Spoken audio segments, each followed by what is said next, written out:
Hello everyone and welcome back yet again to another Noot Halloween special. In our previous years, we ranked the episodes of the iconic horror cartoon Courage the Cowardly Dog, and what was a video I'm still upset was edited so lazily, as well as the 90s children's horror book series turned TV show, Goosebumps. For my Goosebumps episode, I received a large amount of requests from people hoping to see other horror series explored, with the series Are You Afraid of the Dark probably popping up the most. Are You Afraid of the Dark was a series created by DJ McHale and Ned Candell, who originally brought the show to Nickelodeon in the early 90s, successfully airing a pilot in 1991 as part of a holiday special before it was picked up in 1992 full-time for a season, where the show would first air in August of that same year. Although the original series would end in 1996 after 5 seasons, it would soon be revived for 2 more seasons in 1999. And these are the seasons we'll be discussing today. 13 episodes per season across 7 seasons with 91 episodes in total. Now, there was a revival that took place almost 2 decades later in 2019, but we're not going to discuss that one here today, just the original stuff. The show's basic premise revolves around a group of kids who have a club called the Midnight Society, where they meet every week and listen to a member tell a scary story,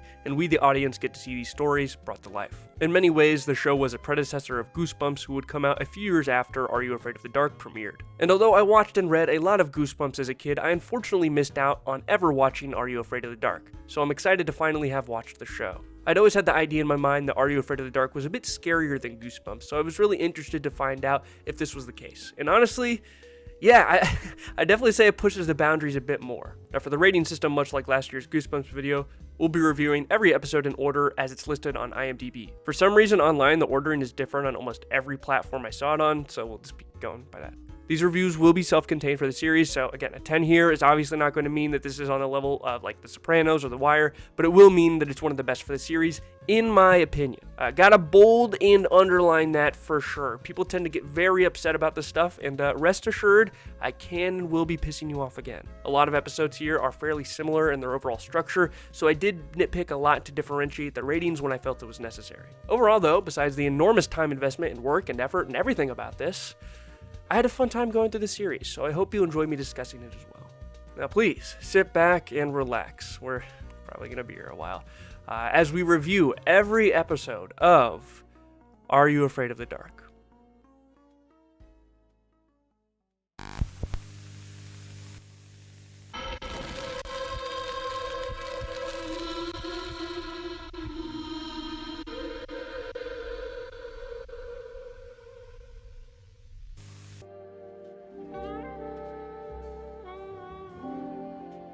This story starts off with 2 brothers named Denny and Buzz who have gotten lost in the woods after the younger brother Buzz's compass was accidentally pointing at his belt buckle, because, that's how magnets and stuff work, I guess. But by the time they realize this though, it's already night out, so the kids stumble around trying to find a way out of the woods, and end up running into a random weird guy in the woods named Flynn, who says he can lead them to a doctor he knows who can help them get out. So Flynn takes them to a random cottage in the middle of the woods, says some ominous shit about riddles, and then disappears. When they go up to the door, they're greeted by Dr. Vink, a mad scientist who's obsessed with brains, I guess, and so to test those brains, he starts asking the kids a few riddles that they have to answer or else he won't let them call their parents. Despite getting the first riddle right, they aren't able to get the last riddle, so he offers to let them leave, telling them to find a random cab driver that always shows up in the woods, or he says they can call their parents if they give him a specimen, and then they show off some guy's hand as an example of what sort of specimen he's looking for, which obviously freaks the kids out and causes them to run into the woods.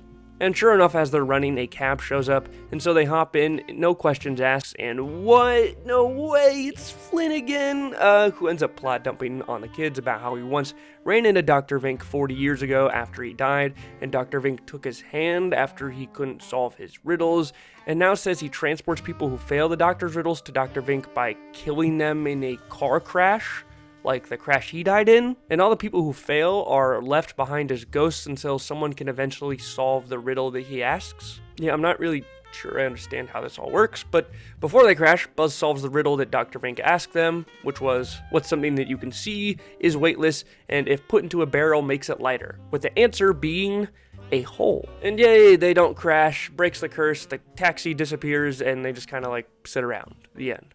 Yeah, I'll be honest, as one of the first episodes of the series, I'm not sure this would have gotten the green light from me. It's definitely a mixed bag. The plot here wasn't too boring, but the acting from the little kid here was insanely bad, but almost in kind of an enjoyable way.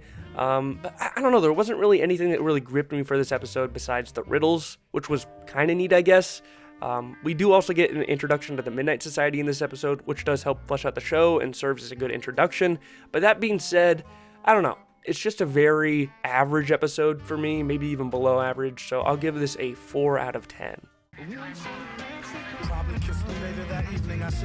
The Tale of Laughing in the Dark. This one starts off with a group of 3 kids at a fair called Playland, where after riding a ride, they come across a clown attraction with the same actor who played Dr. Vink in the last episode, as he tries to lure them into going inside. All the kids eventually chicken out of going in the attraction, even Josh, who teases Ouija, and his sister Kathy. Ouija, what kind of name is a Ouija? I thought they were saying Luigi, but no, in the credits it just says Ouija.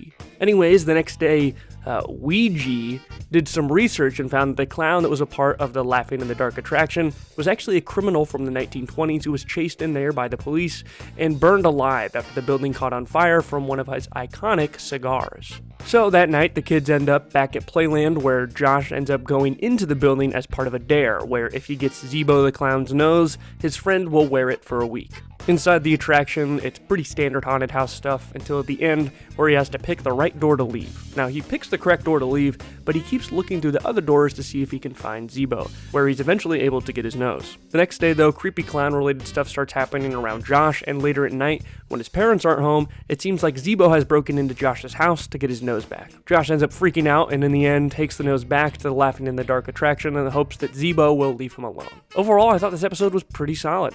The acting here is definitely a bit of a step above from the first episode, and I thought the backstory that they gave to Zeebo was at least somewhat interesting. I think that for kids who are afraid of clowns, this one's definitely probably going to be up there on episodes that scared them, but as an episode itself, I just thought it was pretty good. Not one of the best, but still enjoyable. I'm going to give this one a 7.5 out of 10.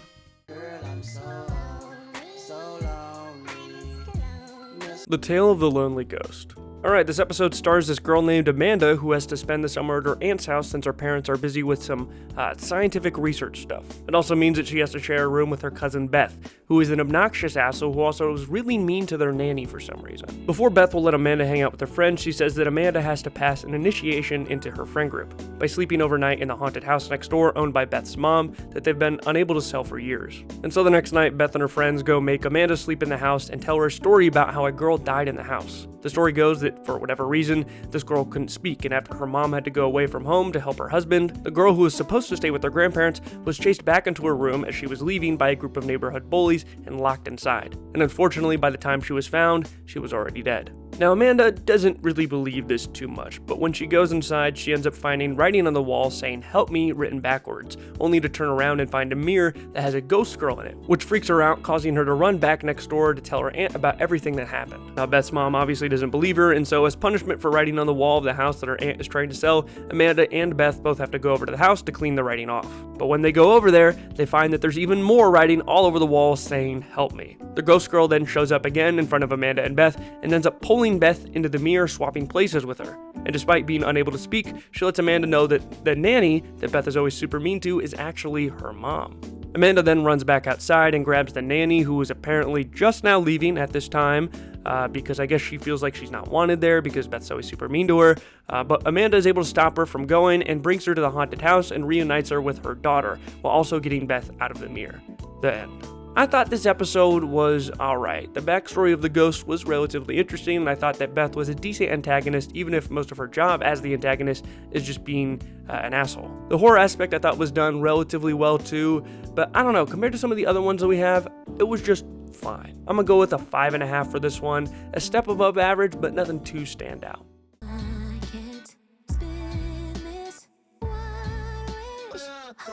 The Tale of the Twisted Claw. This episode stars 2 kids named Kevin and Doug who are going around their neighborhood pranking houses before Halloween. One of the kids, Kevin, suggests going to the creepy house that nobody wants to go to because they think that a witch lives there. But when they try to prank the house by spraying shaving cream all over her door, the lady opens the door and they accidentally spray shaving cream all over her face, causing her to break a vase, and so they run away to avoid getting in trouble. The next day on Halloween, they decide to go over to her house to try to get some candy from her, where she ends up being very grateful that they decided to visit her home. I guess they just kind of assumed that because they sprayed shaving cream in her eyes that she didn't see their faces. But anyways, she is very grateful, and so she decides to essentially give them a monkey's paw. And of course, it goes the exact way that you would expect. From there, they start accidentally making wishes that result in bad things happening, like getting chased by a group of kids. One of them ends up winning a track race by causing another kid to break his leg. One of the kid's parents ends up getting into a bad car accident, and one of them accidentally wishes one of their grandparents back to life. Now for the final wish though, one of the kids wishes that none of this never happened and that they were sorry, which causes everything to go back to normal. Everything's fine. So this was actually the pilot episode for the series, which I didn't realize until I was researching this after.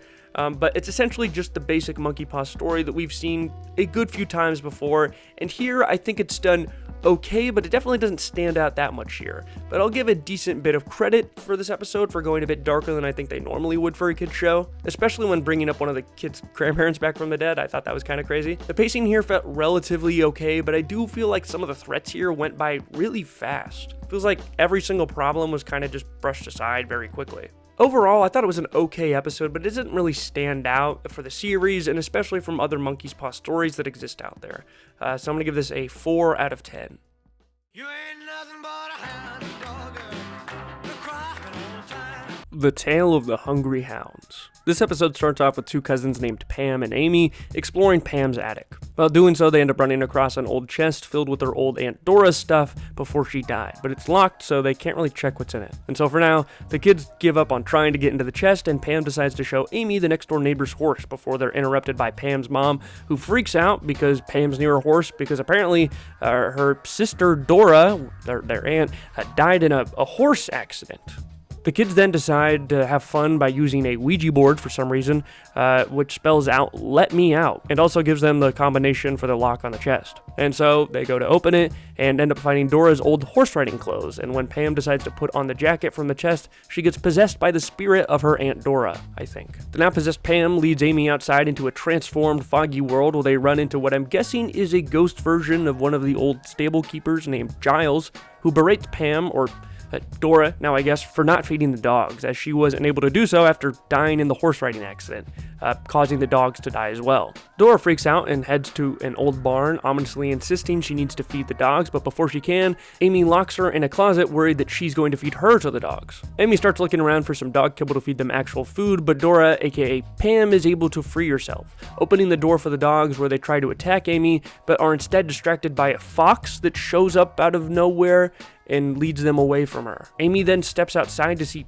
Pam, Dora, somebody on a horse before she rides away, and then Amy is able to get back into the attic somehow, and I guess the curse is lifted because Dora's ghost is no longer haunted by the howling dogs. I'll be honest, this episode just didn't make any sense, and I guess that's somewhat normal with supernatural stuff, but some things just happened for no real reason at all. Like, why did they use the Ouija board in the first place? Who does that just out of nowhere for fun? Also, what the hell does the fox have to do with anything? I don't know. I don't know. Everything here was just full of confusing and random plot points jumbled together. It's a mess of an episode that doesn't really have much cohesion, horror, or redeeming qualities in my opinion. This is getting a 1 out of 10. The Tale of the Super Specs. Alright, this story starts off with a couple named Weeds and MB. Again, weird names, I know, but Weeds is very into pranks, and so we find the couple at the start of the episode in a magic store the day before April Fool's Day. Weeds is messing around and it seems accidentally casts some sort of spell on these pair of glasses that he ends up buying for April Fools. While he's buying them, his girlfriend MB tries them on and sees some sort of shadow phantom lady watching her a bit away and freaks out, but nobody else can see her. From here, she continues to see this shadow lady that nobody else can see, even with the glasses on, causing her to throw them away, hoping it'll make the shadow lady go away, but despite this, they keep showing back up in her bag. Eventually, she starts seeing even more than just the shadow lady, like a teapot that comes out of nowhere, and even more shadow people who are essentially just people in black morph suits, which does look a little goofy, but it's a limited budget here, alright guys? After MB isn't able to get help from Weed, she goes back to the magic shop to get help from the owner, Mr. Sardo, who says he can use a counter magic spell to close the portal that was apparently opened between dimensions when Weeds accidentally casted a spell on the glasses. So they go back to the girl's house and start the process of casting the spell, which ends up kind of working at first until a pair of eyes comes out of nowhere and says that they must pay the price for trying to interrupt the state between dimensions. And in the end, we think that they got out by closing the portal, but in reality, we're looking at the alternative dimension version of our main characters, who are also trying to close the portal between the two worlds. So in the end, our main characters have gotten trapped in a crystal ball by the Shadow Lady, who was the magician on the other end who was able to overpower Mr. Sardo. I'm a bit conflicted about this episode. There's things that I really like about it, and then there's things that I really don't like about it. On the bright side of things, it's overall kind of goofy, especially when we see the shadow people, who are again just people in black morph suits. This is also the first episode with one of our few reoccurring characters, Mr. Sardo, who I always find to be an enjoyable addition to an episode. I think the twist here at the end is also pretty solid, but I do view the repeated process of MB freaking out again and again and then nobody believing her for most of the runtime to be a bit repetitive. This happens in a lot of episodes, so all things considered, I'll give this a 6 out of 10. The Tale of the Captured Souls. Alright, this one starts off with a family going on vacation at a bed and breakfast sort of situation, but when they get there to check in, they are greeted by a kid named Pete, who is honestly just very weird. Also, what the fuck is that haircut? The family soon realizes that Pete's parents actually aren't there, and he is instead there alone. When they're given a tour of the inside of the house, for some reason the house is filled with mirrors that shock you if you touch them. Pete attributes this to faulty wiring, and the daughter of the family, Danny, rightfully points out that mirrors shouldn't really need electricity, but she's ignored by her parents. After some very awkward interactions, Danny accidentally finds Pete's room up in the attic where he has a weird science experiment with plants going on, and a picture supposedly of his grandfather from the 1920s who looks exactly like him. When Danny leaves Pete's room, however, he decides to press a button that magically turns his room into a secret laboratory, which has like a life force meter for each guest in the house and a weird space pod for himself. And as Pete uses this pod, it seems like the life force of Danny's parents starts to get lowered, which causes them to get a lot older. That night, Danny gets frustrated and slams one of the mirrors shut in her bathroom, revealing a camera underneath it that her dad doesn't really seem to be concerned about at all, which is odd, but he's gotten a lot older, I guess, so he's just too tired to care about that sort of stuff anymore. I don't know. The next day, Danny stumbles across Pete's secret lair, and through one of his cameras, sees that he's actually really, really old. Danny also ends up finding a graveyard on the property filled with a variety of graves, including a grave for Pete for some reason, but it says he was born in the 1900s and has no death date on the grave, so he's immortal, I guess. But like, why would you have a grave for yourself if you're immortal? I don't know why we needed some sort of obvious giveaway here so that Danny could piece the puzzle together for the audience. Anyways, Pete finds her in the graveyard and then just divulges his entire plan for some reason and says that the mirrors are the cause of everything and that tonight he's going to kill her parents by sucking the life force out of them so he can stay eternally youthful. And in response to this information, Danny grabs one of the mirrors from inside and scares Pete with his own reflection because he's really old or something until he gets stuck in the space pod and undoes everything and happily ever after. This was an interesting concept for an episode. It's kind of like the hit M. Night Shyamalan movie, Old, except instead of a beach that makes you old, it's a house that makes you old. Or maybe not. I actually never saw the movie. I don't know. That's just kind of what it sounded like it was about. There are so many things that just didn't make any sense in this episode. Like, why would Pete randomly divulge his entire plan? That didn't really make any sense. Why would he have a gravestone for himself that would give away that he's immortal? Also, why after almost 70 years does he still have the most fucked up haircut of all time? This shit pisses me off. I understand he's supposed to be born before sliced bread, but this shit is just atrocious. I don't know. I feel like there are just so many issues with the overall plot. Like, I like the idea, but the execution is just bad. I'll give this a 1.5 out of 10 just because I like the idea, but still, like, what the fuck? I don't get enough of it. All I get is these vampires and bloodsuckers. The Tale of the Nightly Neighbors. This episode starts off with two siblings hanging out at night when they notice that new neighbors are moving in next door. Thinking that it's a bit odd that somebody would be moving in at night, the next day the siblings go over and talk to one of the movers who says he's delivering 2 refrigerators for the family and also lets the siblings know that they're from Ukraine. A delivery man rings the doorbell, but nobody answers, which the kids again find a bit odd considering there's a car in the garage, meaning that they're probably home. And on the way back to their house, the kids start to talk to the mailman, who's been feeling very sick after meeting with the new neighbors. He also coincidentally has a giant bandage on his neck.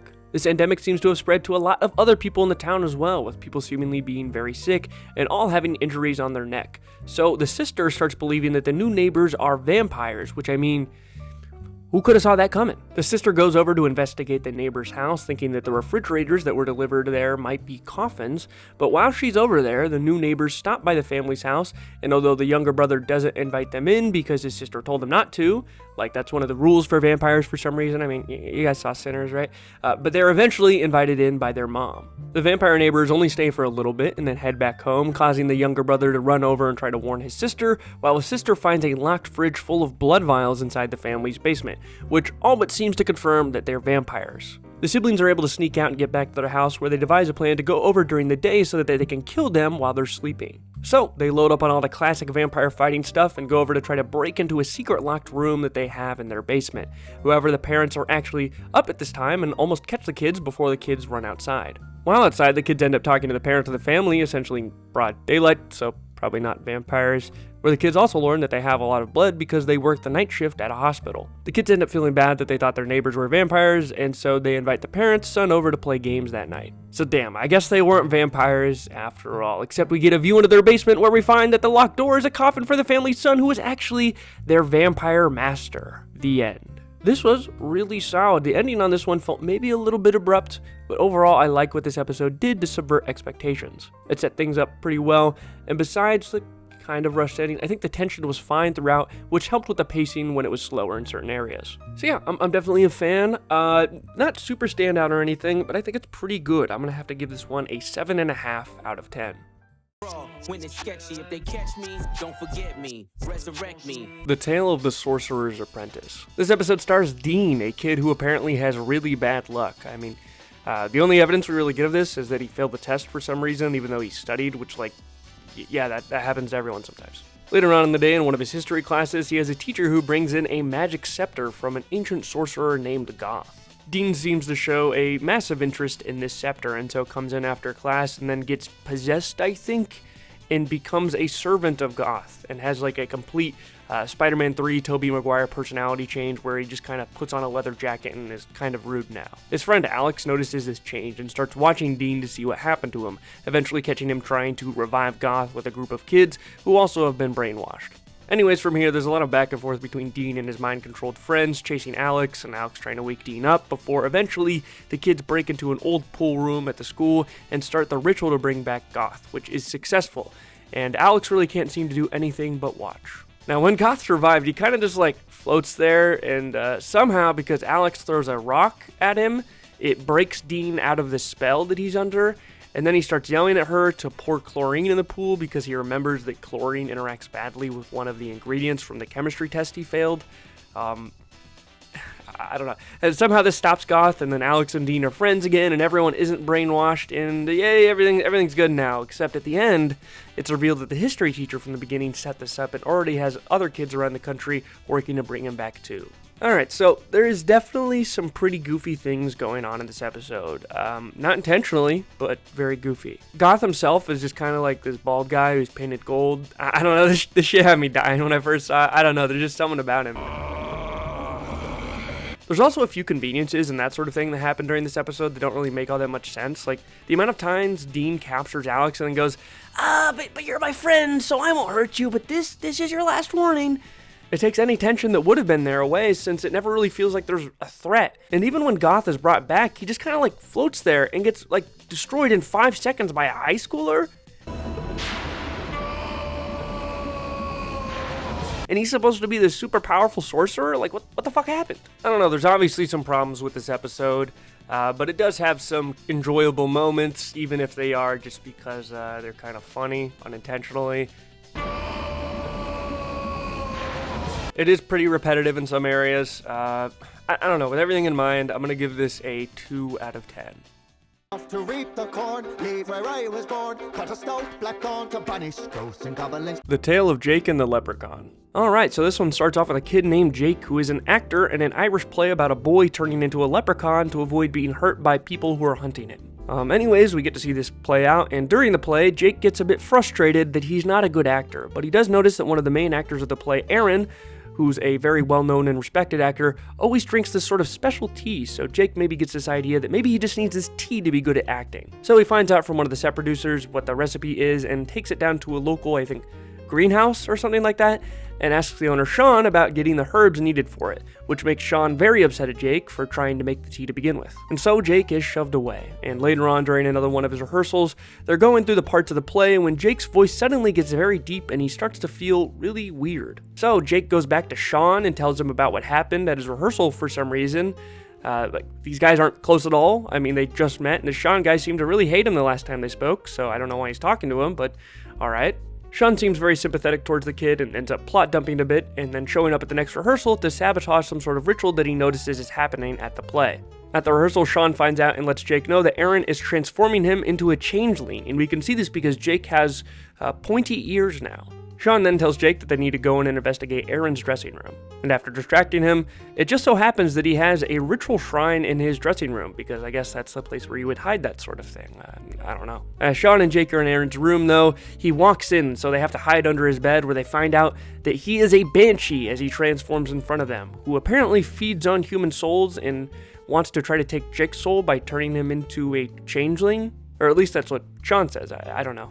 Before the play is actually performed, Sean pulls aside Jake and does some sort of ritual stuff to protect him and says that they are going to fight Aaron during the play. And while the play is performed, during one of the ritual scenes, Sean and Jake turn Aaron into his banshee form, which results in a fight that ends with Jake getting turned into a frog for a bit, but thankfully Sean is there and goes to challenge Aaron by pulling out his cut-off tail out of a bag.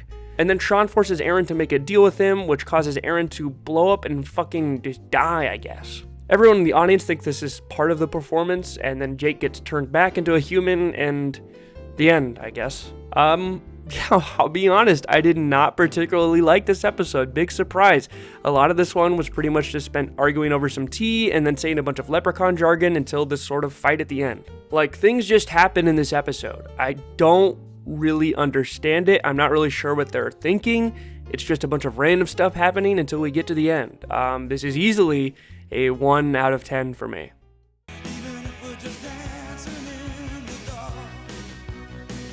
The Tale of the Dark Music. This episode starts off with a kid named Andy moving into town after his uncle passed away and his family inherited his house. The first day that they arrive, while Andy's delivering papers, he runs into a bully named Coda who knocks him off of his bike and threatens him, all because he thought his uncle was really weird. Later that night, while Andy's helping his mom move some stuff, he has to take some stuff down to the basement, but he's hesitant to do this because he's afraid of the dark.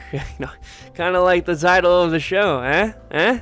Downstairs, Andy finds an old radio, and after messing with it for a bit, a cellar door starts shaking and a pair of red glowing eyes appear from the dark, scaring Andy. Andy runs upstairs to tell his mom, but when they go to check the cellar, there's nothing there. This ends up happening 2 more times, where Andy is almost grabbed by the entity that lives in the cellar before he's finally able to figure out that music is the thing that triggers it, which gives Andy an idea. After being beat up by his bully Coda again, who himself is abused by his father, he provokes Coda to try to attack him, leading him into his house's cellar. And the next thing we know, Andy locks Coda down there and starts playing music downstairs through a speaker, which seemingly wakes up whatever is in the downstairs cellar room. Now, we don't exactly know what happens to Coda, but the next thing we know, he's gone, and in his place is a brand new bike for Andy, which was needed after Coda destroyed his bike. Confused, Andy turns on more music and starts talking to the entity, and it tells him that it'll give Andy whatever he wants as long as he keeps feeding it. And although Andy seems initially conflicted over this deal, in the final shot we hear Andy's annoying sister insulting him in the background before he smiles and looks up at the camera. Overall, I thought this episode was not only very creative, but its premise was executed very well.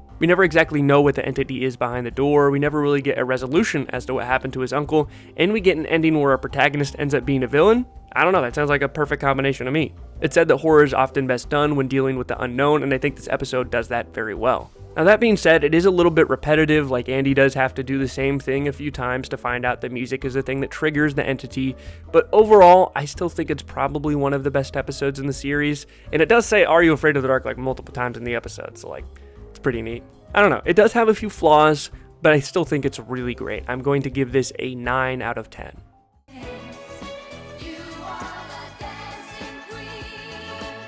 The Tale of the Prom Queen. This episode starts off with a girl named Dee Dee visiting a gravesite, and as she's leaving the graveyard, she gets jump scared by 2 boys named Jam and Greg, who are honestly just really weird to her and also kind of obsessed with this ghost story about a prom queen ghost who apparently died a long time ago and now haunts the graveyard.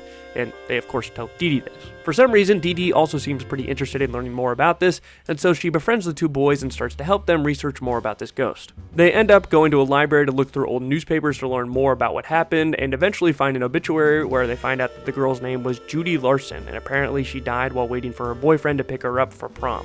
And after this accident, her boyfriend at the time apparently ended up driving off of a bridge because of her death, killing him as well.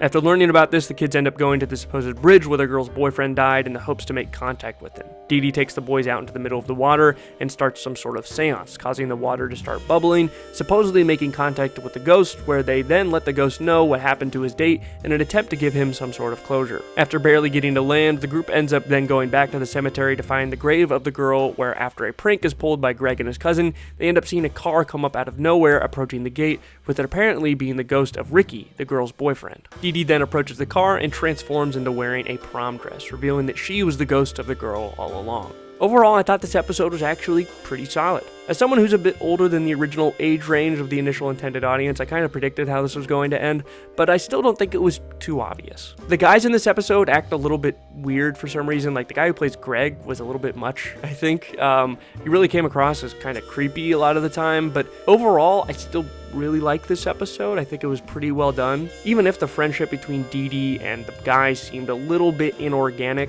I think it made sense in hindsight knowing that she was just kind of using them to get some closure. So yeah, I still think this was pretty solid. I'm going to give this an 8 out of 10.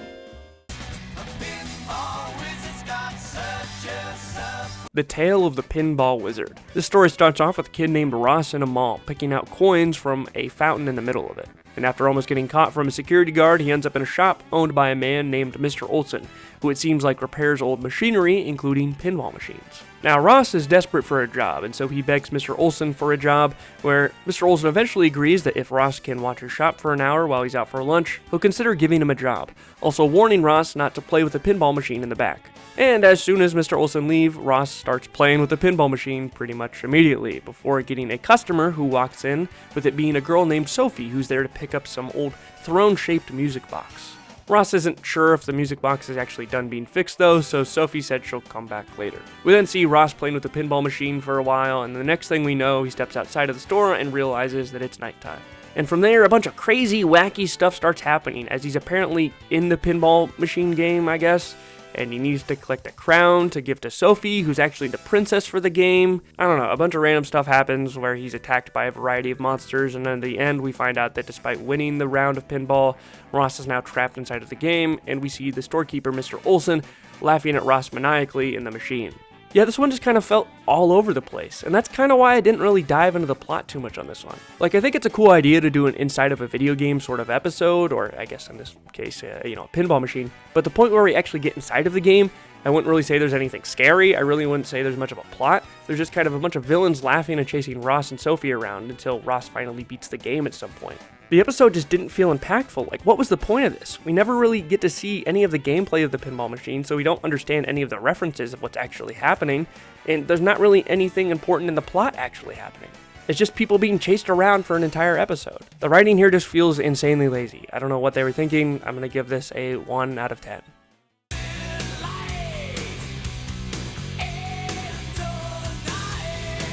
The Tale of the Final Wish. This episode stars a girl named Jill, a girl who's a big fan of fairy tales. After being made fun of by people around her for being too old to be into fairy tales, one night Jill, while holding a book about the Sandman, looks at a star and wishes that everyone would just leave her alone. Later that night she wakes up only to realize that her brother and parents are all gone. And when she comes back to her room, a man pops up from underneath her bed before pulling her into a portal to another world. In there, she wanders around for a bit and sees a lot of people sleeping while floating in the air. She eventually finds the same weird man from under her bed who reveals himself to be the Sandman.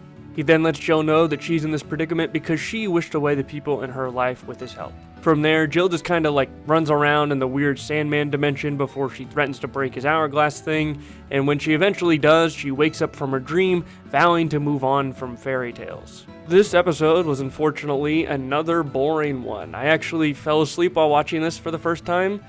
which is a little ironic considering that's kind of what the episode is about. But honestly, like, this entire episode is just about a girl getting bullied, and in the end, the bullies kind of bully her out of liking fairy tales. I mean, obviously not her real-life bullies, but the Sandman kind of serves as the villain and essentially has the same purpose. This episode, kind of like the last episode, just feels like it has a problem with just showing things they think might be scary for kids, while the episode never actually has anything to advance the plot meaningfully. In this case, it wasn't done to as bad of a degree as the last episode, but it was still something that took up a good majority of the runtime here. I don't know, I wasn't too impressed with this one. I thought it was pretty boring.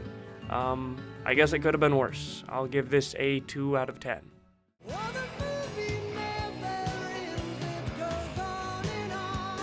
The Tale of the Midnight Madness. This episode stars a kid named Pete and his coworker Katie, who both work at a movie theater that is slowly going out of business. In an effort not to lose his job, and just because he really likes movies, Pete starts making flyers in an attempt to save the movie theater that he passes around to people on the streets. One of these flyers ends up in the hands of one of our returning characters, Dr. Vink. Dr. Vink shows up to the theater and speaks to the manager, requesting a deal to have the theater show his films that he made back in the day, promising that it will revive the theater single-handedly if shown, and that's really all that he asks. Despite this, the manager and the kids end up ignoring Dr. Vink for a while, but eventually, when it's found out that the theater is going to be closing, the case with Dr. Vink's film starts to get very impatient, glowing and causing the film that's currently being shown to be ruined. To avoid the angry customers about the film being ruined, Pete decides to show Dr. Vink's film, and turns out, everyone in the theater is so impressed that when they leave, they don't even demand a refund. Over the course of the next few weeks, Dr. Vink's film on Nosferatu brings in a huge amount of people into the theater, single-handedly saving it. Dr. Vink then shows back up to the theater after its success and demands that at least once a week they show some of his other films, but the manager, for some reason, denies him, breaking their deal. That night when they're closing up during a final showing, Nosferatu comes out of Dr. Vink's film, biting the manager and starts to chase around Pete and Katie. Pete, I guess, saw him come out of the film and so has an idea for Katie to start the film again, which pulls Nosferatu into the film, as well as Pete, who walks into the screen into the movie, where he's able to beat Nosferatu by opening up a curtain in the end scene, burning him alive. Pete then emerges back out of the film, only to find Dr. Vink in the audience holding a deed to the theater that he now owns. This episode I thought was really creative. I like the premise going on here, and I always like reoccurring villains for these sorts of anthology series. There were some parts that were a bit slow at the beginning, but overall, I just think this was a fun episode. I'm gonna go with a 9 out of 10 here.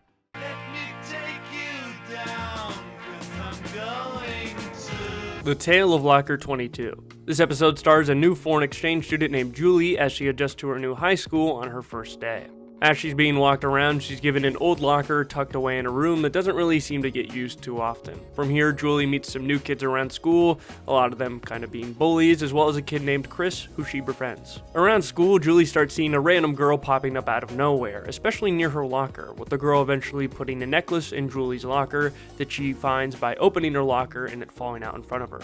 And upon putting it on, it transports her back in time into the 1960s. She tells her new friend Chris about this, and eventually she transports him back in time with her just by touching him with the necklace on, I guess, to convince him that she's not lying. The two end up learning that Locker 22, which Julie now uses, was previously used by a girl named Candy Warren, and upon going back into the modern era, they find out that Candy unfortunately died in 1968. After school that day, Julie ends up going back to the 60s to complete a chemistry assignment, while Chris asks one of the older teachers at school what happened to Candy Warren, only to find out that she apparently died in a chemistry lab explosion. And so Chris frantically runs around and goes back to the locker to try to help Julie, only to be greeted by the ghost of Candy Warren, who touches him and sends him back in time, where he's able to stop the explosion before it happens and save Candy, aka Julie. And when Julie and Chris get back to the modern day, they're greeted by their apparent vice principal, who is actually an alive and well Candy Warren, but she doesn't really have any recollection of them at all. Conceptually, I think this episode is kind of neat, but it is just very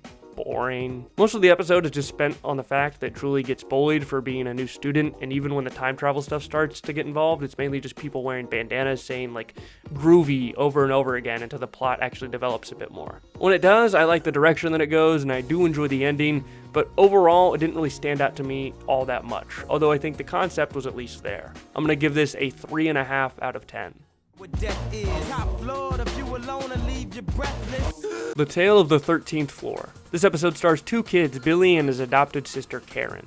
The two live on the 12th floor of this apartment complex, but because the 13th floor of the building is empty, they go up there a lot to play. One day when they're going up there, the normal elevator operator is replaced by this weird guy, which freaks them out and tells them that the 13th floor is now occupied. Once these new people have moved in, Karen starts having these weird reoccurring dreams where somebody's talking to her through her television. And one night when the two kids are walking into the apartment, they check their mail and find that Karen has been invited to the 13th floor for a toy company testing thing. So they both go up there and do some random tests that somehow unlock Karen's telekinetic powers, which also somehow hurt Billy. The people working there eventually reveal themselves to be aliens and want Karen to come back with them on their ship, so there's just kind of a giant Looney Tunes chase for the rest of the episode until the two kids escape and the aliens go home. Before the episode ends, the aliens talk to Karen through the TV again and tell her that she's actually an alien and that they'll be back in another 10 years to try and save her again, with both the woman on the TV and Karen turning into aliens. Yeah, as you can imagine, I did not think this episode was very good. Not only is this episode kind of boring, but a lot of the things that happen here just don't make any sense. Like, where are the parents in all of this? Where is literally anybody investigating this random new floor? During the chases, Karen is just magically able to figure out how to work, like, all of this alien technology somehow. I don't know, maybe they, like, beamed this information into her head, but it just feels really convenient. I just don't really understand a lot of the decisions that went into this episode. The aliens move in, they chase her for a bit, and then they leave, and we get our twist ending, which was pretty easily telegraphed throughout the whole episode, but I don't really feel like the ending was bad. It's not going to save the episode on its own. Because of the ending being at least one of the few interesting things that happens here, I won't give this the lowest grade possible, but this still wasn't very good in my opinion. I'm going to give this a 1.5 out of 10. The Tale of the Dream Machine. This episode stars a kid named Sean, his friend Billy, and Sean's crush Jennifer.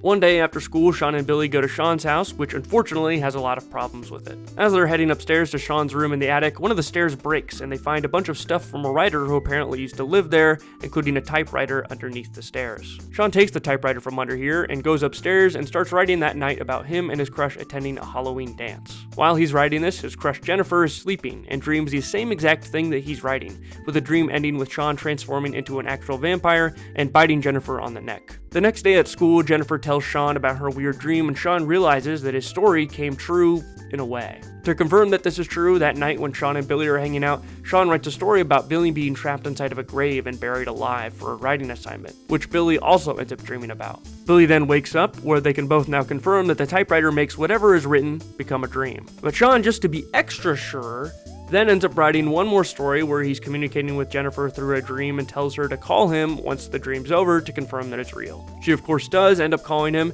and so now they are extra sure that the typewriter works. The next day at school, Sean ends up turning in one of the stories he wrote about Billy being trapped in the grave for some reason for a school assignment, and after school the trio heads back to Sean's place so they can show Jennifer the typewriter. As Sean is showing her, Billy starts reading one of the stories out loud about the Halloween dance, which transports Sean and Jennifer into the dream, where they both freak out as Sean is turning into a vampire and about to bite Jennifer before Billy thankfully stops reading.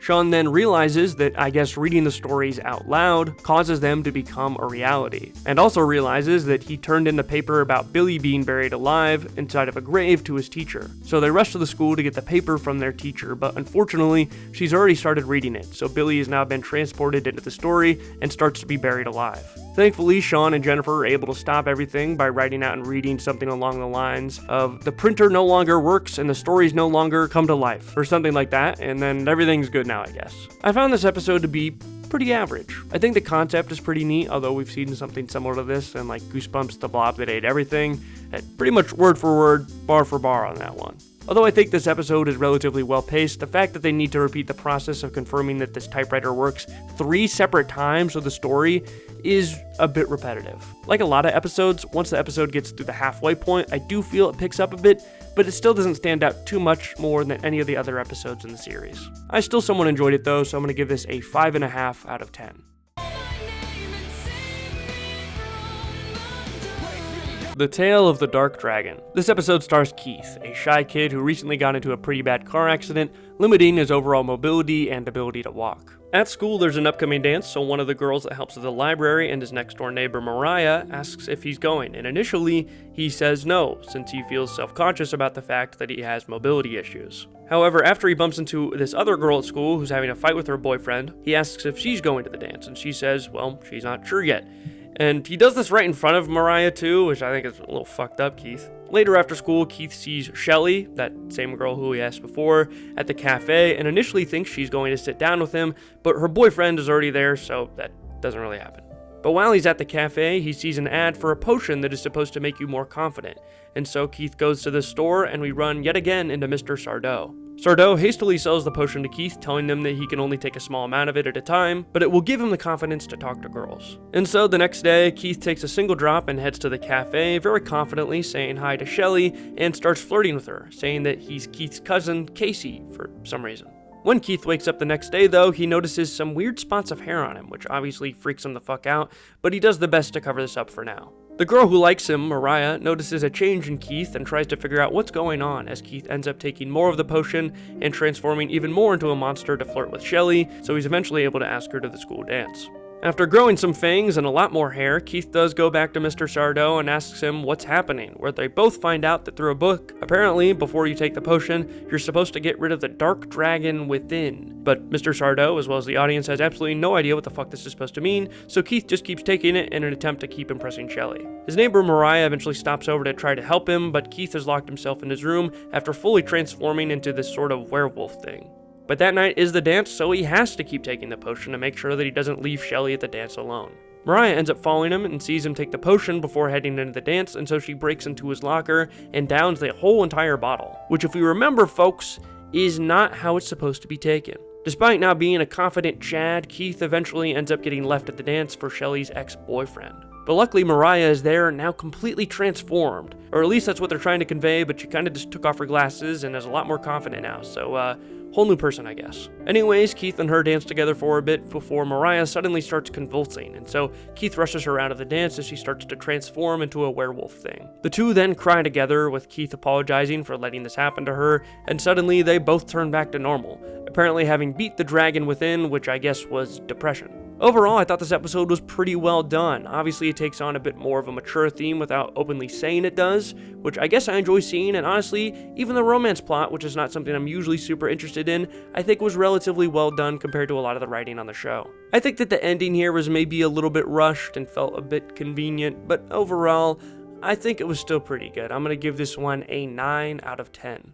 When it's cold outside and the rain turn her eyes. The Tale of the Frozen Ghost. This episode stars a rich kid named Charles and his babysitter Daphne, as they're both dropped off at Charles' aunt's house since his parents are busy with a wedding or something like that.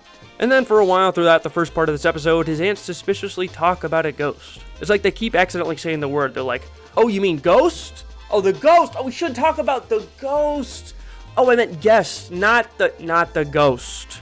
Obviously, we wouldn't want to talk about the ghost. During the first night there, though, when Charles is sleeping, he has a dream about a guy reaching into a log at him, and then wakes up to find the ghost staring outside of him through his window. Then he, no joke, does like a 360 and runs into Daphne's room and starts screaming and freaking out. The next morning, as the kids talk to their aunts, they're like, oh, yeah, there's a ghost, obviously, does. Sorry we didn't say anything, we didn't want to freak you out or anything. And the story for the ghost apparently went that a boy lived on a neighboring farm and loved to sneak around and take cookies from Charles' grandma, but one night he apparently was stuck outside in the cold and ended up freezing to death. After being told this story, the fire on the stove ends up going out because his aunts, I guess, are too broke and got no heat, so the kids go outside to chop some wood to heat things up, but they run into the ghost. Then there's like a Scooby-Doo chase scene where the ghost just keeps repeating, "I'm cold," while Charles runs away from him until eventually Charles falls into a puddle, and actually, can we get an instant replay on that one? Like, what the fuck is this editing, man? Thankfully, though, he's picked up by Daphne, and they both see the ghost pointing at a log. And when Charles reaches into this log, he finds a coat, which he gives to the ghost, and then the ghost is fine now because he's no longer cold. Also, I guess a key falls out of the kid's coat, and when they use the key, they find a bunch of gold in a furnace, so the ants become rich now, I guess. So, can finally afford some heat. Yeah, this episode was a little bit boring. If it wasn't for the few Looney Tunes bits where Charles just kind of runs around like an idiot, and the ants kind of being funny sometimes, I'd give this a lot lower of a score. but just because it does have that, I think it deserves a 3 out of 10.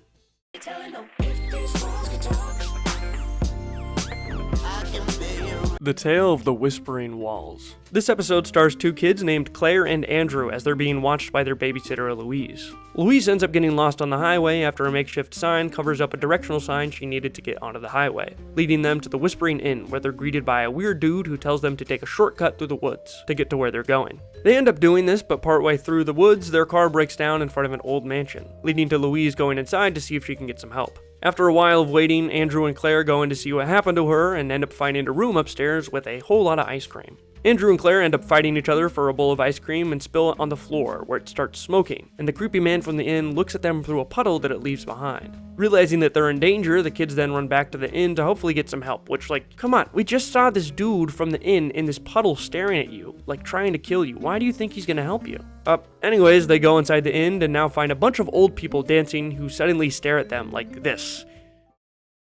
Genuinely creepy moment for the show, I gotta give it to them. Creeped out by this, they end up leaving the inn before they realize that they still need to use the phone that they originally went there for. So they head back inside and find that everyone that was previously there a second ago is now gone. This freaks them out even more, so they run back to the mansion in the woods determined to get Louise and get out of there. When they enter the house this time, they now find the walls whispering. Like the type. And from here, they find Louise in one of the mirrors on the wall where she tells them that she's upstairs, trapped in one of the rooms. Throughout this search, the photos on the wall of the people of the inn continue to talk to the kids and whisper between themselves. The 2 kids end up finding Louise in a children's room, rocking a baby to sleep, before she hands them a baby which is actually a snake, transforming into the creepy guy from the inn who is apparently the master of the mansion, named Mr. Raymond. The kids then run away from him and get split up, but thankfully the sister Claire ends up finding Louise behind a rotating wall after Louise talks to her through a statue on the wall, with Andrew also eventually finding them as well. Mr. Raymond ends up popping back up, and while he's monologuing, Andrew notices a vase in the room and uses the opportunity to throw it through one of the mirrors, letting in a bunch of sunlight, which causes Mr. Raymond to disappear. As they're leaving the house, they're stopped again by Mr. Raymond, who is able to mind control Louise and Claire, but thankfully, one of the old ladies that was dancing at the inn emerges out of the wall to open the door to the outside, with the sunlight causing Mr. Raymond to disappear and his grasp on the kids to also stop, allowing them all to drive away before another lost person ends up at the mansion, likely now to meet the same fate. The atmosphere in this episode was probably one of my favorite parts. It's definitely one of the creepier episodes out of the series that we've seen so far. The scene where the kids stop at the end and find all the old people dancing and then the music suddenly stops and they're just staring at them for a good 10 seconds was genuinely great stuff. Seems like one of the only episodes so far that I think is actually at least a little bit scary, which is tough to pull off as a kid's show. So yeah, outside of a few minor things in this episode, I thought overall it was really great. I'm gonna give this a 9.5 out of 10. The Tale of the Full Moon. This episode starts off with 2 kids named Jed and Huey who are looking for a cat named Misty as part of their pet detective business. Jed eventually finds Misty's collar in the street near his neighbor's house and goes to investigate, where he finds a pile of collars in his backyard. Looking inside through the window, he sees his neighbor preparing raw meat, and after breaking into his house, he finds a fridge filled with this raw meat. Suspicious that his neighbor could be possibly abducting and eating the neighborhood cats, that night he sets up a camcorder to record his neighbor, coincidentally recording him transforming into a werewolf. But oh no, his mom invited over the neighbor for a date, and so Jed ends up stabbing the neighbor with a silver fork and doing some other weird stuff to try to see if he's a werewolf, and that ends up getting proven wrong as nothing happens. As the man and Jed's mom step away to get some coffee at night, which is a little bit odd, like who gets coffee at night, Jed and his friends sneak over to the man's house where they discover that he actually has a twin brother who is actually the werewolf. And so the werewolf chases them around for a bit before the man walks in and introduces the werewolf as his brother, and ends up guilt-tripping the kids into feeling bad about being mean towards his brother because he actually has a rare illness. In the end, the werewolf ends up being Jed's new pet dog, I guess, and his mom and the neighbor get married.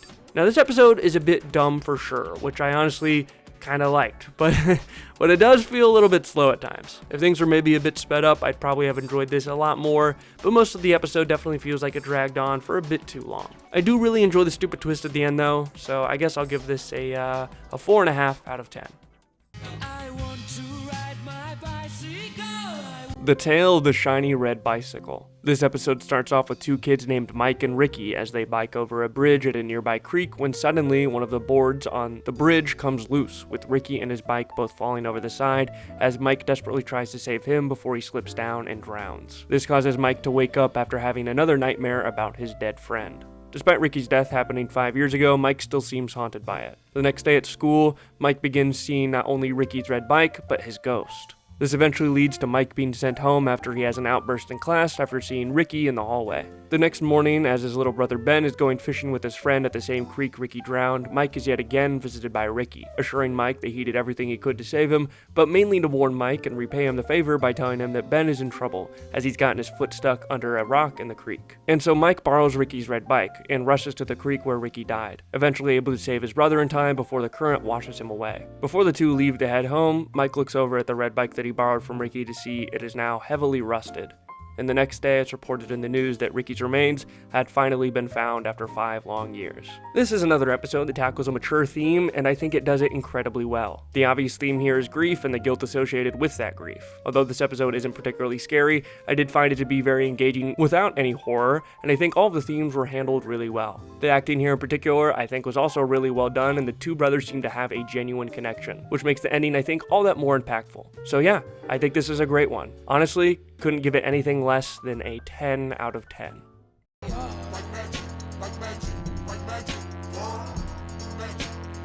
The Tale of the Magician's Assistant. This episode stars a kid named Todd. Todd is looking around for a new job and ends up stumbling into a magic shop owned by Shandu the Magnificent. After reluctantly taking him on, Shandu ends up training Todd to become his assistant, teaching him the core rules of being a magician while also warning him to never use his wand. After successfully helping Shandu during one of his shows, Todd ends up borrowing the wand to help his mom, who's extremely overworked, finishing a bunch of storyboards for her. However, by doing this, he accidentally unleashes a woman from the wand who initially appears friendly, but after talking to Shandu about it, Shandu tells him that that is the demon Nazrak. And after Todd is yet again tricked into using the wand, Nazrak switches places with Shandu, trapping him in another dimension, but thankfully, due to Shandu's teachings, Todd uses the core magician's principles and is able to defeat Nazrak and re-release Shandu.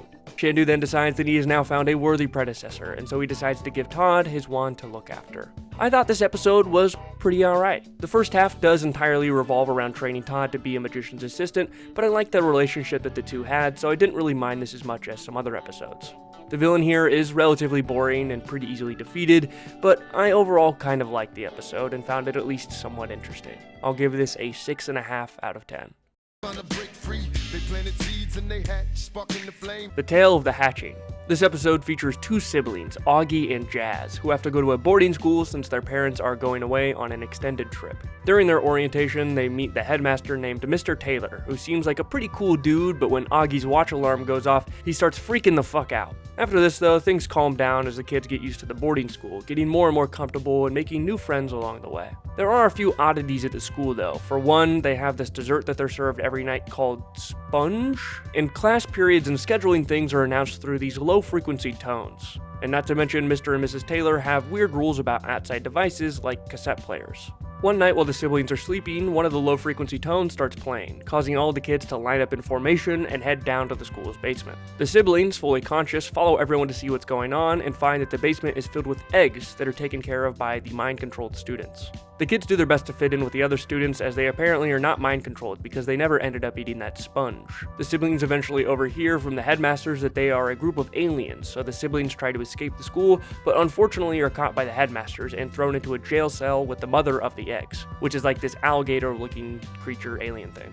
As they're about to be killed, Augie remembers Mr. Taylor freaking out about the high-frequency noise on his watch, and so he starts to play high-pitched rock music off of his cassette player, causing all of the aliens to explode along with all of their eggs. Well, all except for one. Overall, I thought this episode was pretty well done. There's some fairly obvious foreshadowing about what's going to happen, but I think the plot stayed relatively well paced and kept me pretty engaged throughout. I really don't have many issues with this one. I'm gonna give this a 9 out of 10.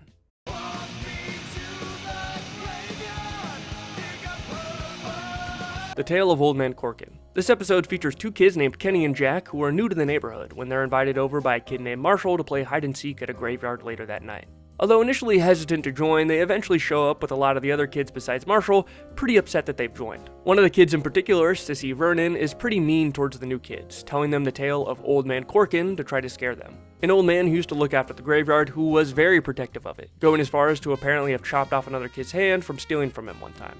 But one night, he apparently fell into an open grave and was buried alive, although it's still said you can hear him playing his harmonica if you listen closely. Although this freaks the brothers out initially, they go back to playing their game of hide and seek, and while they're hiding, Kenny and Jack run into Old Man Corkin, which causes them to freak out and run back home. The next day, they're teased by the kids about actually believing the story, but are invited back because of Marshall desperately trying to befriend them. That night, they show back up again at the graveyard and are both chosen to be it for hide and seek. But the older brother Kenny has another idea in mind, instead wanting to steal Old Man Corkin's harmonica to prove to the other kids that he exists. They eventually steal this harmonica and run back to find the other kids, who are all very dismissive about Corkin existing still. That is until the brothers are confronted by Old Man Corkin, who tells him that nobody else is there, and when the kids turn around, they see the graves of all of their friends. You know what? I like the little twist there. I honestly was not expecting it. I think overall this episode is pretty well done. It's kept pretty scary throughout and definitely has a lot of mystery going on. I will say that the acting of the main kids here is a little bit weak, but overall I still think it was a pretty good episode. I'm gonna give this an 8.5 out of 10.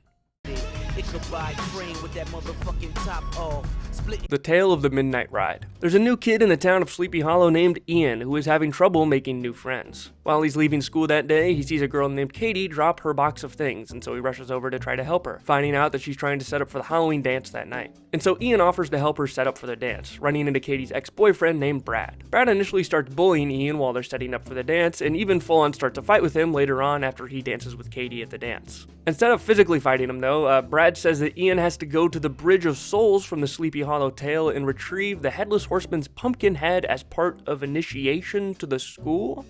So Ian goes and does this, except he's scared by Brad dressed up as the Headless Horseman, and then gets embarrassed in front of everyone at school. After this confrontation, Katie likes him though, so I guess she decides to stay with Ian and lets him walk her home. While they're walking home, they stumble into the ghost of Ichabod Crane, and then he gives them directions to take the opposite path he took in the story, which supposedly led to his demise. So I guess they decided to save Ichabod Crane. Eventually, Ian is able to get Katie home, but as he heads back to the school to get his bike that he left there, after realizing that he had his bike key in his jacket that he gave her. But while they're there, the Headless Horseman starts chasing them around for a while before Ian is eventually able to cross the Bridge of Souls and the Headless Horseman disappears. So yeah, a few things here that didn't really make all that much sense. Like that whole initiation instead of fighting him that Brad made Ian do, like what the fuck was that about? Like I understand why Brad wanted him to do it, but why was this presented as like some super normal thing? Also, despite the Headless Horseman being able to appear out of walls, he's also stopped by like a chain link fence here. Like what's up with that? I don't know, these are just like minor gripes I guess, but this episode still felt pretty forgettable. It does a boring take on the Headless Horseman and really doesn't do anything more than that. But I'll be generous and give this a 3.5 out of 10.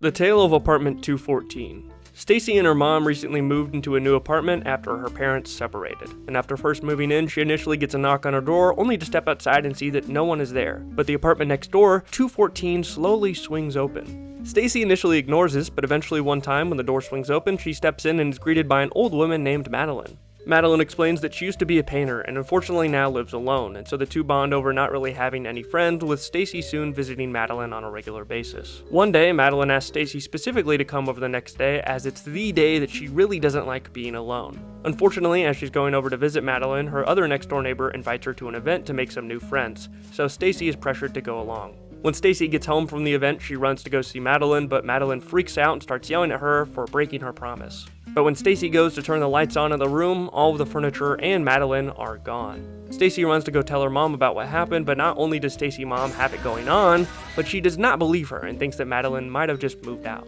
Eventually, after being haunted by Madeline's ghost long enough, Stacy's dog runs into Madeline's apartment, which for some reason finally allows Madeline and Stacy to be able to sit down and have a conversation. Madeline tells Stacy that 10 years ago, on that day that she didn't visit, was the day that she died, and she's been very lonely ever since. Stacy apologizes and instead proposes that her and her mom move into the unit that she's living in, so that she doesn't have to move, and also ensures that Madeline is no longer alone. Happily ever after. Overall, I thought this episode was really solid. I thought the relationship between Madeline and Stacy was pretty sweet, and the actor who played Madeline was able to flip to being scary pretty easily. So yeah, I thought this was pretty enjoyable. I'm gonna go with an 8.5 out of 10 on this one.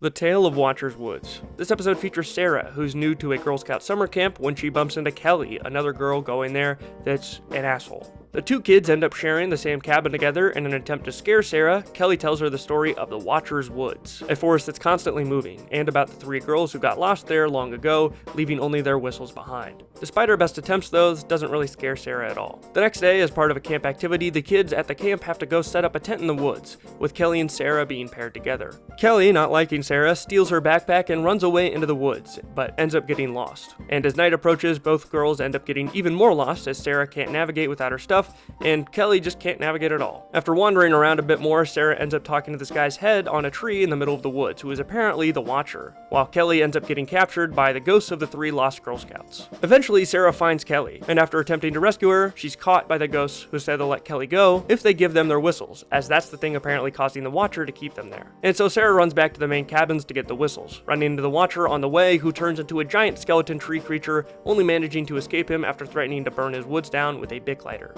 Eventually, Sarah is able to get back to Kelly and give the witches their whistles, freeing their souls and transforming the woods back to normal. And in the end, we see the ghosts of the three Girl Scouts now back to being kids as they're driven off to safety. There was some stuff in here I think was genuinely good, but one downside here in my opinion was the giant focus on the Girl Scouts instead of the Watcher. I thought the Watcher was personally significantly way scarier and more interesting, but we really only get like 2 scenes with him in this episode. Overall, I thought it was fine. It does take a little while to get going at the beginning though, but it just kind of feels pretty average to me, so I'll give this a 5 out of 10.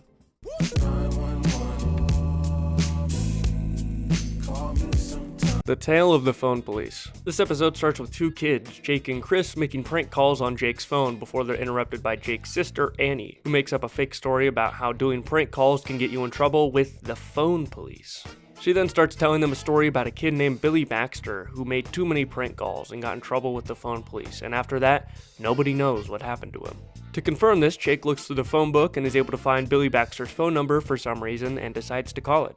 But once he calls, the only thing he can hear on the other end of the line is the rattling of chains and a man screaming for help. In the middle of the night, as Jake's trying to sleep, he keeps getting calls back from Billy, pleading for help, with the calls continuing to come in even after he unplugs his phone. And so the next day he heads to the local phone company with Chris to ask what the deal is with Billy's number. But before he can really react, he's taken away by the police as Chris hides and is able to get away. After Jake is arrested, Chris rushes back to his house to get help from his sister, but Jake's sister has no memory of him or Jake. And instead of Billy Baxter's phone number in the phone book that Jake used, the number has been replaced with Jake's cell number. So Chris ends up calling Jake while he's in prison, and they devise a plan to get him out. And so from here we get a little undercover break-in action as Chris is able to successfully sneak Jake out of the prison and head back home. And once he's back, his sister's memories magically come back as if nothing happened. But just when we think everything's fine, a pizza guy comes to the door and says he must have gotten the wrong address, but out the window, we can see he's actually part of the phone police. I thought this episode was pretty fun. Personifying one of those stories an older sibling or babysitter might tell you to get you to stop doing something was a really unique idea, and I thought it was executed here pretty well. Now, I do think there's some problems with some of the acting here, and I do think some of the pacing here was unnecessarily slow in some parts, but overall, I'm still a pretty big fan. I'm going to give this an 8 out of 10.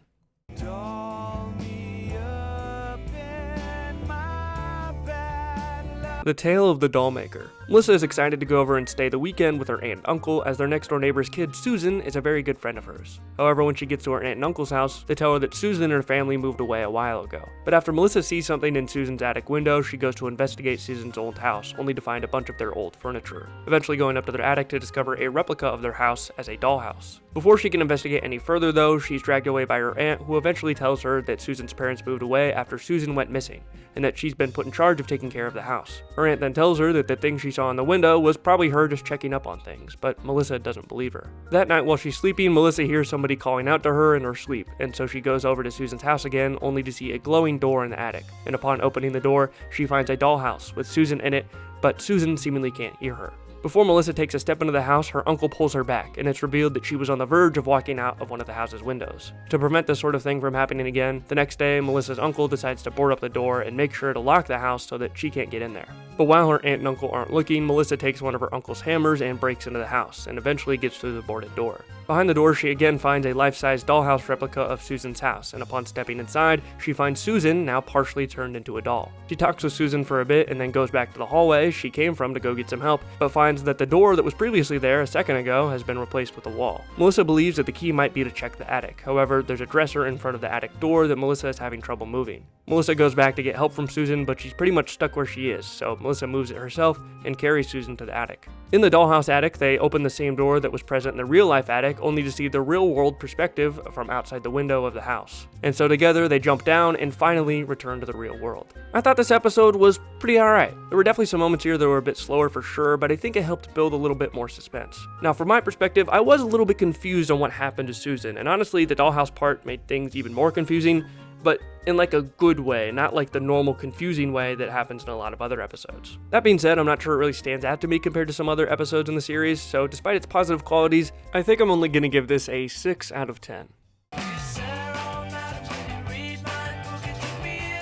The Tale of the Bookish Babysitter. This episode stars a babysitter named Belinda, a babysitter who advertises herself as a babysitter for kids who don't like babysitters. And so our main character, a piece of shit named Ricky, ends up getting her hired as his babysitter. When Belinda gets there, she immediately forces Ricky to turn off the TV and instead asks him to start reading a book she brought for just a few minutes, and then she'll let him start watching TV again. As he does, things from the book start coming to life, bringing a knight, a witch, and a ghost into his house. But Ricky doesn't really see this going on in the background, and so he gets bored of reading the books and decides to go up to his room before he's rudely interrupted by the knight swinging a sword at his head. And so he runs to Belinda to try to get help from her. Belinda says that to stop them, they need to start burning the books, and so Ricky starts to help her, but from behind a locked door, he also hears Belinda. Ricky is a bit confused, but the Belinda from behind the door breaks in, and the one near the fireplace reveals herself to be the witch. And so Ricky and Belinda start running around to different rooms, with Belinda saying to beat them, Ricky has to use his imagination. Except his imagination really isn't there, so she eventually just hands him a secret book she's been pretending to try to keep from him, and when Ricky opens it, the pages are blank. But the next thing he knows, he finds himself in a dungeon, holding the blank book as its pages are soon filled with whatever he's doing. As Ricky reads along, the book decides to give him clues as to how to beat each enemy that presents itself. The first being the knight, the second being the witch disguised as a little girl, and the third being the ghost who's freed after he kills the witch. And after he defeats all three, he wakes up again in his living room, just in time for his mom to come home. I thought this episode was pretty neat. I liked the concept at the very least, but that being said, I never really felt like there was anything super high stakes or particularly scary going on. It didn't really feel like there was all that much suspense, and although I thought this episode was cool, it didn't really stand out to me in the way that some of the others have. Also, Belinda's haircut. What is this? This makes me a little bit upset. This shit looks like a fucking barcode. Like, what's up with that? Anyways, I'm gonna give this one I'll give this a 6.5 out of 10. The Tale of the Carved Stone. This episode stars a girl named Allison, who's new to town and is unfortunately not very good at making friends. As she's staring out the window from her room, she sees a group of kids pass by, with one of them accidentally dropping a pair of prop glasses. So Allison runs outside to go and hand the glasses back to them, but accidentally steps on them, and so in an effort to hopefully become friends with these kids, she heads to the local magic shop to buy another pair. And here we yet again get to see Mr. Sardo, which personally is probably my favorite reoccurring character of the two that we get. Anyways, as well as buying a new pair of glasses, Mr. Sardo offers to scam her by selling her a rock, branding it as a friendship stone. Allison, needing friends, buys it off of him, but when she gets home and tries to use it, nothing seems to happen. That is until she calls over the group of kids who drop their glasses to give them the new pair, but they're incredibly rude to her, so she knows it doesn't work now. She then decides to go back to the store to try to hopefully get a refund, but while she's there, a man mimicking Mr. Sardo's voice tells her to go away as he holds Mr. Sardo hostage. The man then asks Sardo where the stone is, and after a bit of mind control, he eventually reveals that he sold the stone to Allison. And so the weird shadowy man shows up at Allison's house and tries to get the stone from her using his mind control. But Allison accidentally slips into a nearby mirror, carrying the stone back in time with her and meeting a kid named Tom. From here, there's a lot of back and forth time hopping that occurs with Mr. Sardo showing up to try to help as the Shadow Man tries to get the stone from them, as he needs it to time travel through mirrors to do evil things. Eventually, they're able to beat the Shadow Guy as Tom uses his slingshot to shoot the man into the mirror, which breaks it into pieces, trapping him inside of it. So in a way, the stone kind of worked for Allison, as she made a friend with it in Tom, but he unfortunately is now dead in the modern time. Overall, I thought this episode was pretty fun. I feel like I've been saying that a lot lately. I'm not sure what they started doing with the writing in this season and the previous season, but I think whatever they're doing, keep doing it. Now, Mr. Sardo as a repeated character is, I always think, a good time. Love this goofy little scam artist. Now, for the actual plot of the episode, I thought it was pretty okay. Like a lot of episodes, I think it took a little while to get going, and even once it did, I didn't find it to be anything super scary or anything. Why are you f***ing here, man? You're so old. Where's your wife? Go home to your family, dude. But I thought the concept was at least unique and executed in an interesting manner, even if sometimes it didn't really make all that much sense. I'm gonna give this one a 7 out of 10.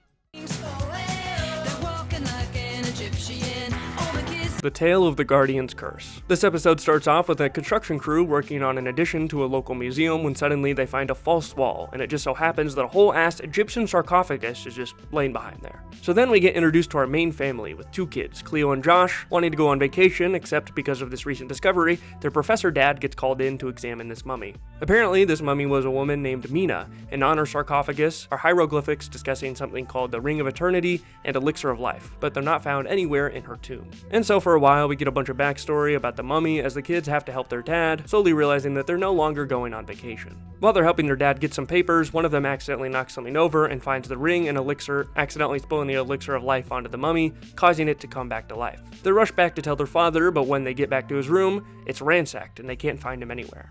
So they run around for a while, trying to escape the museum until they just randomly find their dad sitting on the top of a random shelf just passed out. And just when they think they're about to get jumped by the mummy, it turns out it's actually the professor's friend who apparently knows the kids have the Ring of Eternity, and he is the one responsible for ransacking the professor's room and knocking him out. And so under the threat of burning the entire museum after he covered it in kerosene, the kids give their dad's friend the ring, and he puts it on and turns to stone. As apparently, the sister Cleo knew this would happen because she could read the hieroglyphics on the sarcophagus, I guess. Coincidentally, at the same time that this happens, the mummy pops around the corner, and so the brother Josh gets the idea to put the ring on the mummy's finger. And what do you know, it turns her into a smoking hot babe, and then there's this weird romance sort of scene between the mummy and their dad.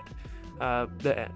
Yeah, I don't know, this episode kind of pissed me off in a few different ways. There's so many plot conveniences, like there's so many things that just don't make any sense at all, and more than anything, I didn't really find this episode to be all that scary. I hardly feel like there was really any tension at all during it. Even when there's chases going on, you usually just see somebody's shadow, or there would be like a handle rattling, and that's about it. I didn't really care about the twist either, as it was resolved in literally like 2 seconds thanks to a plot convenience, because a 10-year-old can definitely read hieroglyphics, sure, why not? And they randomly happen to find their dad on a shelf right in the exact moment they're confronted by his coworker, and he somehow had the time to cover the entire fucking museum in kerosene. Like, what the fuck is up with that? Why does nothing in this episode make sense? So although I don't find it to be super unenjoyable, it just made me upset. I don't know, I'll give this a 2 out of 10. The Tale of the Curious Camera. This episode stars Matt, a kid who is heavily bullied by everyone else on his basketball team, and today they're taking photos for the team. Before he gets his picture taken, one of his bullies shoots ketchup all over his face, making it so I guess he can't wipe it all off in time, and so he gets his picture taken with ketchup all over his face. But when he gets his photo back, there's no one sitting in the chair. And so obviously the next decision is to head to the store of the guy who took the picture, who explains to him that the reason nobody's in the picture is because he's invisible in his own life. He refuses to give the kid a refund and instead gives Matt a camera, and I'm sure you know where this is going. Fun fact here, but the guy who plays this camera dude, Richard McMillan, is also the same guy who played Spider in the Goosebumps episode Say Cheese and Die, who gave Ryan Gosling the spooky camera.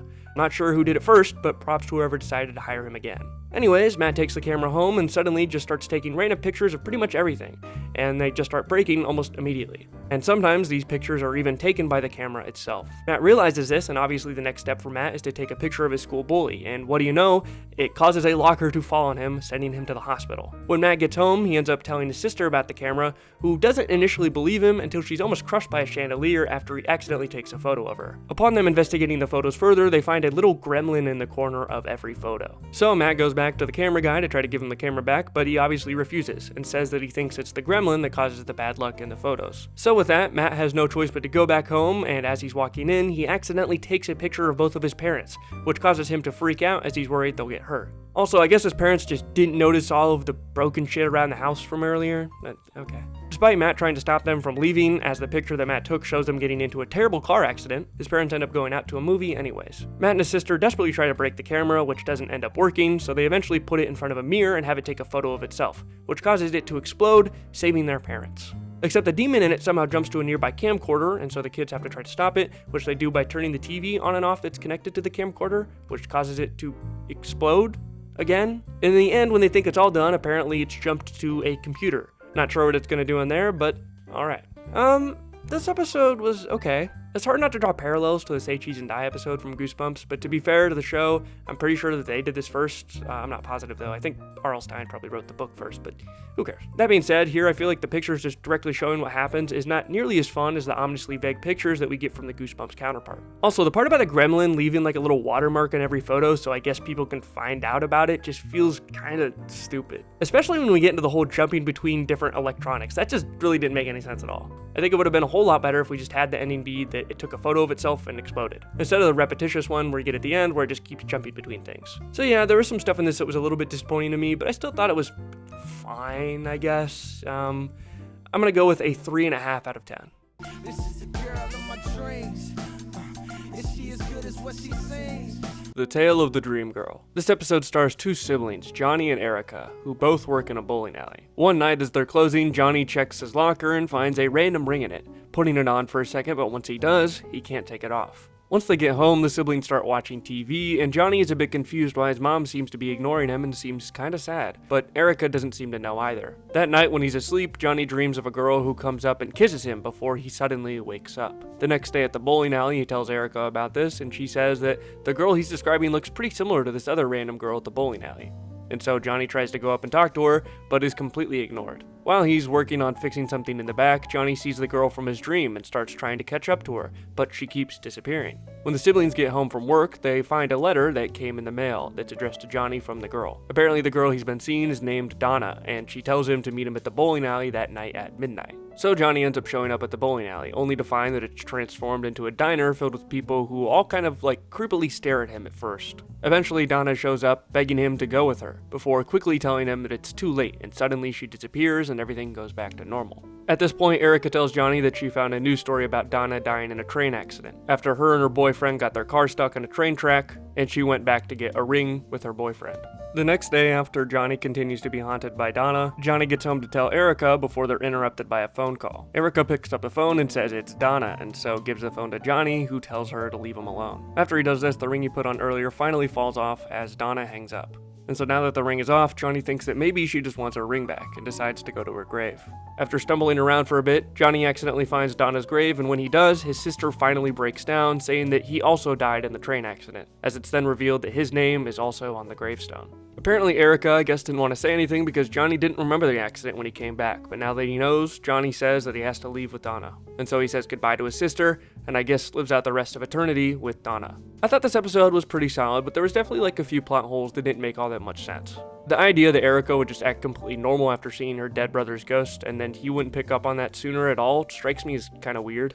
How many scenes would she have just been talking out to nothing, and nobody around her would say anything? Not once? That being said, I do have to give props to that one diner scene and the ending. I think those are both done incredibly well. The acting by the sister here especially, I think, is probably some of the best acting we get in the show. So yeah, I've complained a lot about a lot of little things that nobody would normally notice, but overall I think this episode was still really well done. I'm gonna give this an 8.5 out of 10.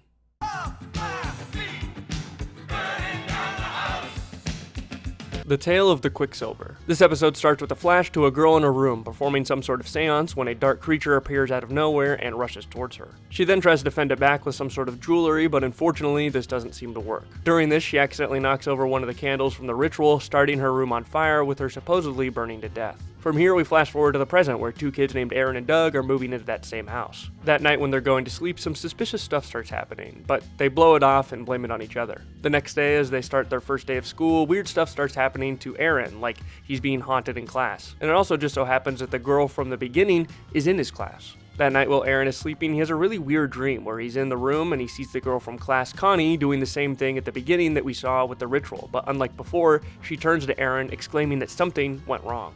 Aaron wakes up screaming, which also wakes up his brother Doug, and then some crazy stuff starts happening in the room, leading to the two finding an old yearbook hiding behind one of the floorboards. And in this yearbook, they find a picture of the girl from the beginning, who looks the exact same as the girl Aaron knows from school, Connie, except her name here is Laura. The next day at school, Doug is homesick, but Aaron takes the yearbook with him and asks Connie about it, where she reveals that that's actually the picture of her twin sister, Laura, who died in a house fire in the house that the brothers now live in. After this revelation, Aaron explains the dream that he had, and also what's been happening in his house, and asks Connie for help to get rid of the ghost that's been terrorizing him and his brother. She agrees, and so they go back to Doug and Aaron's house to start the ritual, but unfortunately, something goes wrong again, and Doug gets taken by the ghost. In a panic, Connie and Aaron try to figure out what went wrong, until they realize that the silver that they needed for the ritual was actually steel, because they were using a steel spoon, I guess.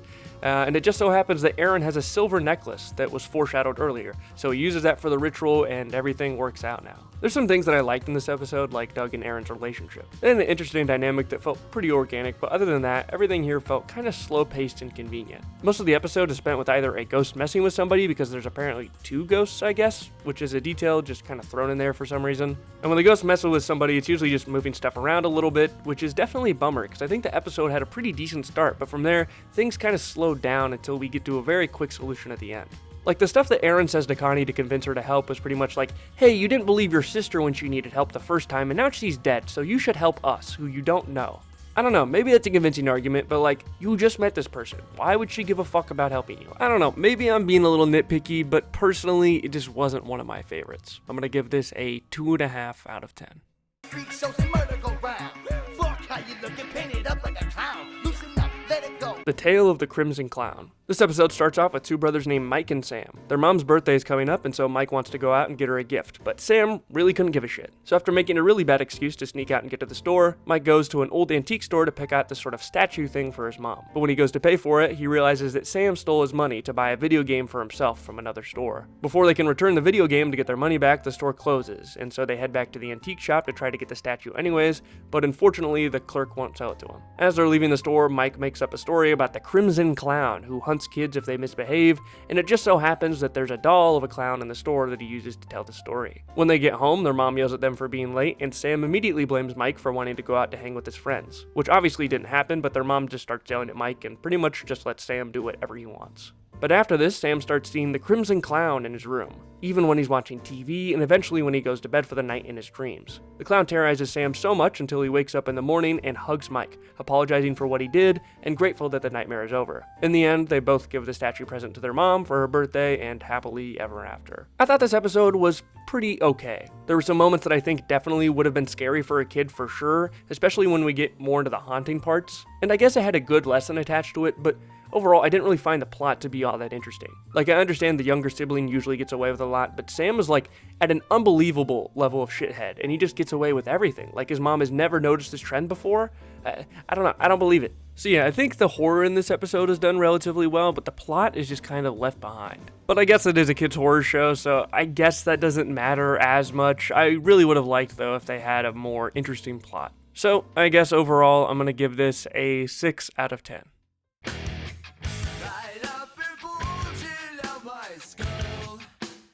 The Tale of the Dangerous Soup. We start this episode off in a strange room with a statue and a voice in the background talking about how the statue knows the person in the chair's greatest fears. And suddenly the person in the chair starts to be covered in snakes until we transition to a restaurant. In the restaurant, we overhear some of the waiters and waitresses talk about the soup that everybody goes there for, and who's the chef but none other than our favorite reoccurring character, Dr. Vink. The restaurant apparently needs some more staff, so one of the waitresses, Noni, I'm not really sure what her name is. I haven't heard it before, but she interviews this guy named Reed, who's kind of an asshole who doesn't really seem to care about much of anything. But Dr. Vink is very impressed with him, so he decides to give him the job on the spot, and of course, as part of the interview, he gets to taste the dangerous soup, which Reed says is incredibly good. After Reed gets hired and gets more used to the job, he eventually breaks one of Dr. Vink's rules, and that is, of course, to take a taste of the soup without permission, or without paying the $100 cost. Though he's almost caught in the act, Nani is able to distract Dr. Vink until he starts a conversation with one of the other waitresses named Jersey. Again, a lot of weird names on the show. What is the deal?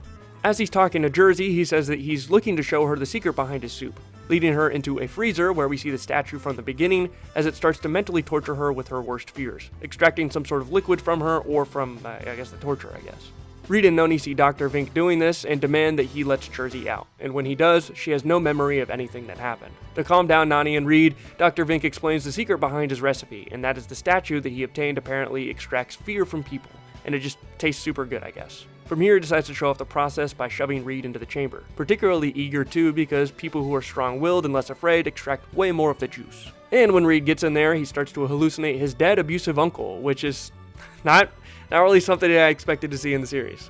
Nani, of course, intervenes and throws the door open, and I guess lets the statue out, and it flies around for a bit, and so Dr. Vink goes to grab it. And even though the statue isn't directly looking at the two, apparently it uses its long-distance effects or powers, and causes Nani to start hallucinating the walls of the freezer closing in, and for Reed to hallucinate his uncle again. But eventually, when Reed decides to punch the hallucination of his uncle and get over his fear, it just stops working entirely. And not just for him, but for Noni as well. So he goes to grab her, only for Dr. Vink to have gotten the statue in the room, I guess, somehow.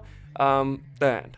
Overall, I like the concept of the episode, but I didn't love it. Seeing Dr. Vink again is always pretty cool. Besides that first episode, I like him as a villain. The special effects for the statue were very bad, almost laughably so.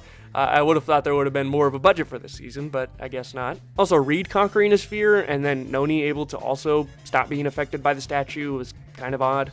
Not something we always see in episodes, but I really like some of the shots here. Like that transition into the restaurant at the beginning, I thought was really nice. The concept here is pretty neat. I like Dr. Vink. I'll give this one a 7.5 out of 10.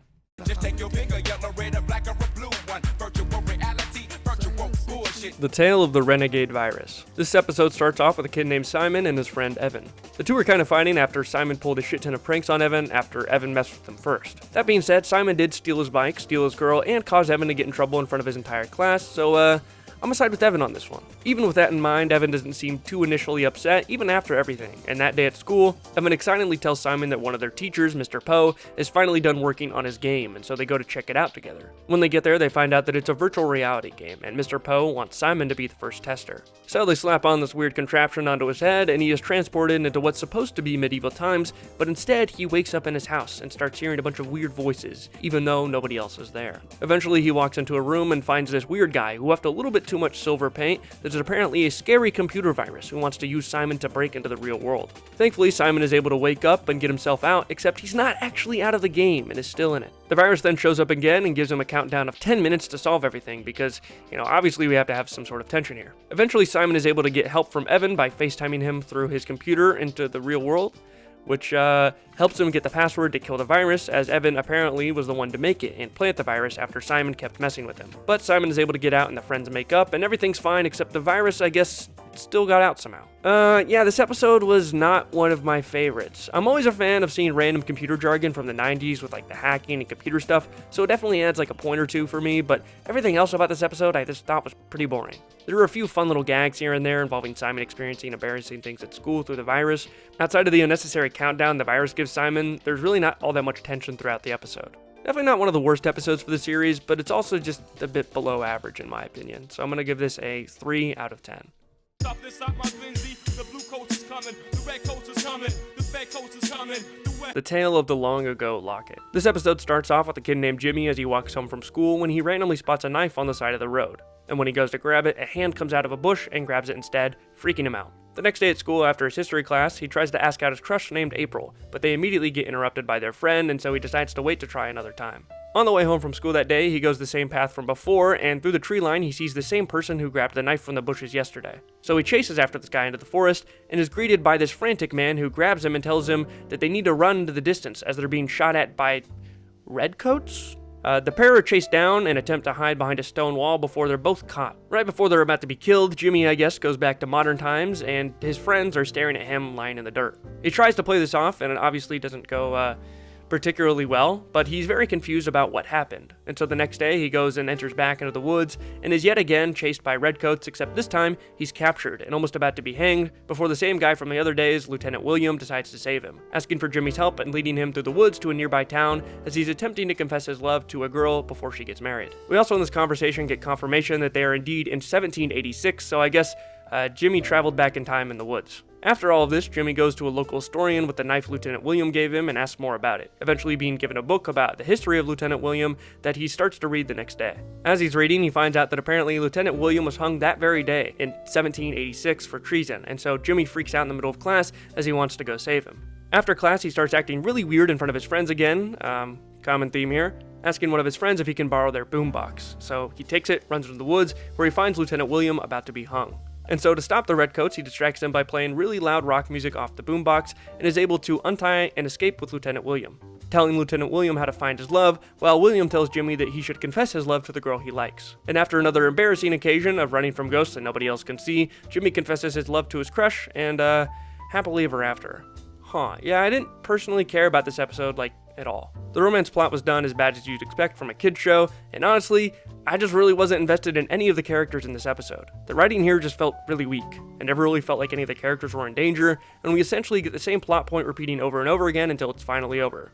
I don't know, I guess it's a kinda neat idea, but it's not something super compelling for me. Pretty forgettable episode. I'm gonna give this a 2 out of 10.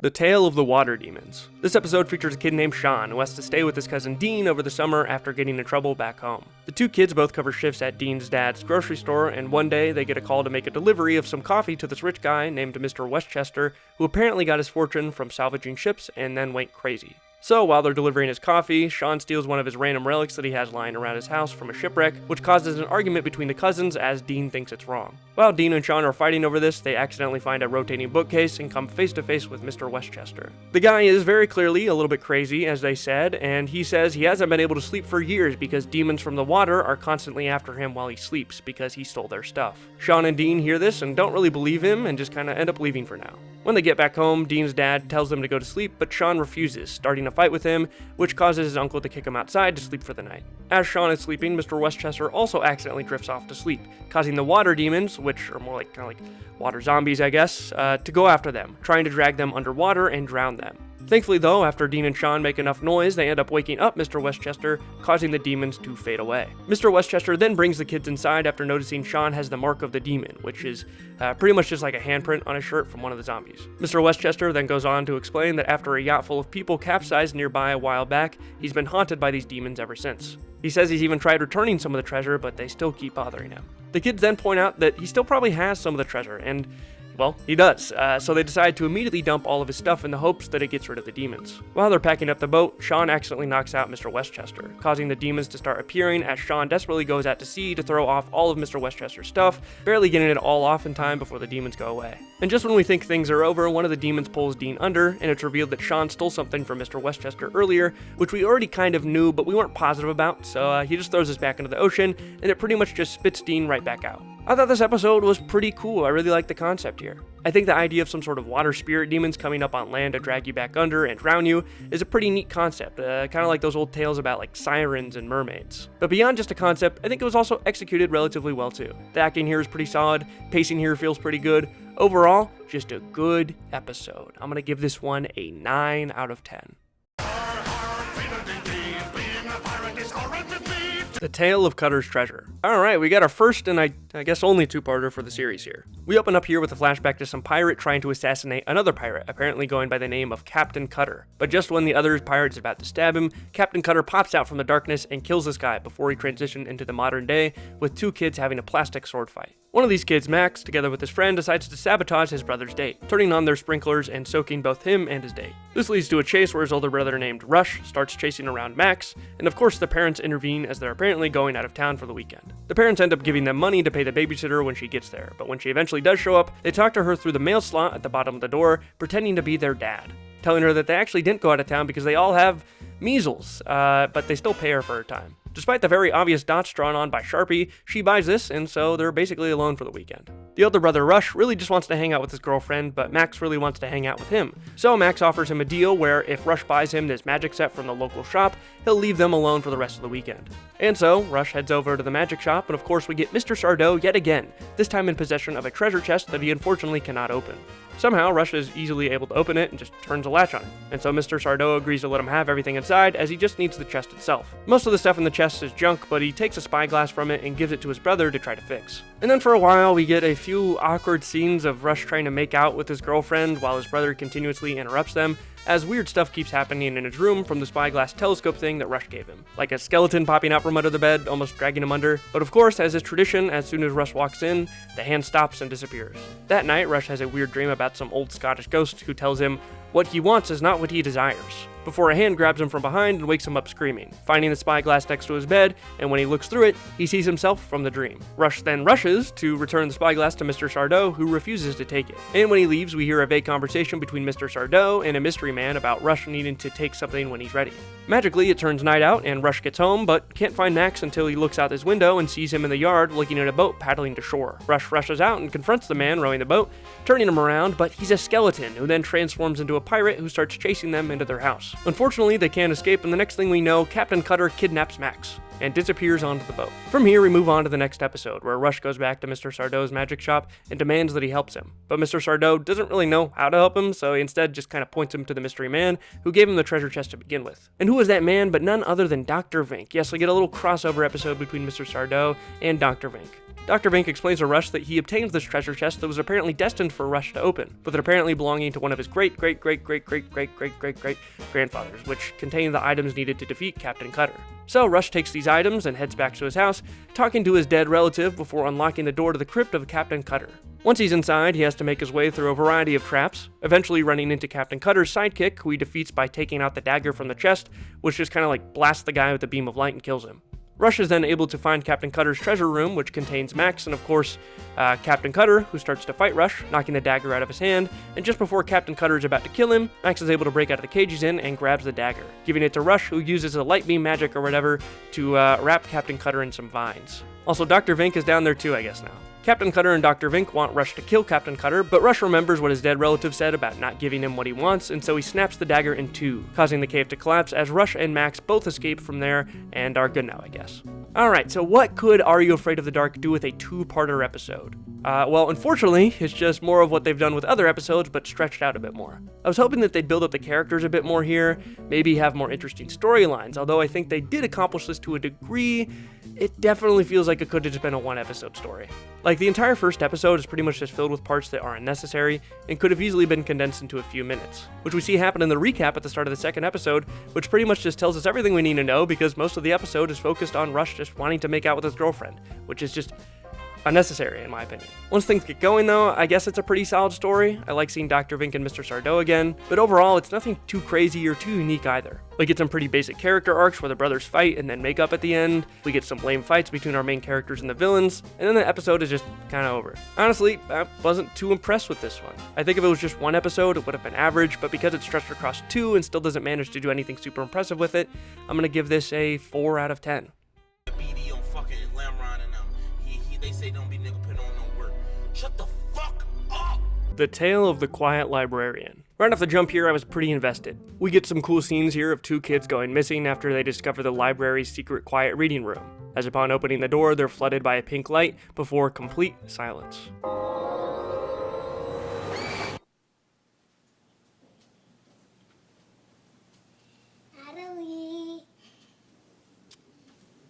Natalie, where are you? From here, we shift focus to our two main characters, Lori and Jace, who are forced to work together on a school project. Lori is very controlling of the project and doesn't really trust Jace, and Jace wants to help but is frustrated because Lori's kind of stuck up. While they're working together in the library, Lori asks Jace to go get some books for her for the project, and while he's down there in the library's basement, the missing kid's ball from the beginning rolls towards him, seemingly out of nowhere. This freaks him out a bit, so he quickly leaves the library, leaving his notebook behind in the process. When Jace gets back, he gives Lori the books he got, and then they have a fight about doing the project that ends with Jace getting up and leaving. After school, Lori asks Jace what he did with the notebook with all of their notes in it, and he realizes that he accidentally left it in the library. This doesn't really seem like a huge deal, and he tells her to just go get it, since he's busy with football practice, but she doesn't want to go alone for some reason, so they agree to meet later at 7 o'clock at the library. However, when they get to the library, it ends up being closed, which why wouldn't you know this? Anyways, because they really need this notebook, they try to break in through a window, but every window is locked. That is until one of the windows suspiciously opens up all on its own. After they get in there, they look around a bit, but are confused as certain things are missing from the library or are completely rearranged, with a calendar in the library now replaced by a calendar from 1910. And when they get down to the basement of the library, they find the previously hidden quiet reading room filled with kids covered in cobwebs, completely silent as it looks like they've been stuck in there for years, unable to leave. They're then confronted by the quiet librarian, who is carrying a weird box full of pink light we saw from the beginning. She starts chasing the two, eventually taking Jace's voice before further chasing down Lori and taking hers as well. And here's kinda where the episode falls apart for me, as they're somehow able to defeat her by, I guess, annoying her so much with one of Jace's handheld games, which makes a lot of noise, to the point where she kinda just explodes before they're rescued by a security guard and seemingly back in the present day. From there, they're able to help the security guard find the two missing children from the beginning, and when they enter the quiet reading room, all of the other kids there are gone. But we hear their laughs quietly in the distance, so their souls were freed, I guess. In the end, Jace and Lori make up and decide to work together on the project, and we get to zoom in on a portrait of the quiet librarian hanging in the library, who apparently stopped working there in 1910. Alright, so there's parts about this episode that I really enjoy. There's some very well done horror here. I like how vague they leave things early on in the episode, and the abrupt cutting off of the audio during those pink light scenes where the kids' voices are taken, I think is incredibly well done. And when the kids find the quiet reading room and it's just filled with almost dead looking kids just all staring at them, another really well done piece of horror. As mentioned earlier though, the episode does kind of fall apart in my opinion near the end where they finally beat the librarian because, maybe I'm just confused with how the light box here works, but they made it seem like it got rid of sound completely. But they're able to just kill her by playing really loud annoying noises, I guess? Like, how did they figure this out? They just kind of get lucky? I don't know. I wish it ended a little bit differently. It felt a little bit rushed, but I don't want that to detract too much from how I liked the other parts of this episode. All in all, I'll give this an 8.5 out of 10. I don't know. I wish I could give this a higher score.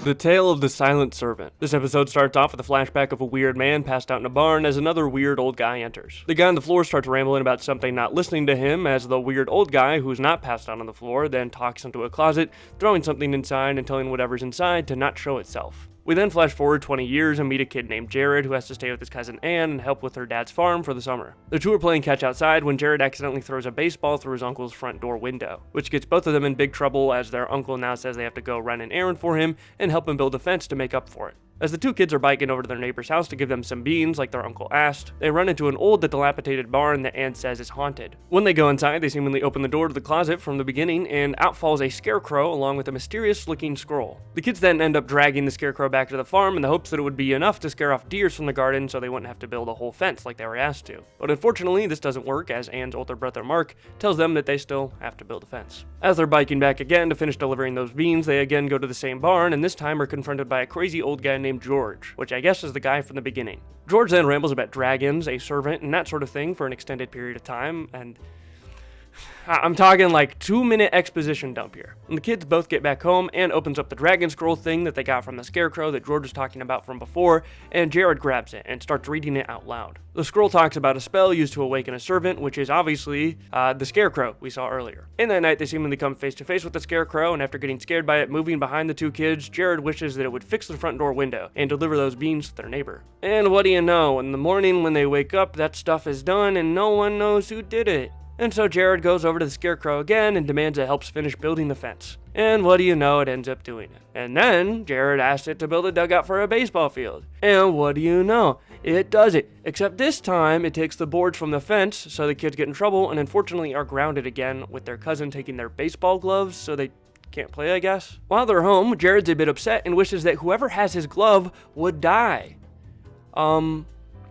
Wild thing to say. So yeah, obviously the scarecrow hears this and goes to kill Mark. And so the kids run over to try to save Mark while he's at a football game, but turns out he doesn't have the glove, and apparently Jared's uncle, or I guess Ann's dad, has them. And so they rush back home to the scarecrow, slowly approaching Ann's dad, and based off what George said, they follow his advice and break the scroll to separate the dragons or something, because there's dragons on the scroll, so this is what it means, I guess. And upon doing so, the scarecrow goes away, and Ann commands it to go back to where it came from. And at the end, we see the crazy guy George grabbing the scroll, I guess gaining control of the scarecrow. This episode has a fun concept, but overall, this sucks. A lot of the key plot points about how the scroll works are explained in the 2-minute ramble by the crazy guy George, and so the entire solution about breaking the scroll in two is entirely learned through this. Also, for a majority of the episode, we just see the kids get in trouble for screwing things up, and then the scarecrow magically fixing things until the plot actually decides to move forward in the last 6 minutes. It's really repetitive. I thought this episode was slow-paced, boring, and it didn't really make all that much sense. I don't really like this one. It made me upset. I'm gonna give this a 1 out of 10. The Tale of the Room for Rent. This episode features a girl named Jessie who lives with her old grandpa, who unfortunately is getting a bit too old to do a lot of things. Even walking up the stairs is hard for him. He gotta get one of those, like the little chair things that go up the stairs. And so to help him get maybe a bit more money, her grandpa says that he's going to rent out one of their upstairs bedrooms since he no longer can really get up there anyways, which Jessie isn't really too happy with. That night when Jessie is out with her friend Alex, they look into the window of one of their neighbors, Miss Simpson, a local palm reader, and through the window they see her sleeping in her living room when suddenly a beam of light opens up and a man walks out. So both of the kids go and run home to tell Jessie's grandpa, who of course doesn't believe them, but the next morning, that same guy shows up asking to rent out their bedroom. Despite Jessie trying to warn him, her grandpa rents out the bedroom, and so both of the kids run over to tell Miss Simpson to try to figure out what was going on in her living room the previous night. She explains that she performed some sort of ritual that takes place on a specific day of the year that allows spirits with unfinished business to stay until the next full moon, and that they usually need a body to possess to be able to do what they want to do. The kids obviously get worried that the ghost might possess one of them, and that night, the kids walk in on the ghost trying to possess Jesse's grandpa, but are able to stop it. And so the kids yet again go back over to Miss Simpson's house, where they find an old picture of Jesse's grandpa, Miss Simpson, and the ghost man, which turns out to be Jesse's grandpa's ex-military friend who died in combat after her grandpa tried to save him, while also being Miss Simpson's ex-fiance, who Miss Simpson ended up leaving for Jesse's grandpa. A little confusing there. Anyways, the ghost man eventually is able to take Grandpa's body, finally getting revenge for supposedly letting him die in the war to take his girl. Then a portal opens up to take the spirits back, like the ritual always does, I guess. But the problem is that it would be Grandpa's soul or spirit or something like that would be taken, because the ghost man Jacob has Grandpa's body now. Before this happens, though, Jesse is able to explain to the ghost man that her grandpa tried to save him while sacrificing himself, but unfortunately was unable to do so. After learning this, the ghost gives up the body, and the end, I guess. Yeah, I don't know about this episode. I feel like it encapsulates a lot of the show's worst writing aspects, where we're just kind of drip-fed information the entire episode with the same plot points happening over and over again until we finally get some sort of resolution, and in this case specifically, the ending, I think, feels pretty abrupt. Like, as soon as the spirit leaves Grandpa's body, the episode just kind of ends. Also, they're able to convince this guy to give up his quest for revenge in like 2 seconds as well. That being said, I don't feel like it was like all that bad outside of these glaring issues. I felt that the story was fine. That is, once we actually get to it. But unfortunately, this episode is content to take its sweet time before actually doing anything that progresses the story. Until that happens, we get a few boring scenes of a ghost man trying to do weird stuff or just hovering over people. I guess I didn't really hate this episode as much as some of the others, but I just thought it was really boring. 2 out of 10. Why so serious? The Tale of the Ghastly Grinner. This episode features a young, aspiring comic book artist named Ethan, who unfortunately, despite sending his comics to a variety of publishers, has received very little, if any, recognition. As he's checking the mail for any replies back for his comics, he finds a letter for an invite to a special event at a local comic store. When he shows up at the event, he's surprised that no one is really there, and I was surprised that they were actually able to show things like Superman and X-Men here. Like, how did they get the rights to do this? Did they? I mean, I guess it was like the 90s when Marvel was going bankrupt, so it's a possibility, but still, damn. Anyways, when Ethan gets there, he talks to the girl working at the comic shop, Frankie, who keeps calling him Cakes for some reason, like, insistently. It's almost every fucking sentence. Jesus Christ. What are you looking for, Cakes? Cakes? Cakes. Cakes. Cakes. Anyways, she's very impressed with Ethan's comic skills and says his style is very similar to a not very well known but very talented comic artist named Sylvester Uncas. And because Frankie thinks he's so talented, she shows him a one-of-one comic made by Uncas that was apparently too terrifying for audience, called The Ghastly Grinner, a story about this jester whose smile is so horrifying he sends people who look at him into a laughing mad state. The next day in class, as they're studying microwaves, Ethan is reading his comic book behind his actual science book when he's caught by his teacher, and the teacher just throws his comic book into a fish tank. Kind of fucked up. After class, Ethan grabs it from the fish tank, and when he gets home and talks to his shitty parents, he then decides to dry it off by throwing it in the microwave. And damn, he throws that shit in there for like 10 whole minutes. That's wild. Ethan ends up getting distracted by a phone call from a nerdy girl in his class named Hooper, who thought it was really messed up what her teacher did to him earlier. In the background, though, there's a large explosion as apparently the microwave blew up, and when Ethan goes to check what happened, he finds a jester-shaped hole in the wall as his mom and dad are now possessed, I guess, by the ghastly grinner, and they got like gusher juice coming out of their mouth. So Ethan runs outside, and it just so happens that Hooper is also outside. As she came to check on the explosion, she heard from over the phone. After Hooper witnesses her own parents get possessed by the grinner through Ethan's parents, coincidentally, the two get on a bus to head to the local comic shop. But the bus driver is also possessed by the grinner, I guess, which causes the bus to crash, forcing them to have to run off the bus and head to the comic book store. When they get there, Frankie explains that Sylvester Uncas is not only her father, but unfortunately never finished the comic book about how to defeat the grinner, and she's hoping that Ethan can finish it since he already has a very similar style. But before they can talk further, the grinner shows up and possesses Frankie, with the kids yet again having to run away. The kids think that the possible solution may be to use microwaves again, as that's what brought the grinner into the world in the first place. So they head to their school, where their teacher has this like large microwave machine that they were using for class, I guess, and nope, turns out that does not work either. Finally, the two head back to the comic book shop, where Hooper convinces Ethan that he has to finish the comic book if they're going to defeat the grinner. But of course, as he's doing this, the grinner shows up, but thankfully Ethan is able to finish it in time, and so the grinner and Ethan collide into each other, both going into the comic book as Hooper reads out what happens. Unfortunately though, it seems like Ethan can't get out, and he can't defeat the Grinner either. So Hooper takes an eraser to the comic and just erases the Grinner, I guess, which causes Ethan to pop out of the comic book, and everybody possessed by the Grinner is magically fine. The end. Alright, so this episode is a bit of a mixed bag. On the one hand, I think the Grinner here is a very standout villain for the series, probably one of the scarier ones they've introduced, at least visually. That being said, a lot of the plot here doesn't really make all that much sense. Like, the way the Grinner is described, I'm not really sure how the kids were able to get away from him multiple times, other than the kids having like this secret superpower of plot armor. Due to the comic book nature style of this episode, I find the more unbelievable elements to be a little bit more understandable here, as this definitely isn't going for realism. I mean, they literally brought the guy into the world by exploding a microwave. It's not the most scientifically accurate writing here. So yeah, I don't know. I don't feel like I should be super nitpicky about this one. I generally enjoyed this episode, but its plot is kind of weak, which detracts from it a lot in my opinion. So I guess I'm going to give this a 7.5 out of 10.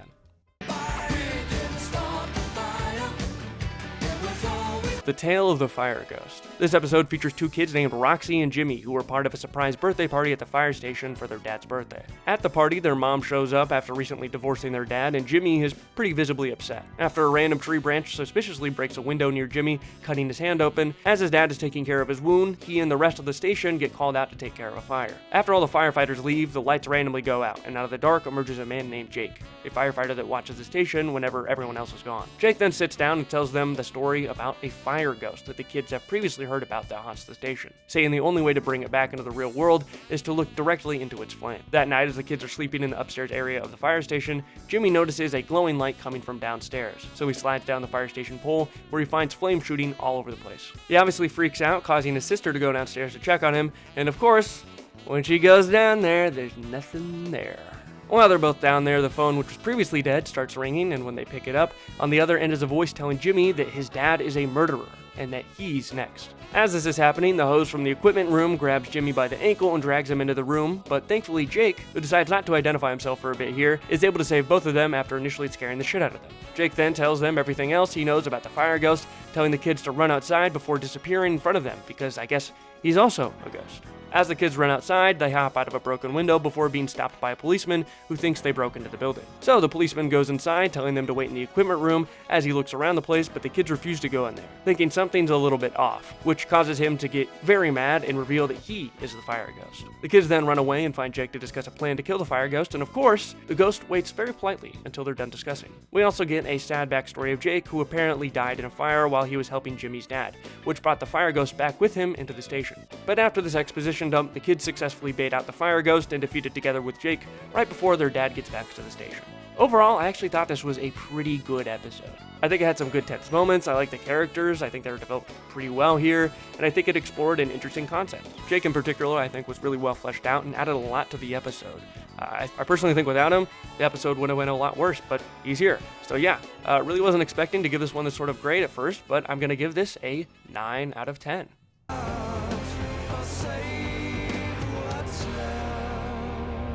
The Tale of the Closet Keepers. This episode starts off with a fight between members of a basketball team as they're frustrated that their really good teammate Stacy is having trouble understanding calls during the game because she's deaf. One of the kids in particular, Billy, is essentially just really upset that she's deaf, and so Stacy apparently can tell that they're having an argument about her, which causes her to run away into a random building, and in this building she sees two men in black suits leaving and talking very oddly. As she looks around the place, she finds an elevator that leads downstairs to this sort of control room that has this interactive map of the world and some other weird technology. As she's down there though, the two men show up again and start chasing her, leading her to another downstairs area, which ends up being a prison cell block filled with kids who have been abducted from all over the world. While this is happening, she raises suspicion from the men in black, as well as their leader, as she doesn't react at all to the loud alarms they use to restrain prisoners. Even without the alarms or the sound weapons they have working on her, they're able to capture her and put her into this sort of zoo exhibit for aliens. Very coincidentally, the kid who was bullying Stacy at the beginning, Billy, is also put into the same exact enclosure with Stacy. A bit later, as they're fed food for the day in the form of green jello, Stacy overhears, or I guess oversees, the main leader of the Men in Black alien guys, telling them that he wants to kill Stacy. Stacy, along with Billy, then plan an escape in which she uses a reflective mirror to avoid alarms going off, as apparently they're light sensitive or something, and she also uses her ability to not be able to hear to avoid any of the debilitating noises caused by their alarms and weapons. Along the way, she of course frees the other kids, and using the interactive world map that the aliens have in their control room, teleports all the other kids back home. As Stacy and Billy are almost about to leave, the lead evil guy captures Billy. And so Stacy turns on the alarm, debilitating him and Billy, dragging Billy with her as they hop into the escape pod and go back home. This episode was alright, and has some good aspects for sure. I like how they explore the idea of something that's normally viewed as a possible disability as an advantage here, even if Stacy's deafness is not always treated accurately or consistently. Very commonly, she will understand what people are saying, even if she can't really see their mouth. I don't know, I guess that's probably being a little bit nitpicky. This is a kid's show after all, but overall, I thought this episode was relatively well done. The pacing was kept up fairly well throughout it. I'll give this a 7 out of 10. The Tale of the Unfinished Painting. This episode starts off with a girl named Cody and her brother, who sneaks up on her at the park as she struggles to find inspiration for a new art piece. One day while she's out at the park, Cody sees a random girl behind her as she smiles and runs away, leaving her hat behind in the process. So Cody chases after her to try to give it back, but she can't find her anywhere, but it does lead her to another art gallery. Inside the art gallery, she is introduced to Mrs. Byer, the artist of the gallery. Cody says that she admires her paintings and recently has had a creative block, and so Mrs. Byer takes her under her wing and shows her backroom collection of unfinished paintings that come from a variety of different sources that she keeps as a reminder of the difficult nature of the creative process. Here in the back room, we're also introduced to another girl named Jenna, who was working on a painting under the wing of Mrs. Byer. While Cody is looking around, she finds a painting that particularly resonates with her, and she almost seemingly enters the painting in this sort of daydream sequence. Mrs. Byer notices that she's interested in it, and so offers to let Cody finish the painting. After Cody leaves that day, we see Mrs. Byer open up this cabinet full of paintbrushes with this weird statue of a head inside. As Cody continues to work on the painting, she eventually discovers this cabinet, and after touching one of the brushes, she has this weird vision of a girl screaming. Later on, she eventually has a dream of the same girl telling her not to finish her painting. Back in the studio, we see this other girl named Jenna finishing her painting, and so Mrs. Byer has her sign it. But when Cody comes back in, we see Jenna's painting hanging on the gallery instead with Mrs. Byer's signature, with Jenna nowhere to be found. As Cody finishes her painting, she goes to the brush cabinet again and finds the brush Jenna was using, and upon touching it, she sees her screaming, which obviously freaks her out a bit, causing her to call her brother to come help her. While this is happening though, Mrs. Byer interrupts her, so Cody has to get back to working on the painting, eventually finishing it and signing the painting, which causes her to be transported into the painting. Right after this happens though, her brother shows up demanding to know where his sister is, finding the weird girl from the beginning standing next to a burning trash can with Cody's painting. Inside of the painting, things start to become filled with smoke, and somehow Cody decides to break the paintbrush that came with her into the painting, which frees her from the painting. And so while Mrs. Byer and her brother are out back, Cody grabs all of the brushes, runs out back, and throws them into the burning trash can, releasing all the girls who use them for their paintings, I guess, which also stops Mrs. Byer's immortality, which was fueled by the souls captured by the paintbrushes, I guess. Overall, this episode is a bit of a mixed bag. I like some of the ominous aspects of this. It's a very eerie episode, which helps a bit with the parts that would normally feel a bit slower. I think the concept here is pretty fun and executed relatively well, although some parts of it are definitely a bit confusing, especially near the end. I don't mind some of these questions not being answered, but it did just feel kind of convenient in some cases of like how they knew what to do. I don't know, I wouldn't say it's one of my favorites, but I overall enjoyed the episode, so I'll give this a 6.5 out of 10.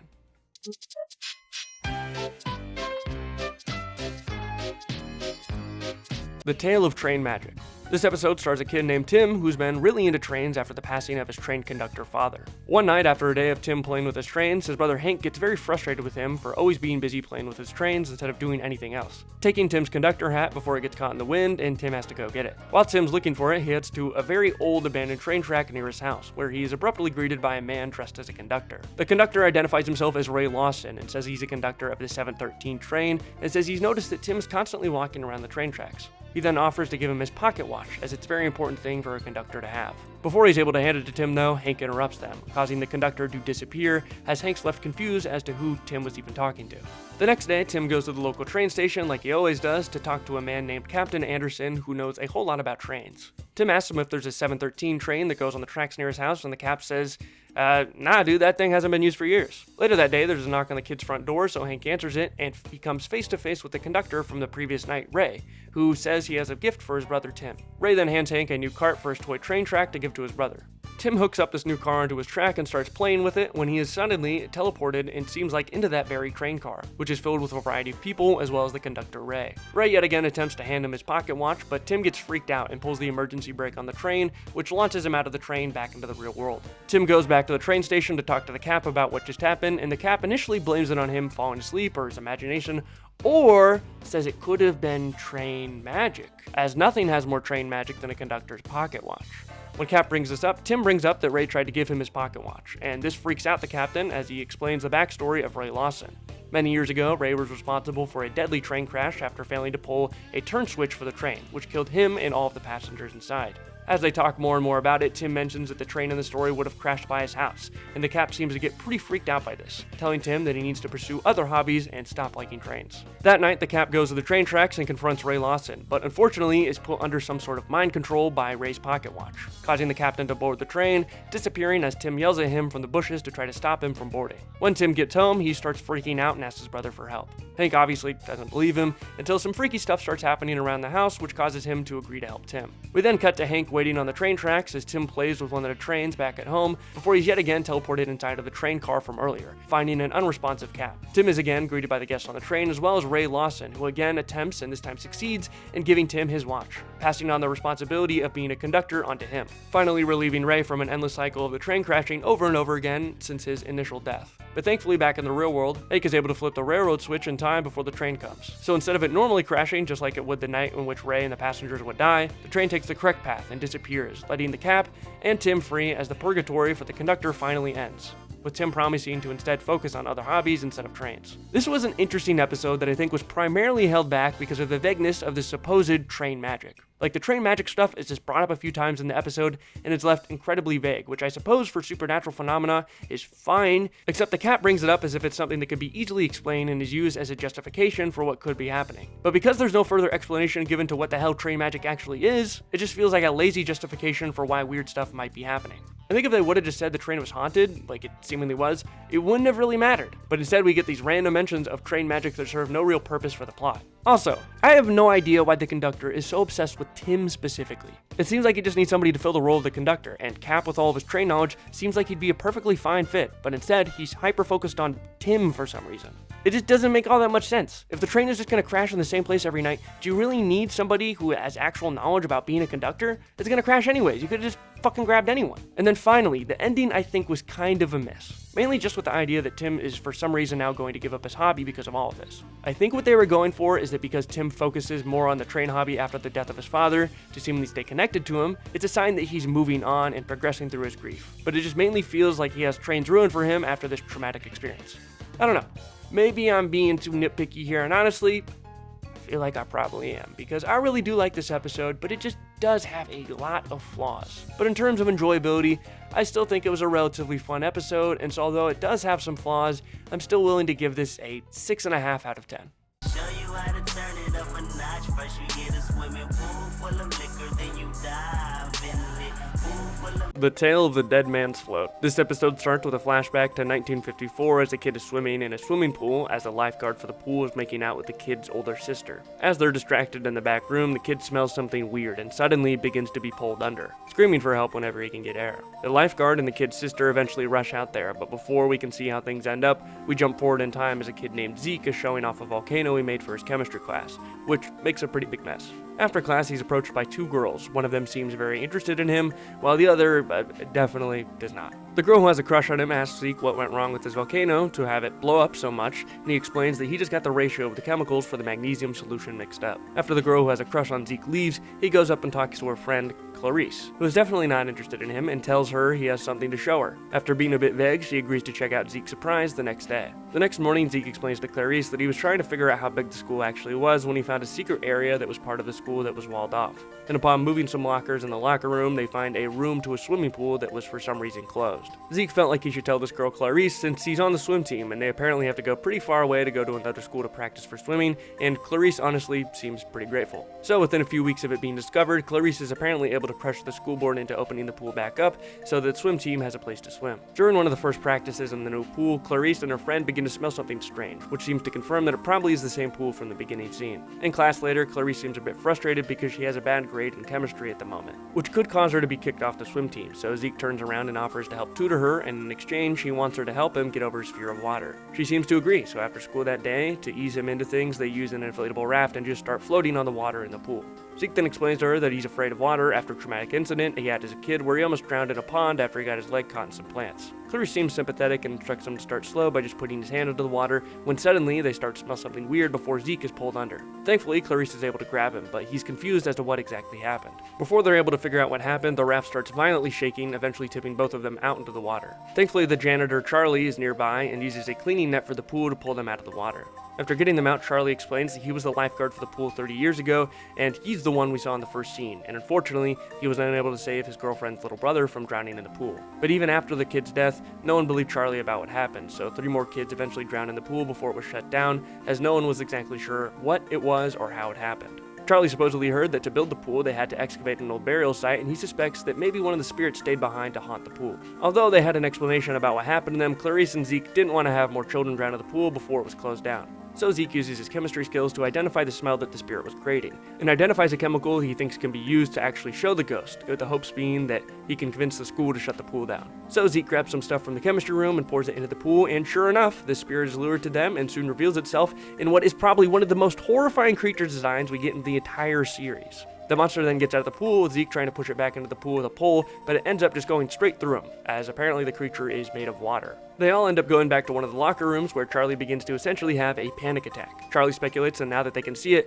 it has no reason to stay hidden in the water. And we then see this firsthand as it seemingly can now travel through pipes and out of drains to make itself appear. Since Zeke mentions that it's made out of water, Clarice gets an idea based on what Zeke said earlier in class when talking about his volcano, theorizing that maybe using a lot of magnesium on it could get it to explode in the same way that Zeke's volcano did. And so they rush to get some magnesium from the chemistry room, and right before they're about to pour it into the pool, Zeke decides to swat it out of her hand into the pool because her hands were wet and it could cause a bad reaction that could hurt her, I guess.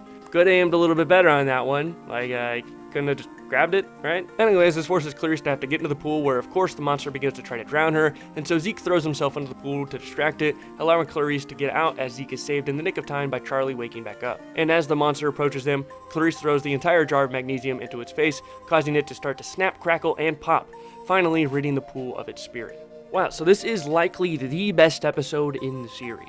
The horror in this episode, I think, is phenomenal. It's not just good for Are You Afraid of the Dark standards, it's good for horror standards in general. It capitalizes off of one of the core tenets of horror by making something seemingly mundane into something terrifying. And I completely imagine that this episode alone was responsible for scaring hundreds of children away from swimming pools. The opening scene here immediately hooked me into the episode, and even after this, I think the pacing was done relatively well to get you back immediately into the tense moments in the pool. The acting here is also, I think, really well done. And the monster design here is fucking incredible. Jesus, man, how is this in a kid's show? Even the backstory of this all, I think, is really well done. And outside of like a few minor gripes with this episode, like that one scene where he swats the stuff away from her, I really have no complaints. And for someone like me, that says a lot. You already know what this is getting. This is easily getting a 10 out of 10. In air, we give them a hand, we give them both eyes, so we cannot see the signs. The Tale of the Jagged Sign. This episode stars a girl named Claudia, who has to stay with her aunt for a few weeks at an old nursing home her aunt runs after Claudia's parents go on vacation in South America. Claudia isn't too thrilled to be staying with her aunt, as there doesn't seem to be any kids her age there. As her aunt is showing her around the house, Claudia gets distracted by a music box playing in one of the rooms, and somehow gets surprised by an old lady sitting next to her, who ends up creepily touching Claudia's hair. Claudia's aunt, who had stepped away for a moment previously, comes back into the room and leads Claudia out, telling her that that woman is Marjorie, and she is unfortunately in a bit of a cognitive decline. Her aunt then tries to cheer up Claudia by letting her know that she invited over the next door neighbor who's around her age to come hang out. And so Claudia is then introduced to Kate. Claudia and Kate decide to go hike out in the woods, venturing a bit off the path, discovering a sign painted high up on the rocks of a hill. Claudia asks what this is, and Kate explains that she heard it's a haunted sign that was created by a ghost. And if you stare at the sign too long, the ghost will haunt you, eventually leading you up to the cliff and off to your death.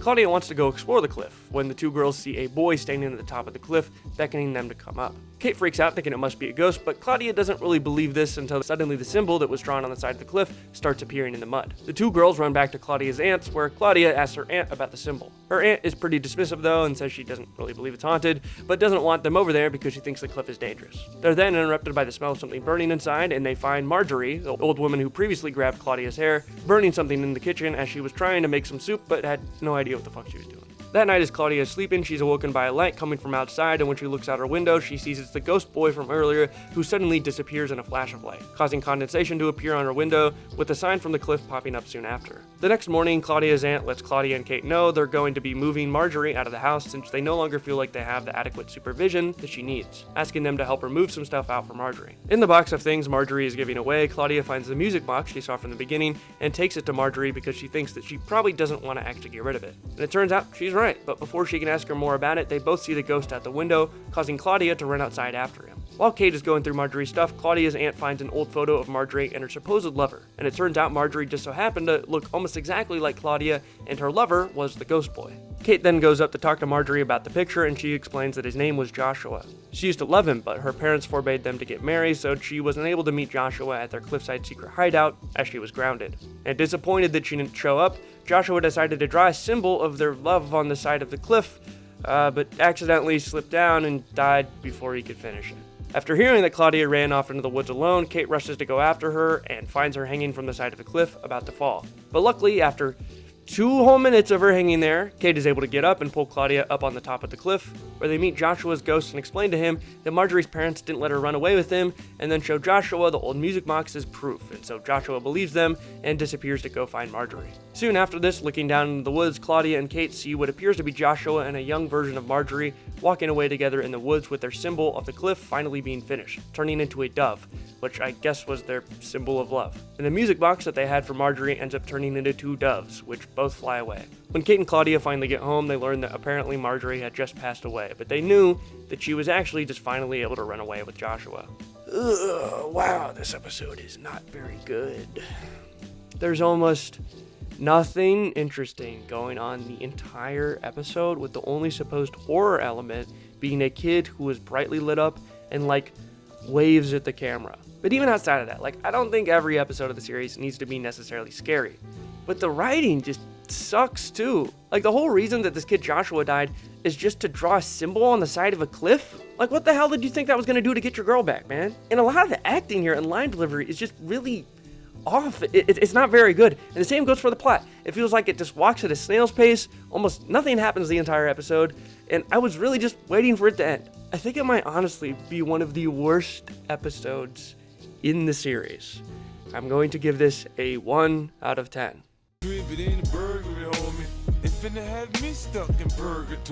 The Tale of Station 109.1. Alright, before we get too deep into the recap of this episode, I just got to acknowledge the cast here. First of all, we get one of our main characters here, Chris, an actor from the Goosebumps episode Calling All Creeps, one of my personal favorites, which is pretty cool. And then we get another famous Goosebumps actor, Ryan Gosling, from Say Cheese and Die.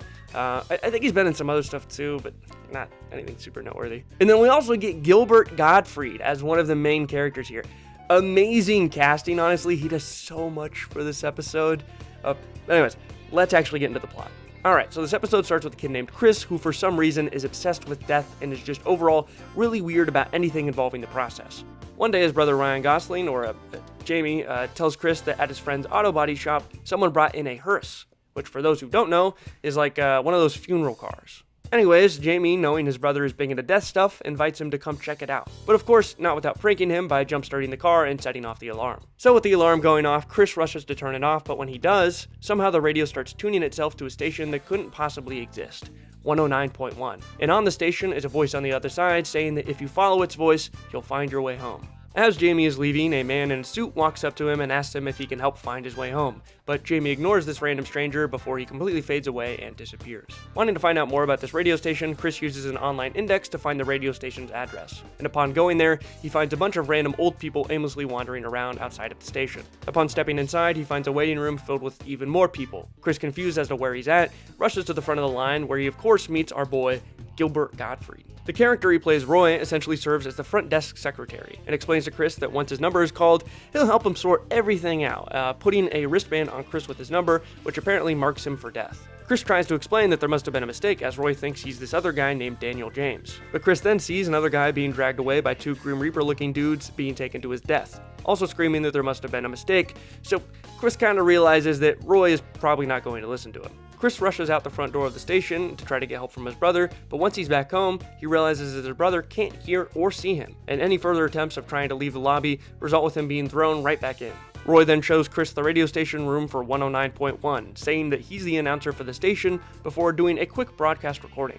While Roy steps away, Chris hijacks the radio station and tunes it to a different frequency that his brother often listens to at a specific time each day in the hopes that he can get his attention. Thankfully, Jamie is listening on the other end of the line, but Jamie thinks it's some sort of prank up until the same man from earlier, who we now know is Daniel James, walks up to Jamie asking for help to find his way home. Jamie quickly puts two and two together and realizes that his brother isn't lying or playing a joke on him, and is finally able to get Daniel back to the radio station. But it seems like it might be too late, as Roy ends up catching Chris and gets very annoyed, deciding to send him away to die immediately. So as Daniel and Jamie arrive, Chris is thrown through the pearly gates. But suddenly, in an event that hasn't been seen before, Chris is thrown back out after whoever is on the other side realizes that there's been a mistake. And then from here, Roy actually listens and realizes that this Daniel guy is actually the guy who's supposed to be dead, and sends Chris and Jamie on their way to live another day. This episode is just really fun. Yeah, it's cool that Ryan Gosling is here, but oh my god, Gilbert Gottfried turns this episode from probably what would have been pretty average into something that is so memorable, which honestly,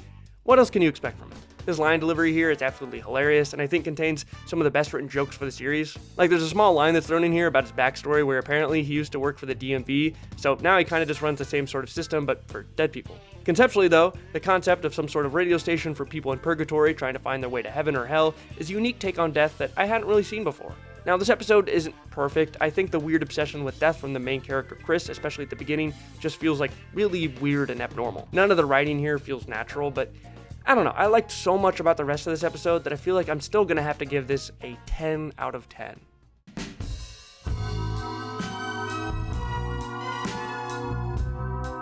The Tale of the Mystical Mirror. This episode starts off with a girl named Janice running from somebody in the woods before being confronted by a woman wearing a black robe who seemingly does something bad to her. And as this happens, Janice trips and falls on the ground, dropping this little carrying case thing with this crescent symbol on it before we cut to two girls walking sometime in the near future named Cindy and Laurel, with Laurel talking about her ex-coworker, seemingly the girl from the beginning who apparently ran away from home. Hoping to get a job, Laurel is taking Cindy to the place she works at, owned by Miss Valenti, who also happens to have a sign for her shop that has the same symbol from the beginning, so I think we know where this is going. Cindy and Laurel step into the shop where Cindy is introduced to Laurel's coworker named Vicky, who's kind of just an asshole, and then we of course are introduced to Miss Valenti, a very attractive woman who's focused really entirely on beauty. Cindy talks to Miss Valenti about wanting to apply there, and Miss Valenti says that she thinks Cindy would be a perfect fit, but she just needs a little cleaning up. And so after a little makeover sequence for Cindy, she seems to secure the role for the new job. As part of her new job, she gets this little carrying case sort of mirror thing with a symbol on it from the shop,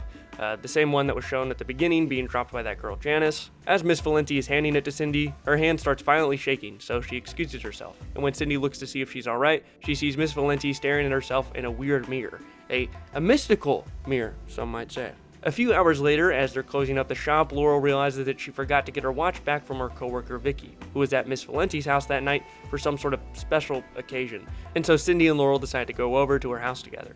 We then cut to Vicky, who is at Miss Valenti's house trying on some clothes and stuff, when Miss Valenti gives her the mystical mirror she was looking at earlier, and upon staring into it, she becomes entranced by it, before Miss Valenti hands her this potion thing, with the promise that she'll be able to stay eternally beautiful and youthful. But instead, when she takes a drink, she gets like glowing white eyes, like she's turning into Herobrine. When Laurel and Cindy eventually pull up to the function, Miss Valenti says that Vicky actually never showed up. However, in the living room, Cindy sees the watch that Vicky forgot to give to Laurel, so she knows that Miss Valenti is lying. Cindy then excuses herself to go to the bathroom as Laurel is handed the same exact mystical mirror we've been talking about. As Cindy is making her way to the bathroom and looking around for Vicky, she notices that a lot of the pictures on the wall of Miss Valenti are from pageants from over 60 years ago, where she looks the exact same. Again, I think we know where this is going. Cindy eventually gets to the bathroom, which apparently doesn't have a mirror, which she finds very odd, but thankfully, she has her little pocket mirror that was given to her by Miss Valenti. But upon opening it, in the reflection she sees that the photo as Miss Valenti actually looks like a picture of a really old woman. So Cindy runs downstairs and eventually is able to get Laurel out of the house. But not before she also drinks the same Herobrine potion that was given to Vicky, which turns Laurel into a husky as they're running away. Cindy then gets chased to the campsite where Miss Valenti has her 3 past victims who are all now dogs. Miss Valenti then confronts Cindy, handing her the mystical mirror, saying that she can promise her eternal youth. And although it initially seems to entrance Cindy, she says that the only thing she wants is her friends back, before smashing the mirror onto the ground, killing Miss Valenti, Raiders of the Lost Ark style, and turning the dog girls back into people. Overall, I found this episode to be a bit underwhelming. Not only does it copy a lot of the same plot development as the Season 1, Episode 7 episode, The Tale of the Captured Souls, with both involving eternal youth and mirrors very heavily, but I felt there was a pretty severe lack of tension throughout the whole episode.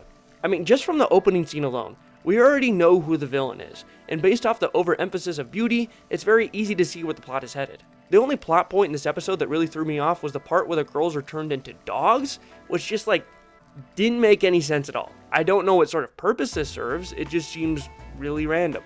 And a few bright sides for the episode, I guess. I didn't feel like the acting here was all that bad, and I felt like the decisions that the characters made were fairly logical, which is more than I can say for other episodes, but overall, I just really wasn't a fan. I'm gonna give this one a 2.5 out of 10.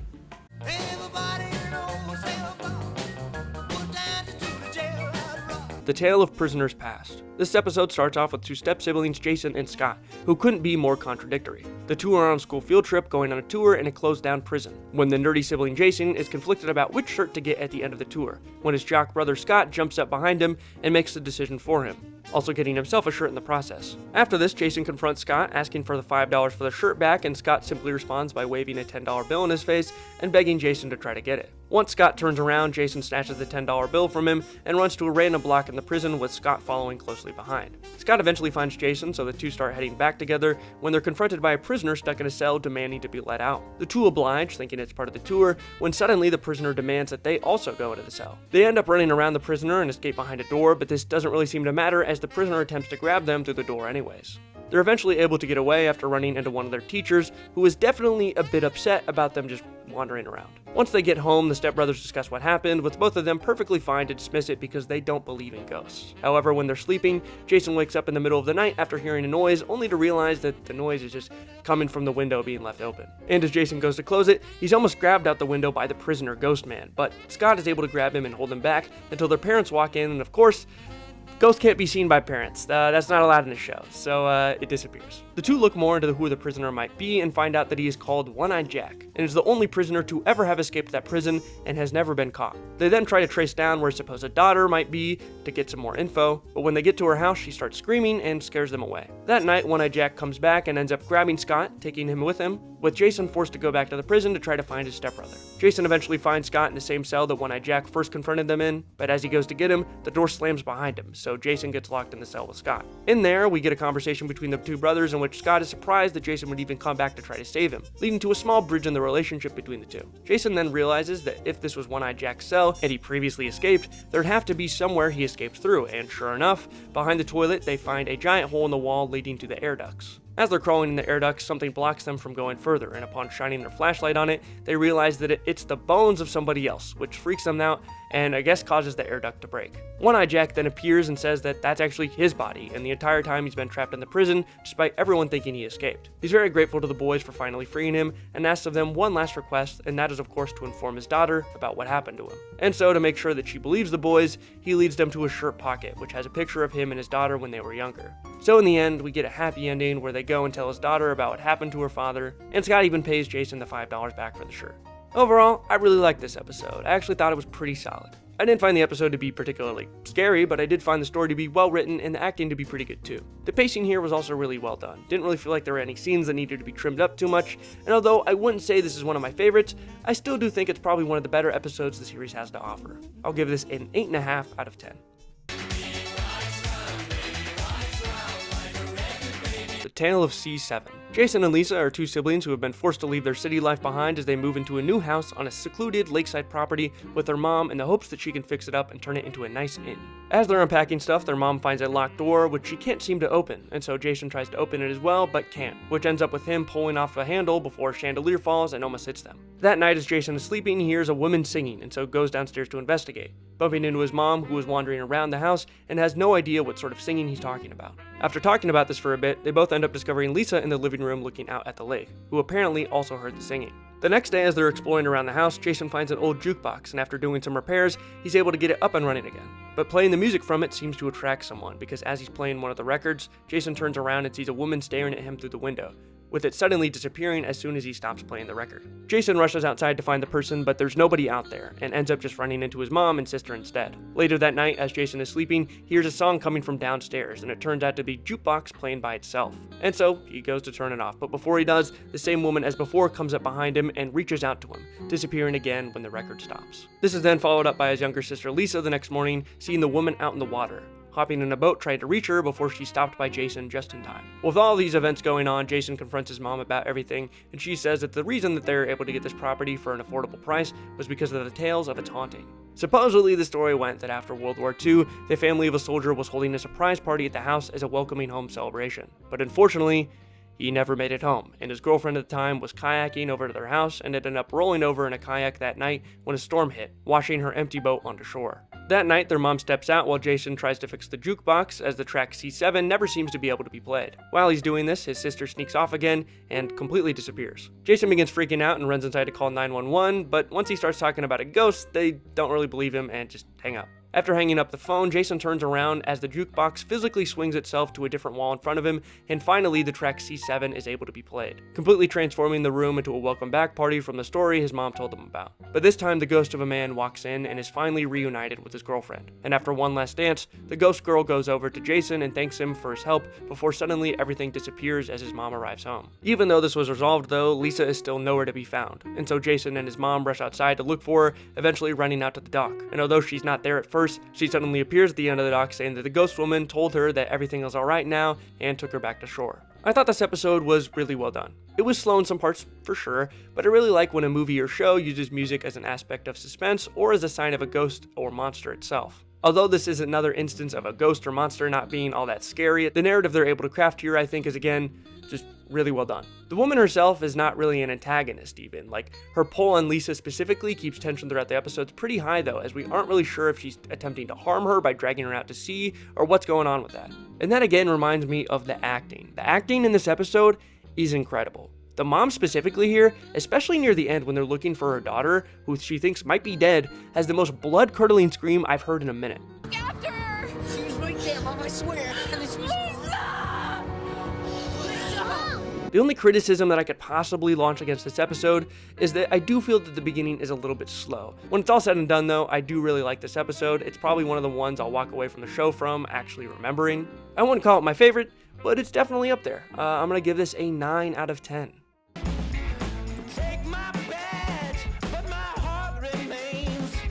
The Tale of Badge. This episode starts off with a girl named Gwen who's celebrating her birthday with her family when her brother Trevor walks in with a trophy after winning his local science fair, and everyone gets distracted away from celebrating Gwen's birthday, so she runs up to her room. Her grandma follows her, grabbing a box that says Badge on it, and gives her a red jewel from it called the Jasper. As her grandma is about to explain more about what it means with a book about the Jasper, Gwen's mom walks in and confronts Gwen about quitting the band that day after her mom just got called by her teacher. And so now both of the parents have to go to the school to talk to her teacher, and with her grandma also busy, Gwen is forced to look after her little brother instead of going to a party like she wanted to. And I mean, like, it's her birthday, man. I don't understand why she got the short end of the stick here. Anyways, after their parents and grandma leave, Trevor, who was spying on his grandma, goes to unlock the badge box, playing the recorder that was found in it, which causes the quartz in it to start glowing. His sister walks in on him though, and so he quickly hides it outside the window, very nonchalantly. Gwen goes back to talking on the phone again when smoke starts appearing out of the window, and suddenly the house loses power, with a rat-looking dude named Badge popping in through the front door, looking for the Setterwind. After freaking the kids out a bit, he grabs Trevor and shoves him through the front door through a portal as Gwen follows closely behind, leading to Badge's cave. Badge then starts hopping around, saying cryptic shit and asking about the Setterwind again and again. Gwen gets freaked out and rushes out of the cave back into her house, where she runs upstairs and finds the book that her grandma was going to show her, which talks about the Jasper being used to seal the goblin away using Setterwind magic. And within the book is all of the Setterwinds from the past, including her and her grandma. Gwen then goes to confront Badge and tries to seal him away with the Jasper, but it doesn't really work. But thankfully, Grandma's close behind and confronts Badge herself, telling Gwen to go play the song. So Gwen is like kind of confused what the hell she even means, and then she realizes that on Badge's box is a series of music notes. B-A-D-G-E for Badge, obviously. And after playing the notes on the little recorder in the box, it seals Badge away and rescues her grandma and her brother. And at the end, her grandma now passes the box to Gwen as her responsibility. This episode was okay, I guess. I think the design of Badge was kind of gross, so probably scary enough to freak out some kids. And I thought that the story that surrounded him was fine enough. You know, nothing too special, but not terrible either, I guess. I don't know, it wasn't really good. It really wasn't that bad either, I guess. It was just kind of average, maybe even below average. Who am I kidding? I don't really give a fuck about this episode. 3 out of 10. I'm having illusions, all this confusion's driving me mad inside. The Tale of the Manaha.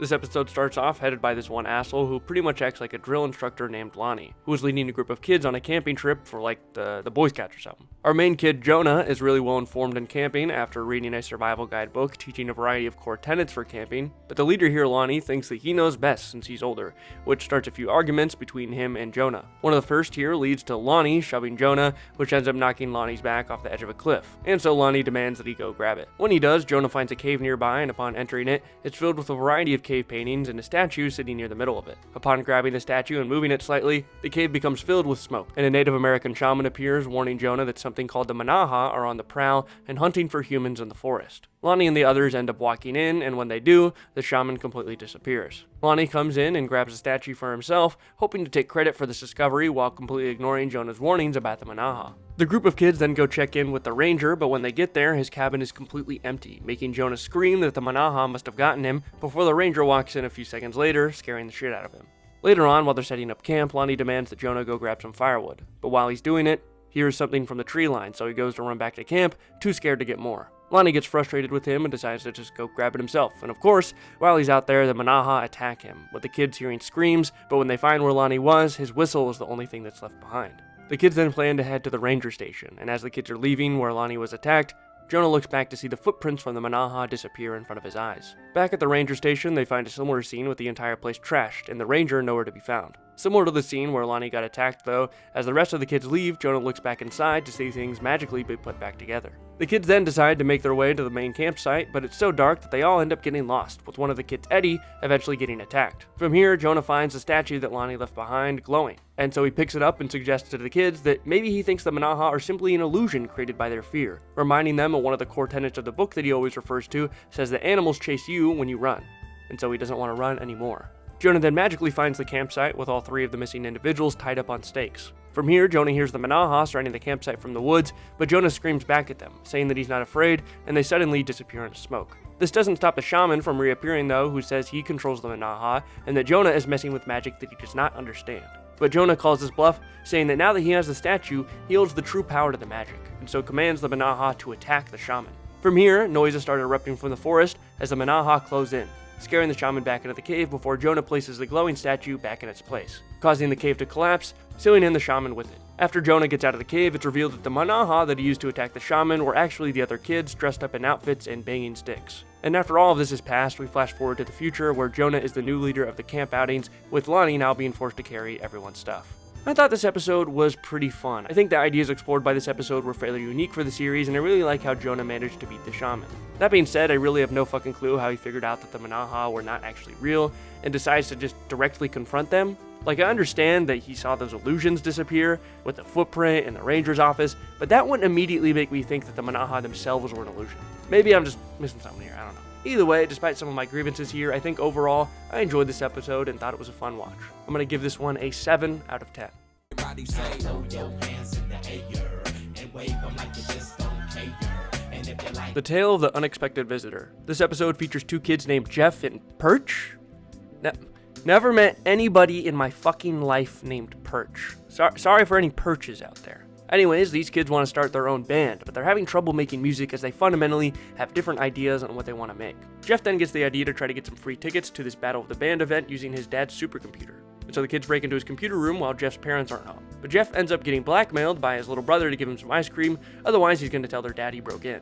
While Jeff steps away to get him some ice cream, Perch discovers a folder that Jeff's dad has about something called the Peabody Project. which is essentially this program that he has to communicate with extraterrestrials long distance. And so Perch decides to randomly send parts of the song they've made to a random location somewhere far off in the galaxy. Almost immediately, Perch gets a message back in the form of another music file. That night as Jeff's sleeping, a bright light appears in the sky, which doesn't seem to wake him, but it does wake up his dog, Montana, who runs outside before being captured by some sort of yellow net thing. The next morning, Jeff's mom says that Montana is missing and asks him to go look for him. So obviously, he decides to wait a full 12 hours till it's night to start the search. Jeff and Perch go into the woods to look for Montana, while Bobby stays in the yard just in case Montana comes back. While Jeff and Perch are gone, Jeff's younger brother Bobby decides to play some t-ball, accidentally hitting the ball into the woods, where he's captured by another yellow net thing. Meanwhile, Jeff and Perch find Montana's toy in the wood and eventually run into the yellow net thing, but they don't get trapped in it.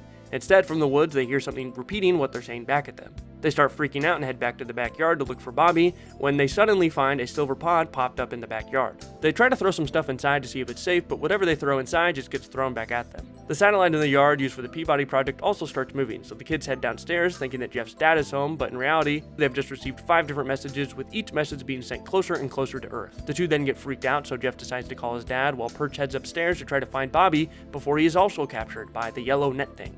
Jeff then heads upstairs and sees one of the used up yellow net things, with Perch now gone, so he heads to the silver tube in the yard to look inside, finding Perch, Bobby, and Montana all in these weird cell things. Perch, for some reason, knows how to unlock them and says that Jeff just needs to play a D-flat to unlock their cells. And so Jeff runs back to the house to record a D-flat being played onto his radio and is able to free all of them. But when they head back out to the yard, it's covered in yellow net things. And almost immediately, 2 bright flashes of light appear in front of them, and 2 aliens basically say, sorry, in our language, the musical message you sent said, "I am toys, and my son wanted to go play with you." And from here, they take their son and dip, and everything is fine now. Yeah, there were a lot of really dumb things in this episode. Like, the entire resolution there at the end, that just felt really lazy. The yellow net things that appear throughout the episode also just managed to capture people as they back into them all the time. Didn't really feel very threatening when that happened. That being said, as more and more people disappeared, I think this built up at least a little bit of tension and intrigue. But overall, I still felt like the episode felt pretty slow, and the resolution at the end was just stupid. I'm gonna give this a 2.5 out of 10.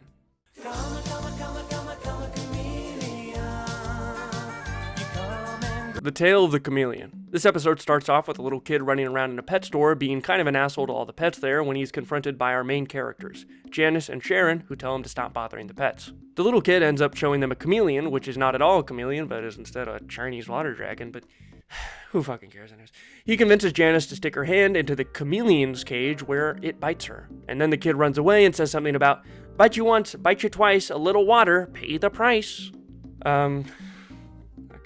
After all that transpires, the 2 kids leave the store and go to Janice's mom's car. Her mom is loading up some groceries when the chameleon sneaks into one of the bags. When they all get home, because Janice is arguing with her mom about wearing a dress and dyeing her hair, the chameleon is able to easily sneak out of the grocery bag, and later that night is also easily able to bite Janice before morphing into a copy of her for a little Tia and Tamara special crossover appearance on Are You Afraid of the Dark? Janice freaks out, screaming to get help from her friend Sharon, but when Sharon walks in, the chameleon has disappeared. The next morning, when Janice wakes up, she has a giant bruise on her stomach from where she was bit last night, and is convinced she's turning into a chameleon. And wouldn't you know it, when she's shoved into the shower by her evil clone, it turns her into a chameleon for some reason. I guess that's one of the steps for this to work. And so from here, the chameleon ends up taking Janice's place, and very notably starts acting kind of weird around her parents and her friend. The real version of Janice keeps attempting to make her way towards her evil clone, but is continually attacked by clone Janice. After Janice's parents leave to go to the store, clone Janice answers the door for a suspicious package that she refuses to show Sharon. Sharon sneaks upstairs to see what it is, and upon peeking into Janice's room, she's eating one of her fish. Clone Janice then gets suspicious that Sharon knows that she's a clone, and starts looking around for Sharon, allowing Sharon to sneak into Janice's room and find the package that she got delivered with a box of chameleons. Just before Clone Janice is able to run upstairs and confront her, her parents come home, so she has to try to act a little bit less insane. But once her parents leave the room, she confronts Sharon, saying that she's gonna take Janice's place. But this conversation allows just enough time for the real chameleon Janice to bite the evil clone Janice. In a bit of more perfect timing, her parents really want Janice's opinion on their garden. And so, evil clone Janice gets pulled away, allowing Sharon to get the box of chameleons, sneaking in the real Janice chameleon into the box. And so when Sharon goes to throw the chameleons into the well, clone Janice grabs it from her, and it allows the real Janice to bite clone Janice once again, which transforms her back into a human, I guess. And I guess the thing that turns people or the clones back into the chameleons is water. And so Sharon is forced to try to make a decision on who the real Janice is, with one of them eventually throwing the chameleons into the well to prove it's the real her. Except it's actually evil clone Janice, so the real Janice gets turned back into a chameleon and thrown down the well, with the fake clone getting her lizard family from the well later. I personally was not a huge fan of this episode. The rules for turning into the chameleon are just stupid and kind of weird. Like, how the fuck did the real version of Janice, who got turned into a chameleon, really know that she needed to bite the evil version of herself twice to turn back into a human? Like, I understand that happened to her, but I don't think that would be like my immediate understanding of how everything worked, even with that stupid kid's phrase at the beginning of the episode. The evil clone idea is something that's been explored before, I know, in like other children's horror, and comparatively, I really don't find this one to be a standout. There's really not much going on in the episode, and a lot of the scenes that are meant to be scary here are just close zoom-ins on a lizard with hissing sounds in the background.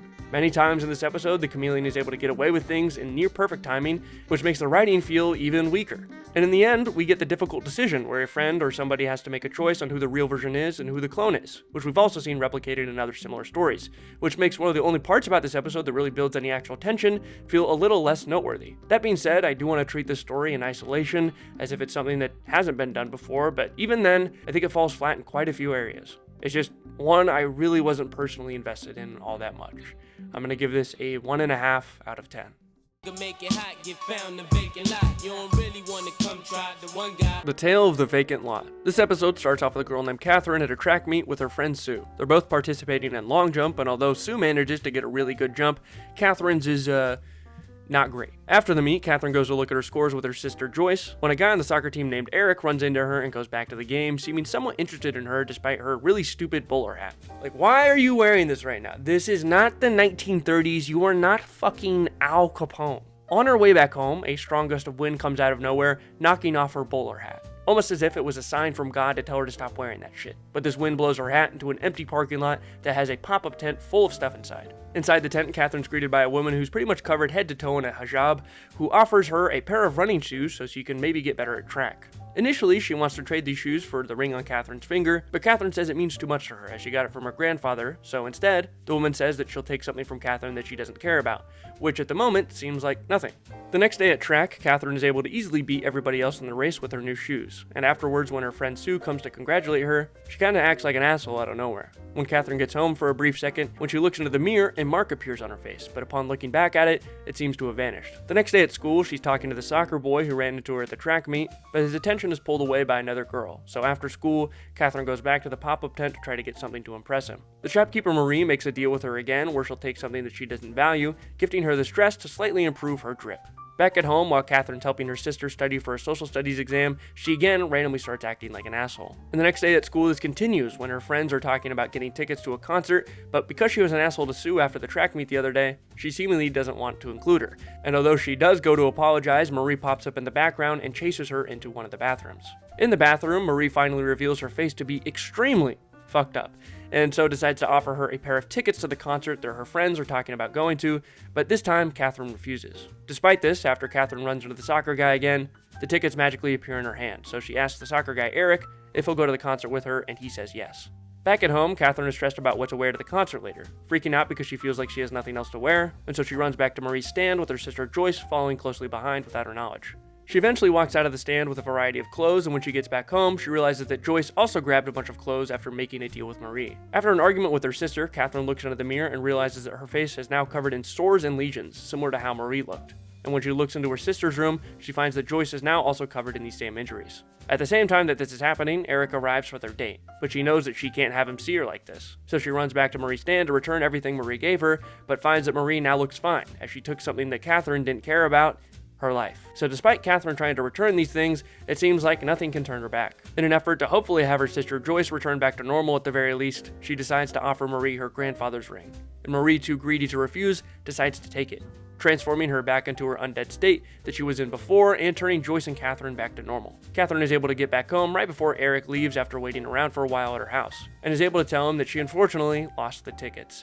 But he doesn't really seem to care, instead just kind of wants to go on a date with her. I thought this episode was pretty well done. I like the themes here around greed and the consequences of it, while also having to focus on loving yourself. Definitely not bad messaging for a kid's show. That being said, the acting here can be a little all over the place. The soccer guy Eric especially has some really bad line delivery here. Hi. keep running into each other. I did find the story to be a little bit predictable, but that being said, I don't think it detracted too much from the episode, so I'm willing to give this a 6.5 out of 10.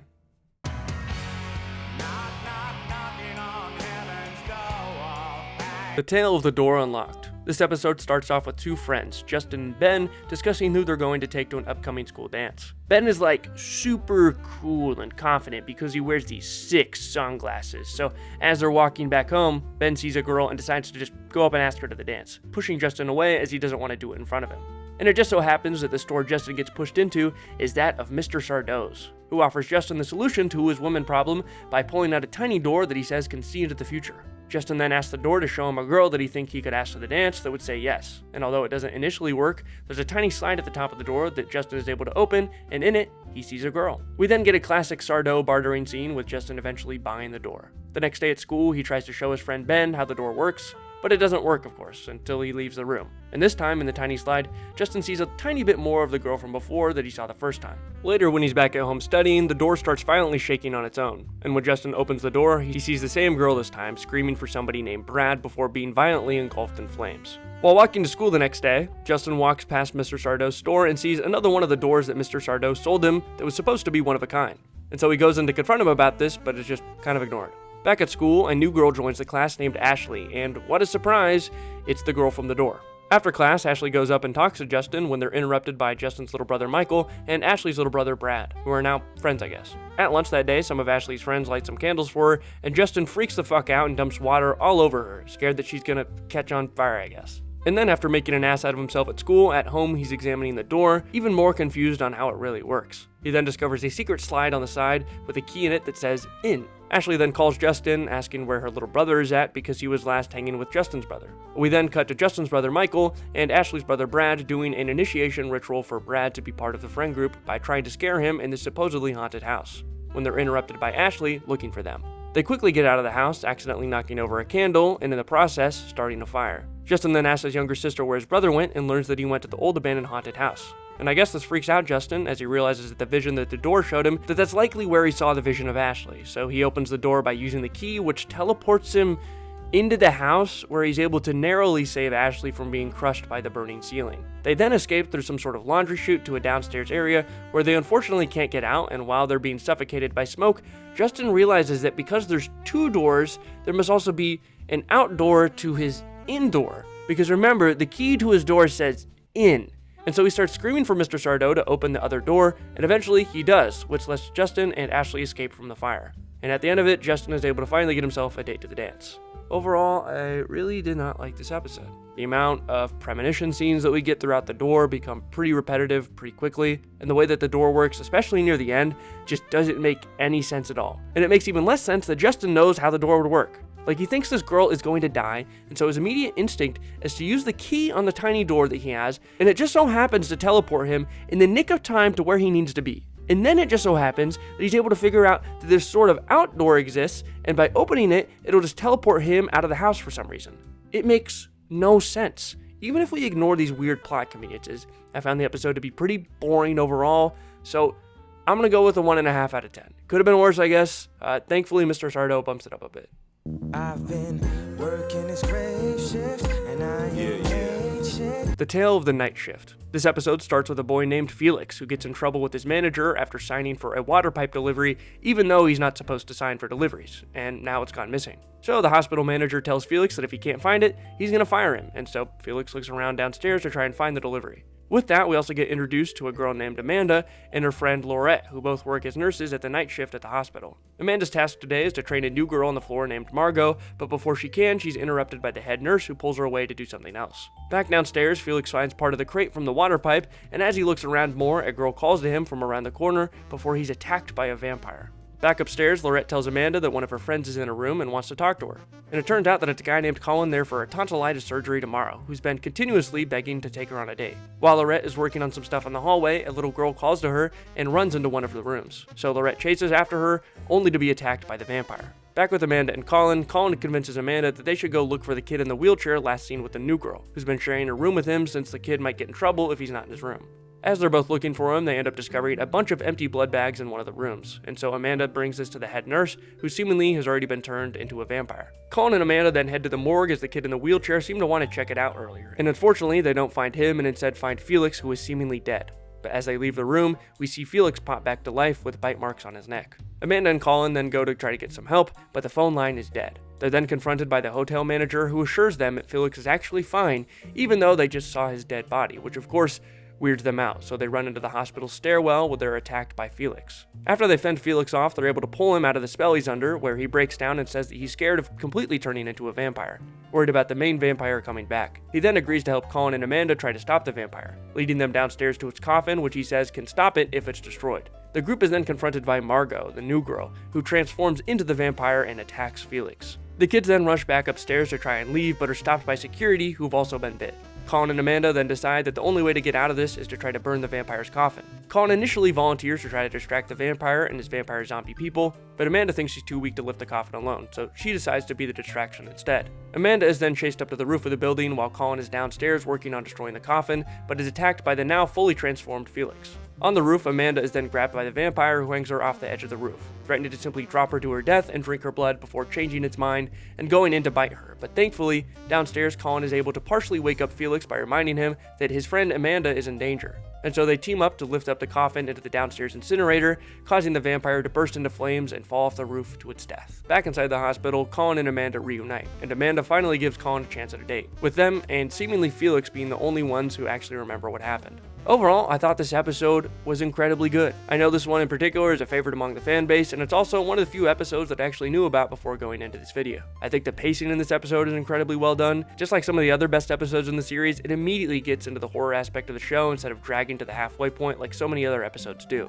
My only real complaint with this episode is that Felix, knowing about the coffin being the only way to destroy the vampire, didn't really make all that much sense, but I'm willing to overlook this because everything about the episode I thought was really well done, outside of a few bits of questionable line delivery here and there. Really solid episode. We're going with a 10 out of 10.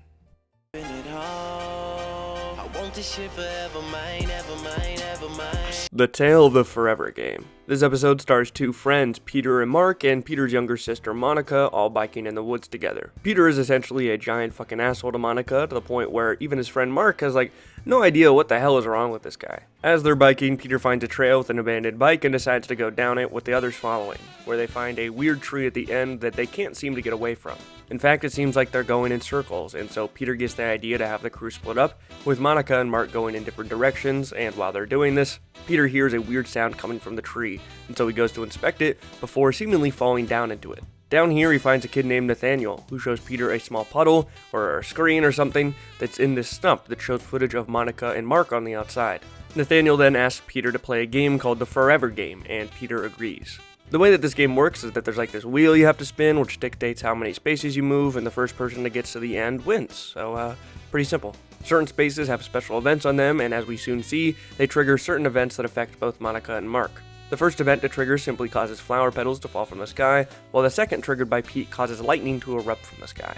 An important thing to note is that for most events, by triggering another event, the previous event stops. However, for some of these, this is not the case, such as the Burden Beast, which we will continually see chase Monica and Mark throughout the rest of the episode. When Peter sees that Mark and Monica might seriously be hurt by this beast, he tries to tell Nathaniel that he wants to quit the game. However, Nathaniel informs him that to leave, one of them has to win, and whoever loses has to stay behind, and by refusing to play the game, neither of them can leave. And so the game continues with a montage of them spinning the wheel over and over again, until we get to the fairly late point in the game, where Peter has to make the choice of going back 15 spaces and essentially dooming himself to be stuck there, or to land on a switch space, which will switch him with either Mark or Monica, possibly trapping them there forever. And despite Peter's psychotic hatred towards his sister, he has now decided that he actually really cares about her, so he decides to lose 15 spaces, pretty much damning himself to be stuck there. Eventually, Mark and Monica randomly figure out that the tree must be causing everything that's happening, and so they start to violently try to push it over.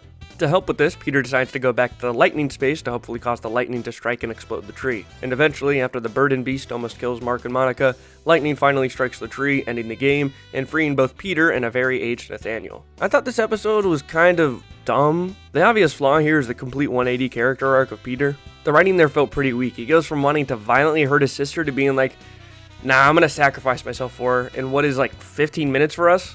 Even in the context of the actual time frame for this episode, this is at most 12 hours, which I think is hardly enough time to have such a big change of heart. As for the rest of the episode, it was just kind of boring. Most of the time, it's just Monica and Mark running around in circles away from whatever new thread has popped up, and although I think the concept is alright, I do feel like they just kind of rush through it without ever really focusing on building any tension, outside of a few occasions where they're just quickly resolved. I don't know, I just didn't think it was all that good. I'm gonna give this a 1.5 out of 10.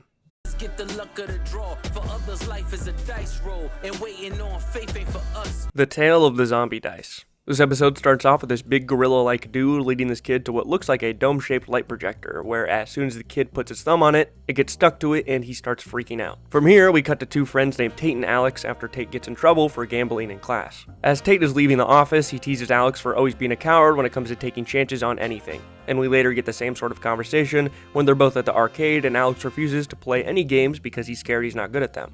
To prove that his friend's kind of a pussy, Tate bets that the arcade will close at 7, even though there's very clearly a sign right in front of them that says it will close at 6. And of course, Alex refuses to take this bet, and it of course closes at 6. But as soon as it closes, a random weird guy comes up to Alex and says, it's not good for him to be pressured into betting if he doesn't want to. And this guy is apparently Mr. Click, the owner of the arcade, who challenges Tate to a game betting that if he wins, he gets Tate's thumbprint, and if Tate wins, he gets to be able to play free games at the arcade for a year. Alex is able to convince Tate out of taking this deal, but the next day, Tate shows up anyways and agrees to play the game against him. And you'll never guess what game they play. A game Mr. Click calls zombie dice, which are essentially just two big dice with a red skull on one side of each, where you have to roll 3 times with both dice, and if either result in a red skull, you lose. Pretty boring game in my opinion, but alright. Obviously, Tate loses, and then we essentially get a complete recreation of the scene from the beginning. The big gorilla guy makes Tate put his thumb on the projector, where he's then turned into a tiny version of himself that Mr. Click apparently sells as pets to people all over the world. After the arcade closes, Alex and his little brother both sneak in to try to find Tate, with Alex eventually finding the door behind the bookcase to Mr. Click's office, where he runs into the big weird guy in the warehouse and eventually finds the tiny version of Tate in his cage. Mr. Click then confronts Alex and tells him about the tiny human pet business that he has, and offers to let Tate go if Alex plays a game with him, but if he loses, he'll also be turned into a tiny human.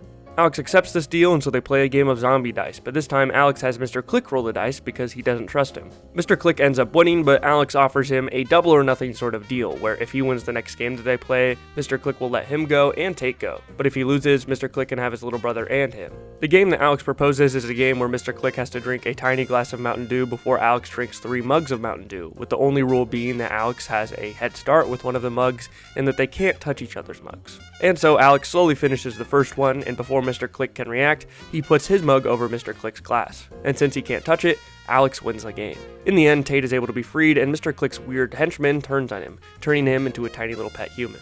Alright, there's definitely some stupid stuff about this episode, but personally, I thought it was pretty fun. Maybe that's just because I really love gambling, though. I think the guy that plays Mr. Click comes across as insanely weird and trying too hard, but enough for it to be really funny throughout the whole episode, and I particularly thought the ending was pretty clever as well. I didn't really know where Alex was going with the game at first, but I thought it was a pretty good trick. Do I objectively think this episode is good? I'm not sure. I feel like some people might disagree with me, but I personally enjoyed it, so I'm going to give this at least a 7.5 out of 10. Get him like Jake the Snake on mescalines. Elixir for the dry throat. The Tale of Jake the Snake. This episode starts off with a kid named Wiley, who fucking sucks at hockey, and during the tryouts for his school's hockey team, he ends up getting a nosebleed. So after the first practice, he heads to this dimly lit, creepy training room to get some ice for his nose, where some random shadowy figure appears behind the door and tells him the story of Jake the Snake, a kid who also sucked at hockey, but after using a magical hockey stick, he became one of the best players alive. Interested in this, Wiley opens the door to ask him more about it, but finds nobody on the other side, eventually going down to the school's basement, where he finds the rumored magical stick. The next day at practice, Wiley goes fucking beast mode, which allows him to make the team, but unfortunately, his friend Zach gets cut. That night, when he's going to bed, Wiley notices that he has a slight rash on his skin, and in the middle of the night, he suddenly wakes up being attacked by the worst CGI snake you've ever seen, only to realize it was a dream, but the rash he had is only getting worse. The next day at school, Wiley is eating lunch with his new hockey teammates when his friend, who got cut from the team, Zach, goes to sit down with them. But Wiley kicks him out of the table because he didn't make the team and because he's just an asshole now, I guess. Later on, Wiley meets up with Zach to get help on a school project it seems like they're both working on together involving mice. Zach tells Wiley he should probably get the worsening rash that he has checked out before Wiley almost eats one of the mice while Zach's back is turned. Zach is able to stop him in time and confronts Wiley about how weird he's been acting, attributing it all to his new hockey stick. Before the hockey team leaves for their game, Wiley goes downstairs to confront the man who gave him the hockey stick to ask him what exactly is happening to him, and he's pretty much told that if he wants to be a pro, he's got to keep using the stick. While this is happening, we see Zach seems to have followed Wiley, and after Wiley leaves, he also goes to confront the weird shadow man, eventually finding him downstairs where the man tells him that each time Wiley uses the stick, he'll be closer to turning into a snake like many before him. The man also reveals himself to be Jake the Snake, as he's now fully transformed into a weird snake man creature. The snake man tries to capture Zach, but he is easily able to get away, and after Wiley's hockey game, Zach goes to confront Wiley about everything he's been told, telling Wiley that he needs to get rid of the stick. But Wiley refuses, which causes a fight between the two, with Zach successfully being able to take the stick from Wiley as he shoves him in a closet. Zach then goes back to the equipment room with the shadow guy, but is attacked through a vent from a giant snake right before Wiley shows up to grab him, but unfortunately, the snake is too strong and takes Zach. Downstairs, the snake man decides that the best course of action is to hang Zach over the snake pit made of other previous users of the snake, which allows Wiley to confront him, eventually landing one last shot to the face of Jake the Snake, which I guess knocks him into the pit where he's crushed to death by snakes. But this also causes Wiley to now fully start transforming into a snake. Zach, out of anger, breaks the snake stick, and when he does, it turns into a snake. Thankfully though, as every school does, it has a downstairs incinerator that he throws the snake into, which prevents Wiley from turning into a snake. Wow, what incredible writing on this episode. I'm not really sure how much detail I need to go into about this episode, but I don't know if there is anything good about it. The acting here is pretty bad, the writing here is especially predictable, and arguably even worse than the acting. I just don't know what the hell they were thinking with this episode. We've seen similar episodes like this before, but I don't think we've seen one written this horribly in a while. I'm not sure in what fucking dimension someone starts a conversation with a weird shadow man behind a door and decides to word for word listen to his unbelievable story and advice. I can suspend my disbelief for a lot of decisions with a lot of these episodes, but this decision is so blatantly stupid that it's just really hard to ignore. I really could go on about this episode. I think there's problems in pretty much every scene, but overall I think it's cliche, it's predictable, and I think it's just bad. I'm going to give this a 1 out of 10.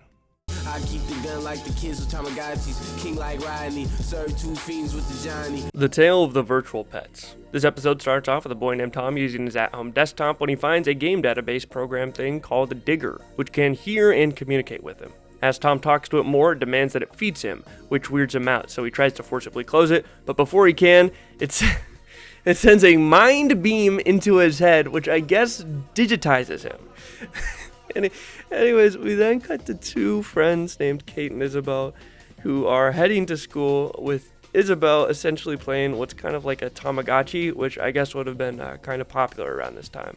At school, everyone's freaking out because Tom, the kid from the beginning, just got a new virtual pet game called Digger, which is like way cooler than every other game. So when they're in class, Isabel goes up and asks Tom where she could get one, and Tom very happily gives her a Digger handheld game while also trying to offer one to Kate. But you see, Kate hates technology, hates it, and they emphasize this because she refuses to use pens and only wants to use pencils. And as we all know, pens are the embodiment of technological evolution. After school, when Kate and Isabella are hanging out, Isabella can't stop playing Digger. It's like she's addicted to it. It's like this episode is a poor commentary on the exponential reliance on external stimuli to keep the attention of an ever more reliant consumer youth? Or maybe the game's just fun, I don't know. Later that night, when Isabel is sleeping, Digger wakes her up and demands to be fed information before also shooting a pink laser beam at her forehead, which creates a digitized clone version of her while trapping her in the Tamagotchi. The next day at school, the robot-like clones of Tom and Isabel collude to try to get Kate to take one of the Tamagotchis, but she refuses. And honestly, their method of just staring at her very creepily, I will say, is not the best marketing strategy if I'm giving any tips here. And after school, clone Isabel and Tom do a little robot march to Tom's house where they do a progress report to the main Digger computer, having recruited 2 new members trapped in their Tamagotchis, ready to upload to Digger. Digger then tells the kids their plan to make everyone on Earth part of the Digger hive mind and use it to eat all of their info. But don't worry, Kate actually followed the 2 after school and overhears their entire plan because yes, the computer needs to tell its servants its entire plan out loud. And so as the clones go back to the school to try to recruit more people, Kate tries to shut down the Digger program and eventually sees her captured friends and the Tamagotchi next to it screaming for help. The remainder of this episode is pretty much just spent with her friends stuck in the Tamagotchis doing tech support for Kate to try to help her shut down the program because she has apparently never touched a computer. It's the equivalent of listening in on a conversation with the Geek Squad and an 85-year-old woman. This shit is brutal. This is occasionally broken up by very funny zoom-ins on one of the clones with a suspenseful thud as they stare off into the distance before cutting back to tech support. Like look at this. Eventually, Tamagotchi Tom and Isabel tell Kate to overload the program's memory by opening up everything on the computer, and just before she's about to hit enter to do this, because I guess that's how that works, she's grabbed by the clone Isabel, who throws her around a bit before she's backed up by the other clones. And just as the Digger program is about to begin the upload process from the Tamagotchis to itself using the pink laser beam, Kate grabs a mirror off the wall and uses it to reflect the pink laser beam back at the computer, which blows it up and frees everyone from the Tamagotchis. And in the end, Kate goes, "Well, I think I'll be sticking with my pencil, thank you." Because in case you forgot, she does not like technology. Oh my god. This episode would be terrible if it wasn't so fucking funny. The random internet jargon, the really bad acting, and especially pretty much every line from Kate about how she doesn't like technology is just fucking gold, man. This is a case of so bad it's good, and I know I can't give it like a super high rating, but just because of how much I was smiling this episode, I gotta give this a 6 out of 10. At least a 6 out of 10. Gun cracked his skull like a fortune cookie. A mind reader find out, speed freaks bow. The Tale of the Misfortune Cookie. This episode features a kid named David who is constantly stuck working in his parents' restaurant and is frustrated that he can't really do what he wants. After being denied by his father permission to go to a party, he vents to the delivery guy Eddie and his sister Teresa about wanting to go off to art school to draw comics. A little bit later, Teresa tells David that she got her report card yesterday and gives him a little angel charm as an appreciation for his help, I guess. And later that day, he's given another gift, this time by his grandfather. What is this, Christmas in July? Because he's getting a lot of gifts, like in the summer? But this gift from his grandfather is a box decorated with 2 warriors, one in black and one in white armor, battling, meant to symbolize the battle between good and evil. But as David goes to open it, his grandfather stops him by saying it's only meant to be admired. Later that night, while he's working on his comic books, David cracks open the lock on the box and finds golden fortune cookies inside. And so the next day, he leaves with the box to go pawn the cookies to pay for his art schooling, but is stopped by his sister who says he shouldn't do that because of some morality or something stupid like that, leading to a fight where David drops the box along with the cookies. As he's picking up things, he finds one of the cookies has been broken, and so he goes to read the fortune inside, which says, "One should find perfect existence in imperfect existence." And upon reading the fortune, a solar eclipse happens. It just seems as if David is transported into an alternate universe where his parents' business is extremely successful, his sister is punk rock, and he apparently is a famous comic book writer. He tries to figure out what's happening by talking to his sister and parents, but they both have no idea who he is. After he's kicked out of the restaurant, the black armored warrior from the box appears and begins to fight David. He's able to escape the warrior and ends up following his sister to a room where she vents about being very angry at her parents and wanting to run away with her boyfriend Eddie, aka the delivery guy, which why are you venting to this random stranger who just walked into your room? You don't even know this guy. David then notices that she's taking the box of fortune cookies to sell just like he tried to do, and tries to stop her. As he chases Teresa outside, the warrior guy follows behind him, but thankfully David's butler is there to pick him up in his limo so they can go to a comic book signing. But after looking at the charm his sister gave him earlier in the other timeline, he decides not to go into the limo, realizing this is not the life he wants. He then ends up fighting the warrior with words instead of actually having a cool fight, defeating him by rejecting this life of success. The warrior then collapses to the ground, and upon removing his mask, he realizes it's himself. And then all of a sudden, another solar eclipse happens, and David is back in his normal reality with a new appreciation for life. And just as he's hugging all of his family members again, a new chef applicant walks in, the same guy in the alternate universe that apparently led the restaurant to its success. Alright, so the rating on this one is going to be a mixed bag. The story was fine in some moments, but the dialogue here is really, really bad, especially between David and the alternate universe version of his sister. Also, the warrior in black armor here just kind of stands around and never really seems to pose an actual threat, which makes sense for story purposes, but adds little to no tension to the episode. I honestly didn't hate this episode, despite its many cliche and cheesy elements. I found it to be more endearing than some of the other episodes in the series with the same flaws. Hard to really explain why, but I guess I didn't hate it, so I'll give this a 5 out of 10. And mama cooked the breakfast with no hog. I got my grub on, but didn't dig out. The Tale of the Gruesome Gourmets. This episode starts off with 2 brothers named David and Tommy, as David is attempting to get his brother Tommy to piss the bed by sticking his hand in a warm bucket of water. Which honestly, I'm not really sure if that works. I've always heard about it though, but I've never really tried it myself. As they start fighting from the aftermath of all of this, their mom interrupts them as she has to leave for work and lets them know that 2 new tenants are moving into one of their units today and wants them to be helpful with the move. As the kids head outside with David ready to ride his bike, their babysitter Candy and her boyfriend Chuck pull up and just run over David's bike, with Chuck in particular being very upset because apparently the bike scratched his car, even though he ran it over. And so Chuck wants David to pay him back the money to fix the car. After this exchange, 2 large burly men named Mr. Pym and Mr. Collins walk up and introduce themselves as the very goofy and fancy new tenants. They ask the 2 kids to help guide the delivery drivers into their flat, as well as the housekeepers that they're interviewing today. So for the rest of the afternoon, the boys attempt to fix up David's bike and direct the delivery drivers, who have to carry up a bunch of kitchen appliances, and all the housekeepers the tenants interview, who seem to never be good enough for the job. Eventually, they send up a fairly large man for the housekeeper interview and notice he doesn't come back down for a while, which is really odd, so they go to check and see what possibly could have happened. They then overhear their new tenants offering the man a glass of their famous pineapple cider before a loud scream can be heard, which scares the kids. Back outside, another person interviewing for the housekeeper job seems to have showed up, and she seems to also not come down for a while. So they go to snoop around to see what happened. While they're listening to see what happens with this lady, they're interrupted by their babysitter's boyfriend, Chuck, who threatens to beat the shit out of them if they don't give him $200 by tomorrow to fix his car. David then goes to try and spy on them more using the fire exit and notices that the tablecloth they're using looks suspiciously like the shirt of the man they previously sent up, who screamed and never came back down. He eventually does get caught by them in what is an extremely awkward social interaction. Later that night, he ends up sneaking into their flat, where he finds them cooking a pot of soup with a human finger in it, and finds a freezer with the 2 bodies of the people they sent up, which, like, holy shit, did not expect this show to show this off. But of course, this ends up being a nightmare, and David wakes up to Chuck harassing them for money again. After David wakes up, he tells his brother that he's fully convinced the neighbors have to be cannibals, so they go over and try to break into the apartment to get evidence of this. Chuck sees them trying to break in, and so he locks them in the apartment by jamming a chair under the doorknob because, he's an asshole, I guess. Inside the apartment, they find some suspiciously named books, something labeled head cheese, and even the shirt of the man they sent up, which causes them to freak the fuck out and try to leave the apartment, but of course, Chuck locked them in, so they're pretty much stuck in there. At the same time, Mr. Pym and Mr. Collins are quickly arriving back with a new item they got delivered, and can tell somebody broke into their apartment. As the door handle is jiggling, the kids quickly hide in the freezer, while the babysitter Candy goes to try and grab the boys after her boyfriend told her what he did. Inside the apartment, the babysitter also gets a bit weirded out by the tenants, especially when she's offered to drink some of their pineapple cider. And with the kids overhearing all of this, they make a link with the cider and the disappearances, and burst out of the freezer to attack the 2 tenants, throwing a bunch of shit at them and eventually throwing ice cubes all over the floor that they slip and fall on. After all of this, we cut to the police being called as both the kids are being chewed out by their mom.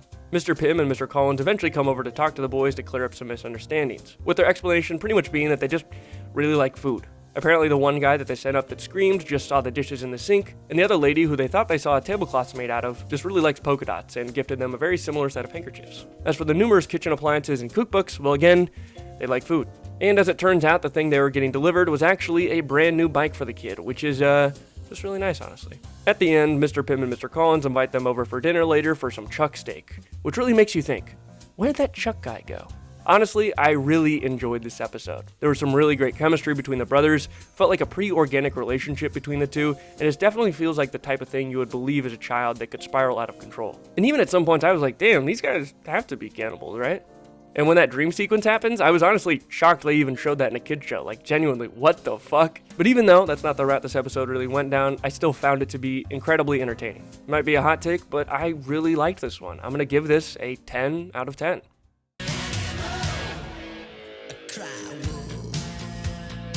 The Tale of the Hunter. This episode starts off with a girl named Diana greeting her dad, her friend Gar. What kind of name is that? Is this guy a fish? And Gar's dad, after they got home from a hunting trip in which they were able to successfully kill a wolf. The next day on the bus, Diana and Gar are telling their friend Laura about an upcoming camping trip she's going on with her dad, where they're going to be hunting. Laura then starts arguing with the two, saying that hunting is wrong, you shouldn't do that, and then desperately urges them to try to think about what she's saying. That night as Diana's sleeping, she's woken up to the sound of a dog whining outside, eventually looking out her window to see a wolf with glowing blue eyes staring right back at her, which freaks her out and wakes up her dad, who doesn't see anything except a claw mark on the mesh of the window. The next day, while Diana is out practicing to hunt with Gar, Laura sneaks up on them and ends up gifting Diana a necklace charm from local natives who believe that wolves have mystical powers. And that of course divulges into yet another conversation about hunting being bad, in which Laura presses Diana to not go hunting, which leaves Diana conflicted and wanting to move on from the conversation. That night when Diana goes to sleep, she starts having some weird visions, and wouldn't you fucking know it, she wakes up the next day as a wolf. So in her wolf form, she starts freaking the fuck out inside the house and eventually goes outside where her friends and family start freaking the fuck out, with her dad freaking the fuck out, almost clubbing her to death before she runs away into the woods, having freaked the fuck out. On the ground next to his truck, her dad finds Diana's hat, and so they all team up to look for her in the woods to hunt down the wolf, which is actually her, thinking that the wolf must have hurt her. Eventually, her friend Laura shows up while they're out looking and finds a pendant that she gave Diana on the ground inside, and from there, just waits around until somebody comes back, I guess.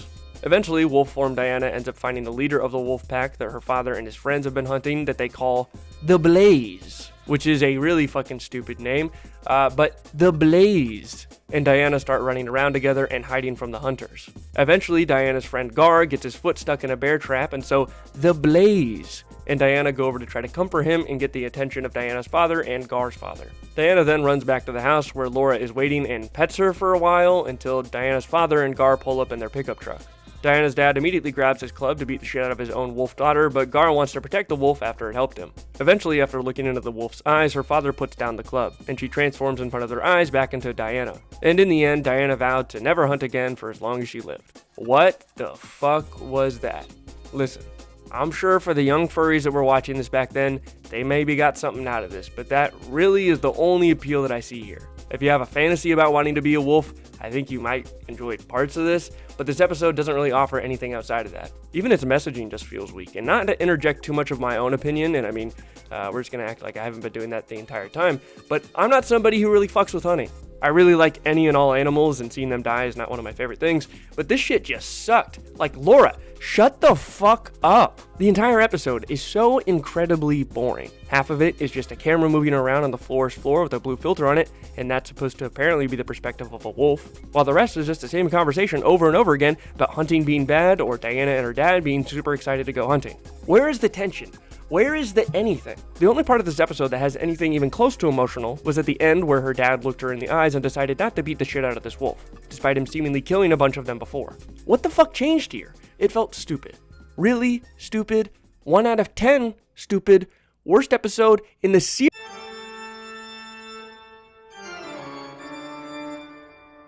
The Tale of Vampire Town. This episode starts off with a guy we later figured out is named Mueller. As he's leaving to go home from work from the morgue that night, he gets a phone call from his wife. But during this, he overhears something in the back of the morgue, so he goes to investigate it, finding a tray laying on the ground that was somehow knocked over. As he bends over to try to clean it up, a vampire sneaks up on him and tries to attack him, but is warded off by his silver cross. We then cut to this weird kid named Adder, who is obsessed with vampires and shit, and just acts really weird in general, and I'm obviously not a proponent of bullying. However, if you were to bully anyone, anyways, he's apparently convinced his mom and dad to go on this trip to this vampire town called Westeria. When they get there, Adder waits in his car until night while his parents check into the inn. When they check into the inn, they meet this guy at the front desk named Stanley, who seems to not be a fan of people spreading stories about vampires being in the town as it drives people away. Later on, Adder aura farms and scares the shit out of Stanley, who immediately assumes he's a vampire just because the kid is so fucking weird. Calling up his friend Mueller, the guy from the beginning, to tell him that he thinks he found the vampire that attacked him the other night. As it turns out, the reason that Adder wanted to stay there was because apparently the inn is connected to the entrance of catacombs for the town. And so later that night, Adder sneaks around in the inn and finds the entrance to the catacombs, but is closely followed behind by Stanley and Mueller. Adder wanders around in the catacombs for a bit and eventually finds the tomb of the vampire he's heard of about named Dreyfus. But at the same time as he's found, Stanley and Mueller try to attack him, thinking he's a vampire. In the process, Adder removes the stake from Dreyfus's tomb to throw at Stanley and Mueller, which causes the vampire to wake up from its tomb. And so for a while here, we get a back and forth chase between Adder and Stanley and Mueller, and then Dreyfus and Adder. It's kind of like a game of ping pong. They're just running back and forth between each other until Adder eventually escapes all of them by sneaking through a vent into the morgue. Once Stanley and Mueller are separated, Adder starts trying to sneak away before Stanley confronts him and is backed up by Mueller, who now have him captured. As Adder desperately tries to convince them that he's not a vampire, smoke starts filling the room and Dreyfus appears in front of them, attacking Mueller before eventually being defeated by Adder, pulling the curtains open to kill him with the sun. So in the end, they killed the vampire, and Adder wakes up the next day and is just a totally normal kid now, which his parents are very happy about. And so as the family is leaving to go to a Jets game, Adder heads back inside and is confronted by Stanley, who I guess was the vampire who attacked Mueller all along? That twist ending didn't really make any sense. Like, why would Stanley then call his friends to go hunt Adder? You could have just gotten him yourself. Why do you need to add another variable to this, Stanley? Even ignoring that plot hole, I didn't find this episode to be all that interesting. Adder was very fun to watch, especially at the beginning, since he acts like he's never interacted with another human being in his life, but outside of that, we just get a lot of back and forth chases until a very quick resolution where the vampire is killed in like 20 seconds, without it ever really posing much of a threat. There were some things to enjoy here, so I'm not going to give this the lowest grade possible, but I wasn't too impressed. 4 out of 10.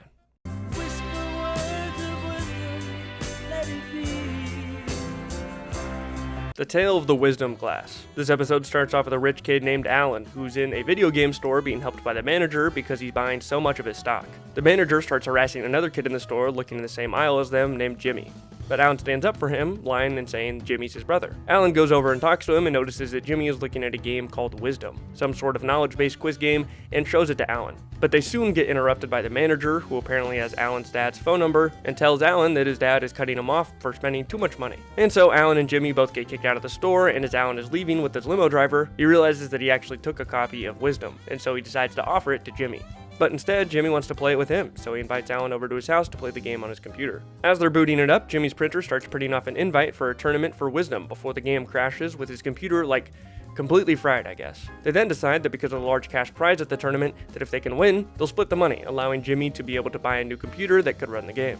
So Alan has his limo driver take both of them out to the tournament, which was out in the middle of nowhere, and when they step inside, they have their names taken by this weird lady with no eyes, when all of a sudden she freaks out as the two are soon placed in jail for the crime of stealing the game. They eventually get a courtroom trial, which obviously does not follow the American judicial system, and so they instead are appointed a jester as a lawyer, who essentially argues against them the entire time. During all of this, Alan refuses to admit that he was the one that took the game and eventually pushes the blame onto Jimmy. After the judge calls for a lunch break, back in the cell, Alan begs Jimmy to plead guilty and says that he'll get him out of whatever punishment he's in because he doesn't really want his dad to find out about all of this. Jimmy is pretty pissed off at Alan for throwing him under the bus, but eventually agrees because he appreciated when he stood up for him in the video game store. So they go back to court and Jimmy pleads guilty, and Alan is free to leave, and so he heads back to his limo driver.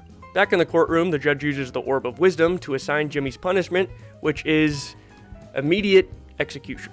Back in the limo, Alan tells his driver to leave, but his limo driver guilt trips Alan into going back for Jimmy after he points out that Jimmy got them tickets to a hockey game that night since Alan said he'd never been to one. So Alan goes back inside to get Jimmy and instead pleads guilty himself, which the judge finds very brave. Either way, though, they decide that one of them has to be executed, and so to prevent this, Jimmy grabs the orb from the judge, threatening to break it if they don't let them go. Eventually, they're able to get out of the building and throw the orb back to them, where the jester picks it up and pretty much immediately breaks it. Once they get back in the car, as they're about to leave, the limo driver turns around with the mask of the judge and drives them back to the building. This episode was just weird. Outside of some cool costume designs that they had for the people of the Wisdom House, which essentially seems to be some sort of alternate reality place, there's not too much I really enjoyed here. Even just getting to the Wisdom World takes a while, and only adds a minor bit of interest, as the only thing the Wisdom World really has to offer is that it's really weird. Nothing else really happens in the entire episode, outside of some character progression from Alan, and even then, that feels pretty minimal. There's really not too much noteworthy about this episode, besides I think some of the cool designs for the people of Wisdom, and I thought the Jester was kind of funny, but that's obviously not enough to pull an episode. So I'm going to give this a 2.5 out of 10.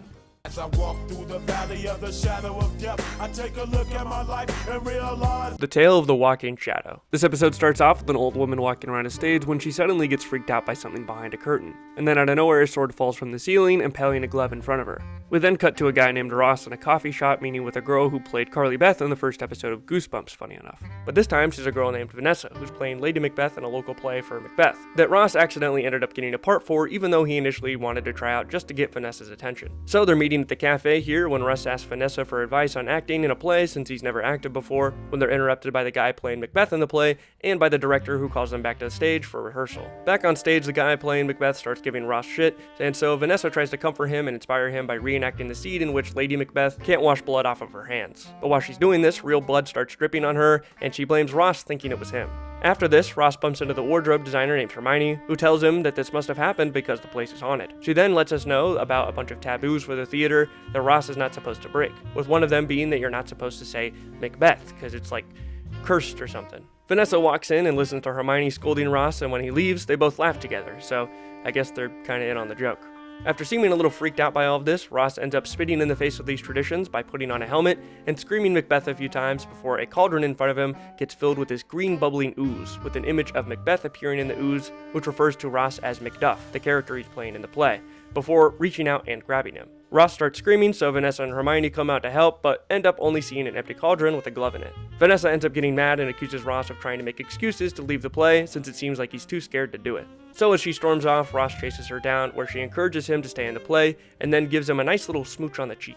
As soon as she leaves though, the ghost of Macbeth appears and starts reciting a line from the play at Ross before throwing a dagger near his head. Traumatized by this near-death experience, the next day Ross walks into the cafe where the director and Vanessa are having a meeting, and Ross tells them that he wants out of the play, which obviously makes them both upset. Ross ends up going back to the theater anyways looking for Hermione, and ends up finding the actual wardrobe designer, which was an old lady from the beginning who also tells him that the theater's been haunted for a while, specifically because of a performance of Macbeth performed here 50 years ago, in which the main actor that played Macbeth died during his performance. She then shows a poster for this play, and the first wardrobe lady, Hermione, who is apparently played by Lady Macbeth, is in that play, and so she's a ghost too, I guess, and was also his girlfriend.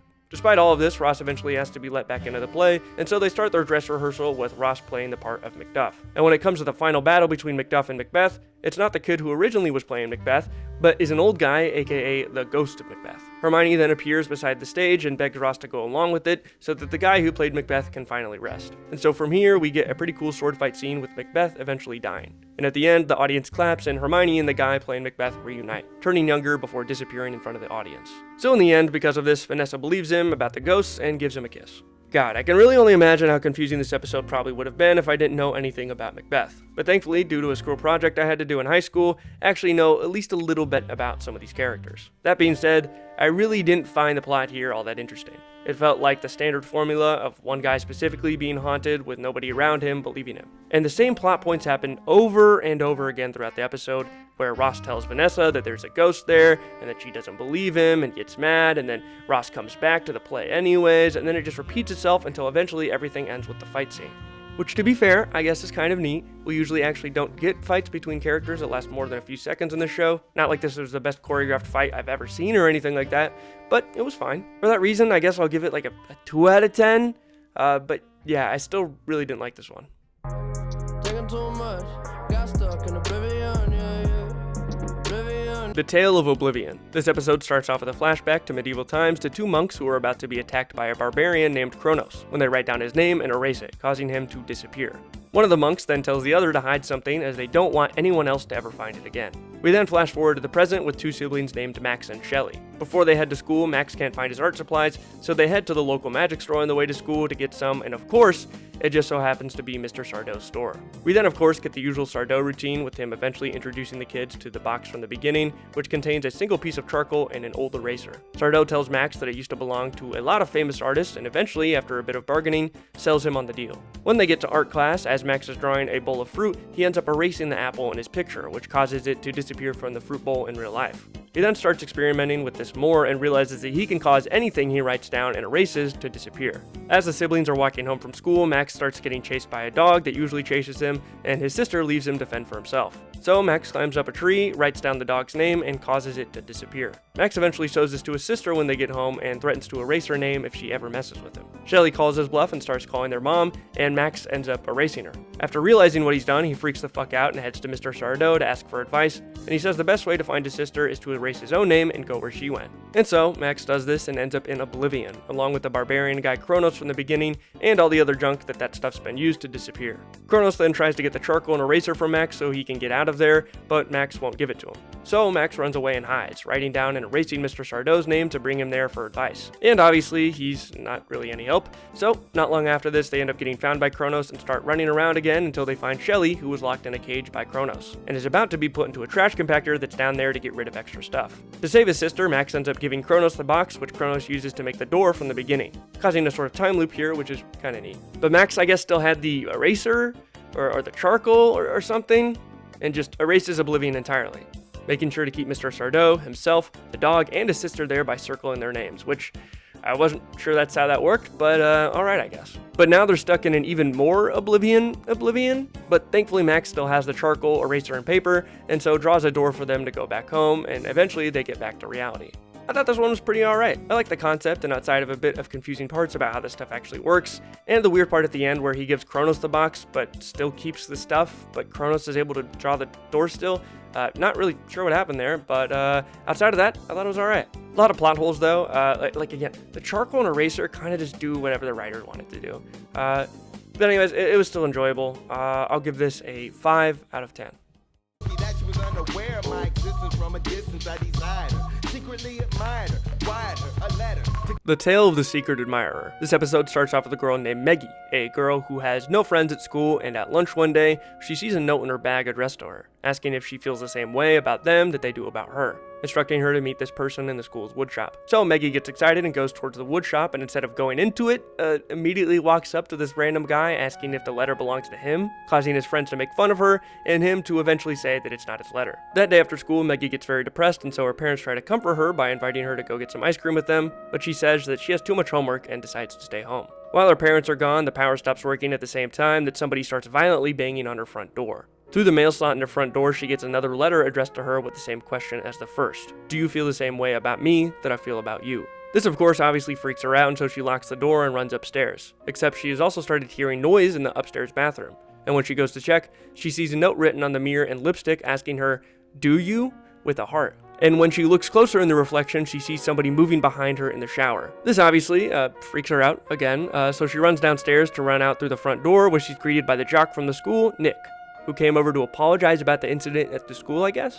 Maggie tells Nick that she's freaking out because she thought she saw somebody in her bathroom, but when they go to check what's in there, it's just a pair of clothes hanging up. After Nick leaves, Maggie is super happy though, because it seems like Nick might actually like her. But when she goes to the bathroom again, she sees a man with a half-burnt face behind her in the mirror. And so she freaks out again and runs downstairs right in time as her parents walk in through the front door. They ask her what happened, but she obviously won't tell them because she doesn't think they'll believe her. The next day at school, while Nick is checking his locker, he also finds a note addressed to Superstar, telling him to stay away from Maggie. Nick sees Maggie and tells her about the note, which freaks her out even more. So Nick tries to calm her down, getting rewarded with a kiss on the cheek before his friends surround them and congratulate him on winning a bet, which upsets Maggie as she thinks that Nick was only talking to her because of a bet. After school, Nick goes over to her house to apologize for what happened with his friends, saying that he wasn't a part of the bet, but Maggie pushes him away. To prove it to her, Nick says he's gonna go meet this guy at the wood shop and tell him to fuck off and leave her alone. A while later, as she's preparing dinner with her family, Maggie's parents start to talk about how her bag used to be the one her mom used, and Maggie finds out that Maggie was also a nickname her mom had in high school. Maggie then seems confused and wonders if the note was actually addressed to her, and so she shows the note to her parents, and her dad explains that it definitely was written for her mom, as there was a weird guy at school named Teddy back in high school who wouldn't leave her mom alone. This eventually led to a very similar situation where the dad went to the woodshop to confront Teddy, and it resulted in an altercation where a lacquer in the woodshop caught on fire and resulted in an explosion which killed Teddy. After hearing this, Maggie then rushes to the high school where Nick is in the woodshop confronting Teddy, who starts filling the room with gas, locking Nick inside. Maggie eventually is able to break in and get Nick out of there when Teddy finally asks her if she feels the same way about him that he does about her. And finally, she's able to tell him to his face, no. Teddy gets very upset with the news and so takes a baseball bat to one of the infrared lights in the room, which causes a massive green screen explosion. But Nick and Maggie come out unharmed, holding hands and happily ever after. Alright, so I thought this episode was really good. I think the storyline was very well done. Only real flaw I noticed was a minor thing about her mom getting the letter not really making all that much sense. Like, was this the first time that Maggie ever heard her mom being called Maggie? Like, that shit didn't get brought up once? Her mom never noticed that they use the same bag? I don't know, maybe I missed something there, but overall, not super important. Also, I guess while we're on, another nitpick, but Maggie runs around screaming in the first part of this episode for like 5 minutes straight. I appreciate that we get into the horror that early, but like, come on, man, this is a bit unnecessary. I think the romantic storyline here actually felt pretty organic, and all of the characters and their dialogue were pretty well written. Even the design of Teddy, I think, was honestly maybe even too scary for a kid show. I didn't expect them for the show to make a version of a character with half of his body burnt to a crisp, but you know, props to them. Outside of my few small gripes with this episode that I'm honestly just going to ignore, I think this episode deserves a 10 out of 10.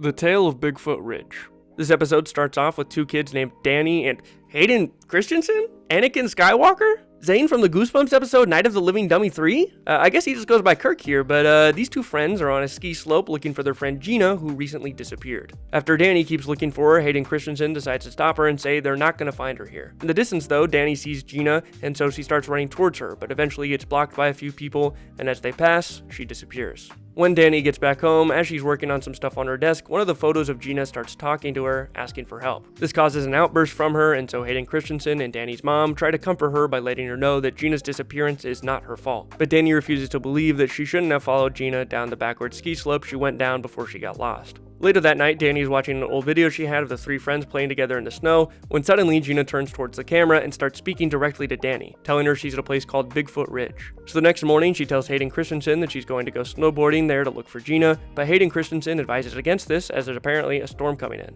She decides to ignore him though, and when she gets to Bigfoot Ridge, she immediately finds Gina, following her and eventually ending up in a small cabin. Before she walks in, Hayden Christensen comes up and scares her, saying he followed her here to help look for Gina. When they get inside, they find a skeleton of somebody who used to work for the ski patrol, and then pretty quickly hear Gina's voice calling out to them for help. Gina then soon emerges and walks towards them before her eyes start glowing, causing Gina and Hayden Christensen to collapse on the ground after becoming very weak. Suddenly though, there's a flash of lightning which helps us see for a split second the very old faces of Danny and Hayden Christensen. But this flash of lightning seems to scare away Gina, or whatever was pretending to be her. From the living room of the cabin though, they hear the voice of an elderly woman calling out for help, and so they go to investigate and find that it's actually Gina, now just extremely old. Gina explains to them that she was lured to the cabin by a creature called the Umbra, as it apparently took the form of somebody from the ski patrol when they initially went skiing and led her to the cabin. This creature can supposedly drain the life out of people and take their form, which is why we saw the dead ski patrol guy earlier and why Gina is so old now. Gina found that the Umbra is scared of light and so had a fireplace going to keep it away from her. The only issue here is that they're running out of things to burn, and so Hayden Christensen looks around the house for a bit along with Danny, but they have no luck finding anything. After getting back to the living room, they realize that the cabin has lights, but the power seems to not be working, and so Danny and Hayden Christensen set off to find a fuse box or something like that to get the lights back working. Eventually they end up finding a generator with the Umbra hunting them the entire time. Even then, despite turning on the generator, the lights still don't work. Despite the storm going on outside, Hayden Christensen says that he'll take the flashlight that is slowly dying outside with him to hopefully reach an exterior fuse box to get the power working. While he's outside, the Umbra closes in on Gina and Danny as the fire inside is slowly getting smaller and smaller. And just as the Umbra is about to get them, Hayden Christensen is able to pop open the fuse box and turn the lights on, with the lights being so bright I guess that it fucking expels the Umbra out of existence. With the Umbra now gone, Gina turns back to her younger self, with the kids able to leave the next morning after the storm has passed. Yeah, personally, I really like this episode. I think the horror elements with the Umbra at the beginning, using visions of Danny's supposedly dead friend, was done very well. And although the special effects here were kind of dumb with the Umbra itself, I think the tension they were able to build and overall uneasiness of the Umbra's unpredictable presence made this episode just really good. It's also just like a pretty neat concept. I feel like there's probably some mythology or local myths that this idea stems from that I'm just not super aware of, but either way, I was going into this expecting Bigfoot, but I was pleasantly surprised. My only real issue here is with how the powers work. Like, we see the visions of it outside in the daylight, but I don't know if it's itself or just like an extension of it. Also, if the issue with the Umbra is that it stares into your eyes to make you old, like, they all have hats, why don't they just cover their eyes? Maybe I'm missing how this works. So we're just gonna ignore that. Either way, I really did enjoy this episode. I was a bit conflicted on giving it this high of a rating, but I think we're going to do back-to-back 10 out of 10s.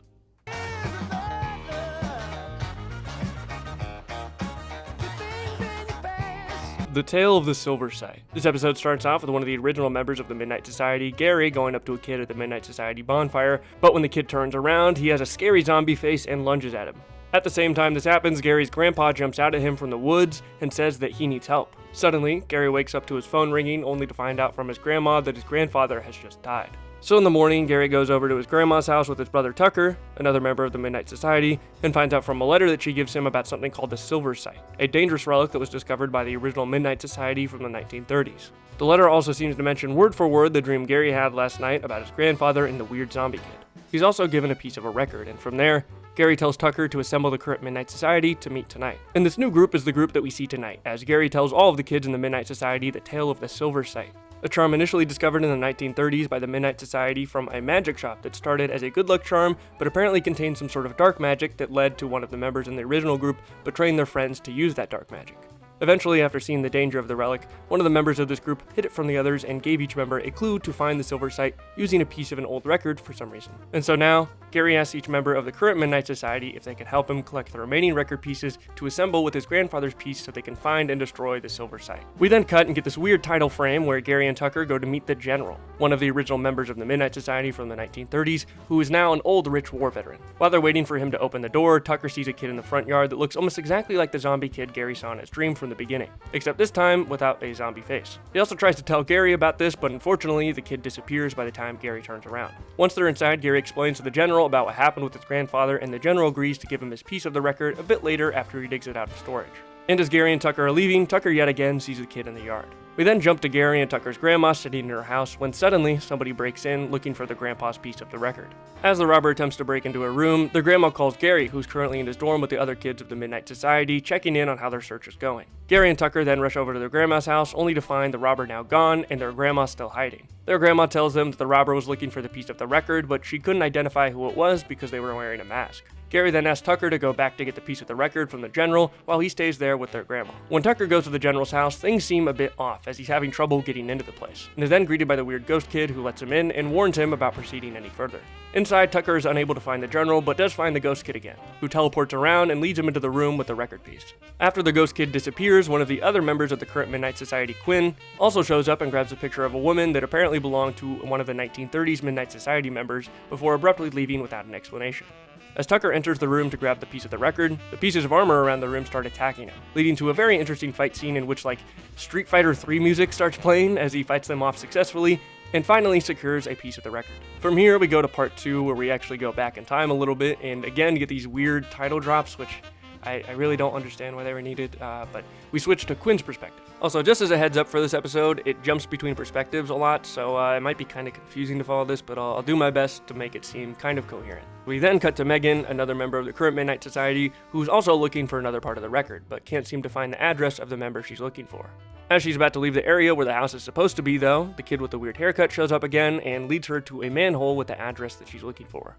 We then cut back to Quinn talking to the only other man in the junkyard, where he asks if he's seen the other member that he's looking for, Donna Tilton. The man seems caught off guard by the mention of the name and so invites him inside to talk more about her. Down in the sewer, Megan hears a voice of a kid as soon as she enters, echoing in the distance, and ends up finding a makeshift home filled with a bunch of weird stuff. Quinn ends up talking to the man from the junkyard and finds out that he used to date Donna in high school, but a string of really bad luck caused them to separate. Down in the sewers, Megan ends up getting greeted by a very odd family who seems to live down there and seems to know the person she's looking for, as it's apparently one of their close family members. The old man ends up telling Quinn that the member he's looking for, Donna, actually died in a car crash with her boyfriend that she had recently left him for all the way back when they were in high school. Quinn seems to kind of give up on getting the record at this point, assuming that she's probably dead, so he won't be able to find it.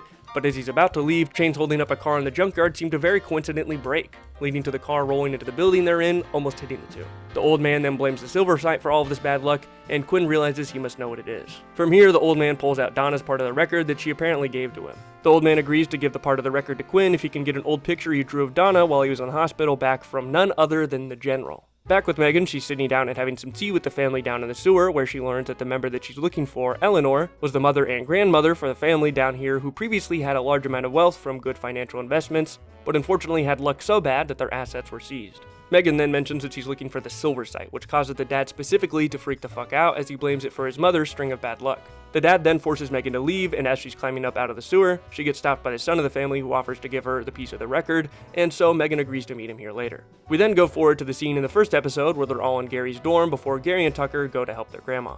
We also see the lead up to Quinn grabbing the picture in the first episode where he's stopped by the weird ghost kid at the door who lets him into the general's house and warns him yet again when he leaves that if he continues looking for the silver site, he'll die. Later on, Megan goes to meet the kid from the sewer, but finds that none of them are actually there, and instead, the general is. Megan accuses the general of being the traitor from the story, since he seems to be looking for the other piece of the record, when he suddenly stands up from his wheelchair and starts chasing her down. Megan is able to hide and get away from the general, but as soon as she goes to leave the sewer, she hears the weird ghost kid calling for help as he's gotten his foot stuck under a plank in the train tracks with a train coming down the railroad. But right before they're about to get hit, him and the train both disappear. After this, Megan doubles back to the family's home and is able to find an envelope containing the record piece. Quinn is eventually able to successfully give the old man the picture he drew of Donna all those years ago, landing Quinn another piece of the record. But as Quinn goes to leave, he is yet again chased by the non-existent dog as the weird ghost kid laughs at him from the distance. We then get another to be continued and jump to the third and final episode of this series. This time focused on the other two current Midnight Society members, Andy and Vange, as they look for an old Midnight Society member named Bruce McGorrell. After having a lot of difficulty finding any information on the guy, with him supposedly being dead, they're able to find a phone number and address for Bruce's brother in the phone book. His brother explains that he found his brother's death extremely suspicious and blames it on the silver site. But he seems to trust the kid, so after a bit of exposition, he hesitantly gives them the note his brother left behind that apparently contains a riddle for finding the last record piece. Which makes a lot of sense, I guess, as we figure out he was the one who initially created the records and hid the silver site as part of a giant riddle. Big riddle guy, I guess. As the two kids leave the amusement park, the weird ghost kid stares down Vange, and even as they go to the house to find the last record piece, he continues to stalk them. After being a bit confused on the riddle on the note, Andy's able to figure out that the drawing on the note is actually a well in the backyard, and so he lowers Vange down there, where she's very coincidentally able to find a loose brick in the wall which is hiding the last piece of the record. Before he's able to pull her back up though, the pulley gets stuck, with Vange almost being attacked by this weird spirit face thing right before Andy's able to pull her back up himself. From here, the kids meet again in Gary's dorm and reassemble the record. In the message, Bruce warns the old members of the danger of the silver sight, but most importantly, the kids are able to assemble the clues written on the record pieces, which say, "Listen to the music, not all eyes are brown, it's a race that has no winners, with many ups and downs. Know your true enemy." With these clues, Andy's able to solve the riddle and figures out that the thing it's talking about must be a merry-go-round. And so the kids all meet up at the merry-go-round, where they start looking at the horse's eyes on the ride to find the ones that aren't brown, eventually finding a silver one covered by blue paint. And upon touching it all together, they awaken the merry-go-round with the silver sight and are greeted by the weird ghost kid. The ghost kid tells them that before he was just kind of trying to scare them, and so now that they found the silver sight, he wants them to use it and allow them to get what they want. At the same time, the general pulls up and tries to tell the kids that the kid with the weird haircut is actually a demon that uses the silver sight to capture people's souls. He also then explains that the reason he tried to rob Gary and Tucker's grandma was so that he could find the pieces first and protect the kids. The general also explains that it wasn't just him that used the silver sight, but every other kid in the group, so that they could get what they wanted, and unfortunately, they just didn't know at the time the negative side effects of using it. Gary is then forced to decide who the true enemy is, and although he alludes to it being the general, he eventually uses his silver sight against the weird ghost kid, causing a bunch of souls to be released from his body, which also turns him into a weird vampire analog horror face before exploding. The merry-go-round then starts up again with the souls of the demon's victims riding the merry-go-round as everyone walks off. And in the final part of this episode, we see the 1930s Midnight Society crew as Gary's grandfather is originally telling this story. Oh boy, there's a lot of mixed feelings about this one. Starting off with some positives, I really do enjoy seeing the Midnight Society fleshed out here a bit more, especially with Gary returning after being absent in season 6, since he was probably my favorite original member of the show. I think this episode does a lot to build suspense and raise a lot of questions, leading to I think a satisfying conclusion that, although is definitely a bit predictable in some parts, still feels like a rewarding finale to all of this. That being said, I think the pacing to get there is a bit mixed. The second episode is actually pretty solid about cutting back and forth continuously between Quinn and Megan to keep a lot of questions going for the viewer from one scene to the next, which made it a bit harder to explain when I was summarizing it, but in terms of the actual viewer experience, I think it kept up tension a whole lot better than the first episode and the investigative part of the third episode. Generally speaking, I think the weird kid whose name we never really learned does a pretty good job at just being sort of ominous throughout the series of episodes. There are a few standout pieces of horror, like the general standing up out of his wheelchair and just full-on sprinting at Megan. I think that in particular was really well done. Outside of this though, there are a few minor gripes that I have, like a few things that felt very convenient, like the well scene in the third episode. How'd she just find it like that? I don't know. Also, something worth noting, just because some of these guys are part of the Midnight Society and have reoccurring roles, that does not mean they are significantly better actors than most of the other kids that have starred in episodes in the series. Some of the line delivery in these episodes and just acting in general can be a bit rough, which was a bit of a letdown. Overall though, despite its somewhat slow pacing, I did really enjoy these episodes and actually like what they did with the amount of time they were given to build out a story. Definitely has some flaws, but I'm still willing to go with a 7.5 out of 10.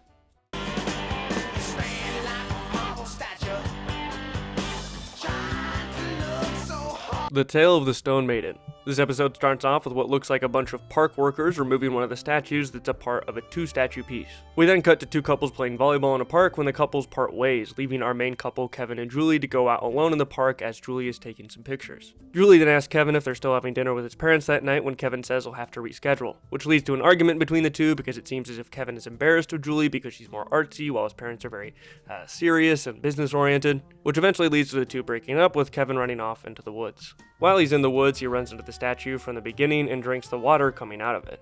All of a sudden, massive surprise, his stomach starts to hurt, and then a man we can't see starts running at him. Later that night, Julie calls Kevin's parents, hoping to speak to him, but let her know that he hasn't come home yet. After this phone call, while Julie's checking the photos that she took earlier, she notices that there appears to be a man in the tree line behind them in the photos. The next day at school, while talking to the other couple they were playing volleyball with, Julie ends up seeing Kevin's parents and goes to ask them where he is. But they don't know either and seem pretty upset at Julie since she was the last person to see him. Julie ends up going to the park again to look for Kevin when she's scared by a man that is seemingly living in the woods, who chases her down before telling her that he knows where Kevin is. The man leads Julie to a statue of Kevin holding his stomach and explaining that he saw Kevin drink out of the statue in the woods and tried to run and tell him, but he freaked him out before he turned to stone. He then shows Julie the statue from the beginning, which is apparently titled the Stone Maiden, with the sculptor's name on the plaque at the bottom. And so Julie and the homeless man head to the art studio of the sculptor and ask her about the statue. The sculptor says it's inspired by an old myth of two lovers turning into stone so that they could be together forever. She is surprised though to learn that apparently the city took part of the overall statue,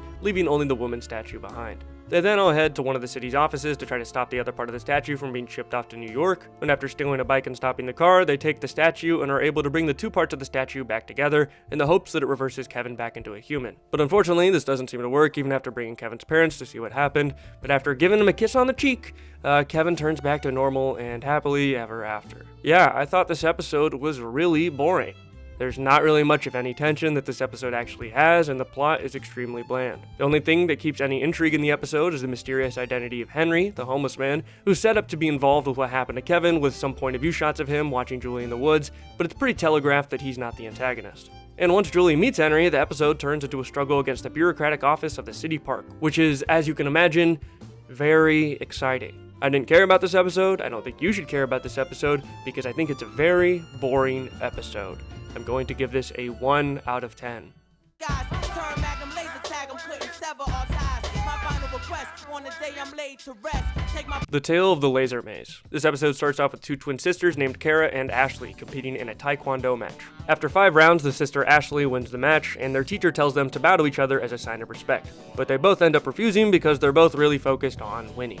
As they're walking away to the locker room, they're stopped by this weird guy named Drake, who presents an exciting opportunity for them for a project he's working on called the Laser Maze. So after being invited to test this laser maze, the girls show up at the address Drake provided where he shows off the laser maze, which is essentially just like laser tag except they have Cyclops goggles. Not sure what's super innovative about it, to be honest, but anyways, he has them participate in a 1v1 match as part of a trial run for the game. The score ends up being 2-2, just like their taekwondo match, when Kara ends up finally winning, causing Ashley to be vaporized right in front of her. This worries Kara, obviously, and so she asks Drake what happened to her, but he says it's just part of the game and then has her fill out a giant survey.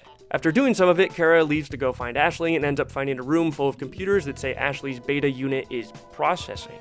Drake then interrupts her with Kara telling him that she wants to leave with her sister, but he won't tell her where she is.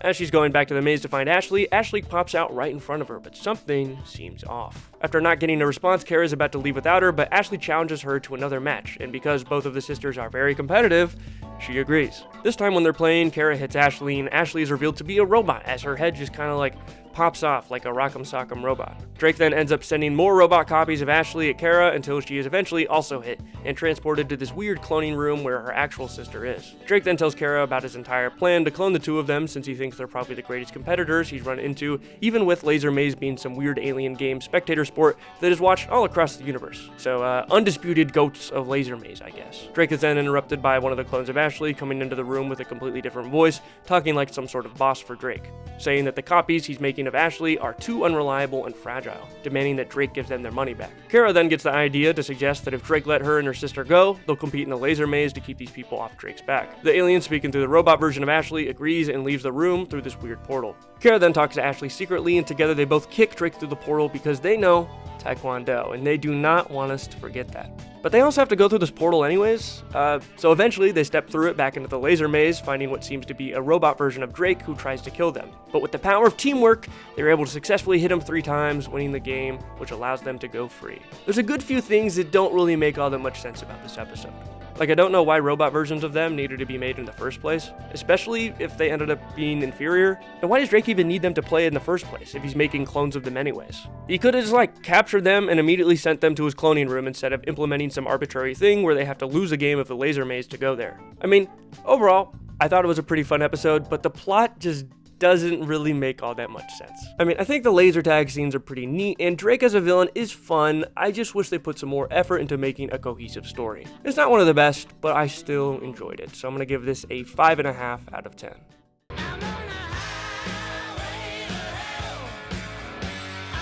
The Tale of Highway 13. This episode starts off with 2 friends named Justin and Craig. Craig needed to borrow Justin's car, which caused Justin to be stuck waiting in a place for a pretty long time, and overall, pretty much everything that comes out of Craig's mouth here makes him seem like a terrible friend, and on top of this, Craig accidentally smacked the mirror of Justin's car in a drive-thru. So the next day, they agree that to make up for this, they'll go to the local junkyard so Craig can get him a new one. When they get there, they end up finding a really nice older car and are approached by a man who is pretty easily able to pitch the car to Greg. But another worker at the junkyard comes up to them a bit confused as to why they're buying the car and seems a bit worried about it. And so although they were initially there to buy the mirror, Craig does end up buying the car, but it seems like it has a pretty good amount of problems. So they take it back to his place where Justin and him work on it together for a while, getting an incredibly large amount of work done to make it look almost brand new. And coincidentally, one of the guys from the junkyard comes over to Craig's house and is able to give Justin the new replacement mirror he was looking for, and overall is really surprised with the quality of the cleanup for the car. Craig initially wants to take it on a test drive with Justin, but Justin initially refuses since the car isn't registered. But he's able to be convinced by Craig telling him they're going to the local auto body shop his crush works at. As they're driving though, Craig begins to have some issues with the car while a very dense fog moves in. When they get through it, they find a very new looking 1950s style diner, and inside find the two same men from the junkyard, as well as a random scary looking trucker who tries to intimidate Craig and Justin, which scares them and causes them to leave. As they're leaving, they're chased down by the trucker from the diner before they're eventually able to escape him by taking an off-road. Despite taking a completely different route than they initially did, they end up back at the same diner on Highway 13. They decide to go back in the diner where Justin calls the police, but when he picks up the phone, all he hears is the honking of the truck that was chasing them down beforehand. The two guys from the junkyard then explain the backstory of what's happening, as previously the car that Craig bought and refurbished was theirs. One day after the two guys were leaving the diner, they got into an altercation with the truck driver that we saw before, leading to them racing him to a bridge that neither car could completely fit on, causing them to both crash and die. And so now the two guys from the junkyard are hoping that Craig and Justin can beat the trucker in a race to the bridge in the hopes that beating him will set them all free. After hearing this, Craig starts to feel guilty for getting Justin involved in all of this and distracts him before sneaking out to their car to race the trucker. And with that, the guys from the junkyard join Craig in the race. But as Craig is about to win the race, he pulls off to the side of the bridge and lets the trucker win the race, causing the truck to vanish as the two guys from the junkyard initially get out and are mad at Craig before he stops them and says that it was their fault that the accident happened in the first place, as they shouldn't have been racing the man at all. One of the guys from the junkyard then thanks Craig for having the courage to do what he couldn't, and so the two ghosts take the car and also disappear across the bridge. Craig then also walks to the diner to find Justin and tell him what happened. As they're reuniting, the trucker then pulls up to them again, but this time the truck driver stops and looks a lot less intimidating, thanking them for letting him get home as he never wanted to race either. And from there, Craig and Justin start walking home, now free from the weird purgatory realm they were in. Overall, I liked this episode. I do think like a lot of episodes it took a while for this to get going, but I thought the payoff was overall pretty rewarding, and I liked the twist where the guys from the junkyard ended up kind of being in the wrong in all of this, with the truck driver just being someone who was roped into things. And this sort of plotline is used to develop Craig as a character, since the relationship he had with Justin closely mirrors the relationship between the two guys from the junkyard. Just because it takes a little while to get going, I guess I'll just give this a 7.5 out of 10.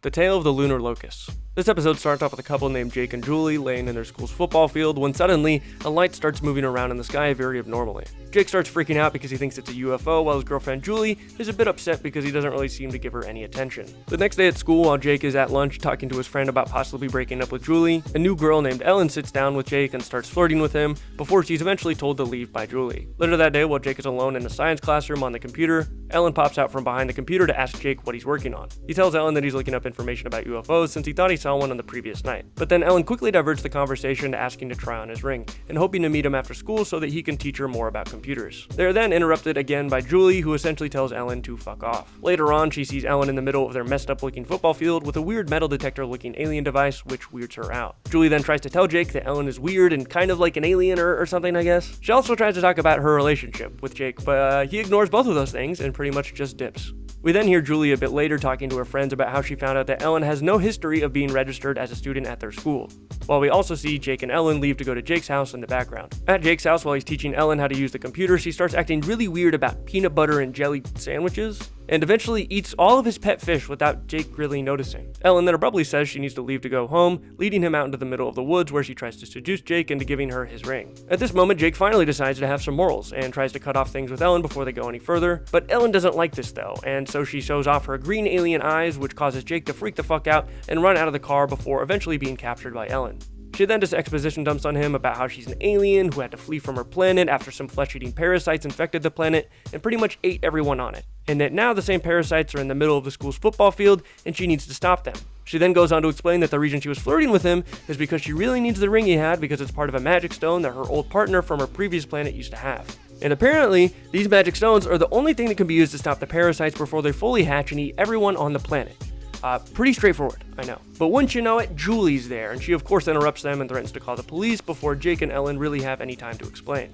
and this causes the two to flee and head to the high school, where the police then show up and try to arrest Jake and Ellen, causing them to run away and retrieve the items needed to stop the parasites on the football field. They eventually get these weird metal pointy things for their ritual or whatever, but by the time they get back outside, the cops have swarmed the football field as they hear sounds coming from underneath it. Jake then heads back to his car to hopefully create a distraction so that Ellen can kill the parasites before it's too late. In his car, Julie is also waiting, which finally allows them to have a conversation about their relationship, because perfect time for that right now, where Jake apologizes and they finally kiss before Julie agrees to help Jake and Ellen with this alien parasite situation. So Julie starts playing really loud music from the car, which allows Jake and Ellen to get these weird tools set up to kill the parasites right before they're interrupted by the police, who tackle Ellen. Before they bring her down to the ground, Ellen throws her rock thing to Jake, who is able to throw it into one of the alien laser things, and as he attempts to throw his ring into the other, he does some sick football moves on the police because they didn't want us to forget that he is in fact the quarterback for the high school football team. But he gets an incomplete pass to the laser thing, but thankfully Julie is there to pick up this fumble and puts the ring and inserts it into the alien laser thing,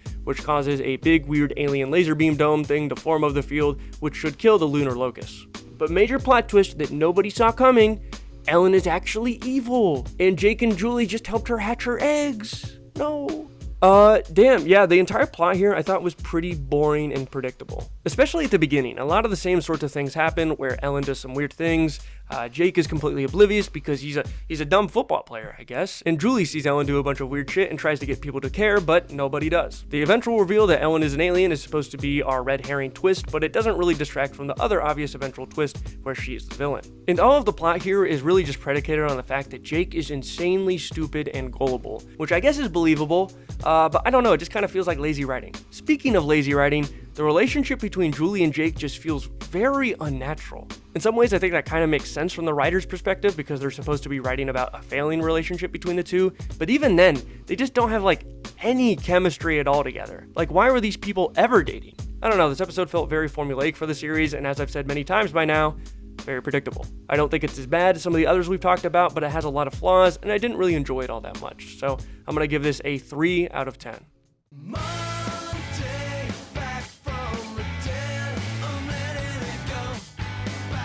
The Tale of the Reanimator. This episode starts off with a girl named Julie, which I think is the third Julie we've gotten as a main character in this season alone.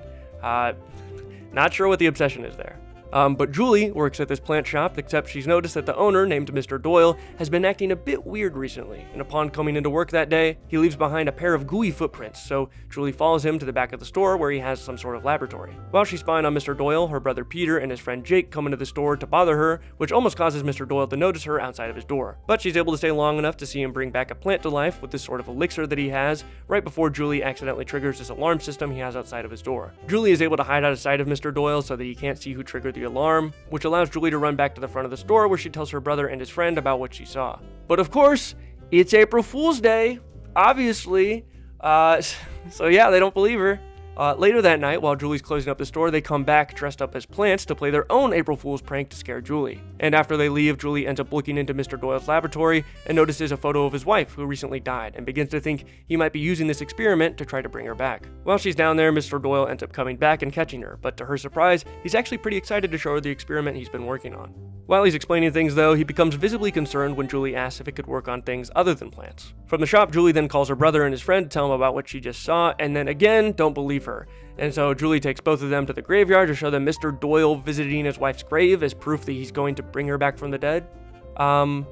Despite this incredible evidence of a man visiting his dead wife's grave, they still don't believe her. So one of the boys takes the reanimation solution from Julie that she took from Mr. Doyle and pours it onto a random grave. Back at Julie and Peter's home, we get another 2 fake-out scares where they don't believe her until finally a zombie attacks the 3.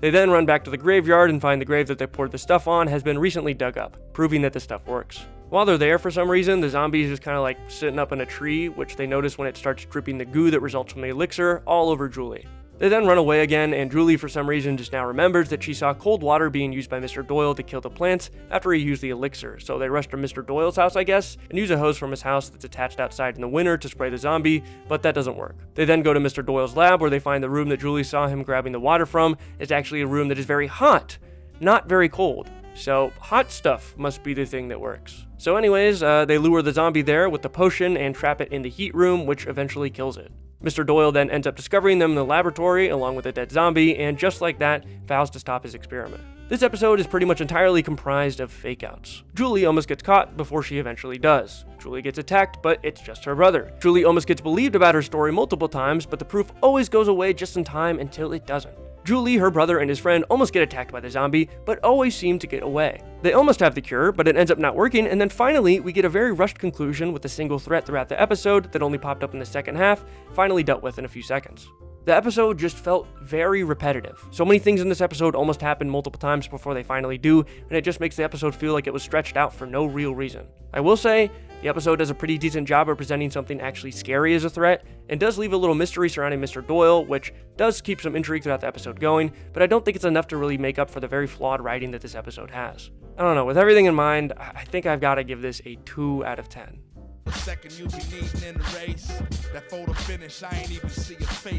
The tale of the photo finish. This episode starts off with a cult-like ritual as a few new members are being inducted and forced to eat what they're told is pig intestines. One of the kids eventually chickens out and runs off before it's revealed that they're actually just eating cherry jello. As it turns out, this is just a fraternity called the Lions Club, and the 3 dudes who ate the jello are all now pretty much in. The leader of the club says the last thing the boys have to do is pull an original and courageous prank without getting caught. Our 2 main characters, Chandler and Alex, are pretty excited, but the leader of the club pulls over Chandler and tells him that Alex isn't going to be allowed in despite passing all the tests, and wants Chandler to tell him himself. So the next day, as Chandler and Alex are discussing what pranks they're going to pull, Chandler breaks the news to Alex, who obviously doesn't really take it that well. That night, Chandler decides to pull his prank of taking a painting from the headmaster's office. Except when he goes to do this, one of the portraits seemingly starts to move without Chandler noticing, falling down on its own, which causes an alarm to go off. And so Chandler picks up the painting and runs out of the room into his dorm that he shares with Alex. After the alarm went off, the headmaster of the school freaks out and sends a security guard to go find the painting. And so in Alex and Chandler's room, they quickly look to try to hide the painting, but there's pretty much nowhere to do so. But as they're trying to hide it, they find out that the portrait on the painting is actually just a piece of paper in front of a photo of a house. And so to hide the painting, they roll up the portrait of the old headmaster and frame the picture of the house in the room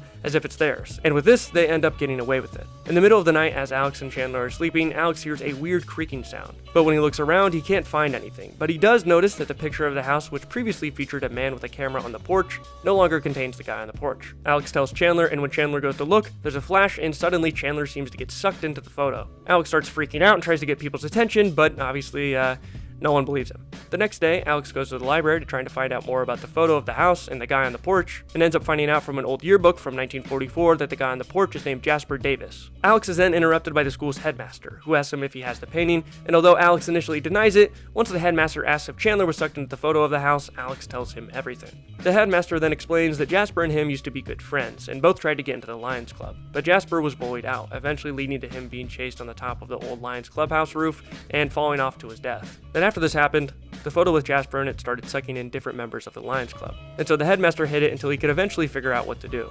Later that day, the asshole leader of the frat comes to Alex's room looking for Chandler, barging in and ends up also getting captured by Jasper Davis. Alex then gets the idea to go over to the old Lions clubhouse the next day with the photo to see if maybe that can do anything. Once he enters the house, everything goes black and white as now he's seemingly in the painting with Jasper. On the walls of the house are pictures that Jasper has taken of each captured member of the frat, and just as Jasper is about to take a picture of Alex, the headmaster walks in and confronts his old friend about what happened. Although the headmaster says that he tried to help Jasper before his death, Jasper doesn't believe him and ends up taking a photo of him, capturing the headmaster. Alex then hides behind a table so that Jasper can't take a picture of him, and notices outside the house's windows he can see whatever the painting is looking at. And so as Jasper goes to take a photo of him, Alex holds up the painting to the camera, causing Jasper to take a photo of himself through the window, which sucks him into the camera. Finally, Alex opens up the film of the camera, which seems to release everybody from the house and cause the photo of the house to disappear. And in the end, because Alex saved the head of the frat, he invites him to join the Lions Club. But both Alex and Chandler both deny joining because they think the club is full of losers. Overall, I thought this episode was pretty solid, although I definitely did think that there were some issues and plot conveniences that did pop up. Like, somehow Alex just knowing to go to the old frat house felt very convenient, and the headmaster following Alex to the house and interrupting right before Alex is about to get captured, I don't know, also pretty convenient. But other than these parts of the episode, I felt like it was a pretty unique concept, and I liked the overall story beats that got us to the end. Definitely not perfect, so I do have to dock a few points, but I still think this deserves a 7 out of 10.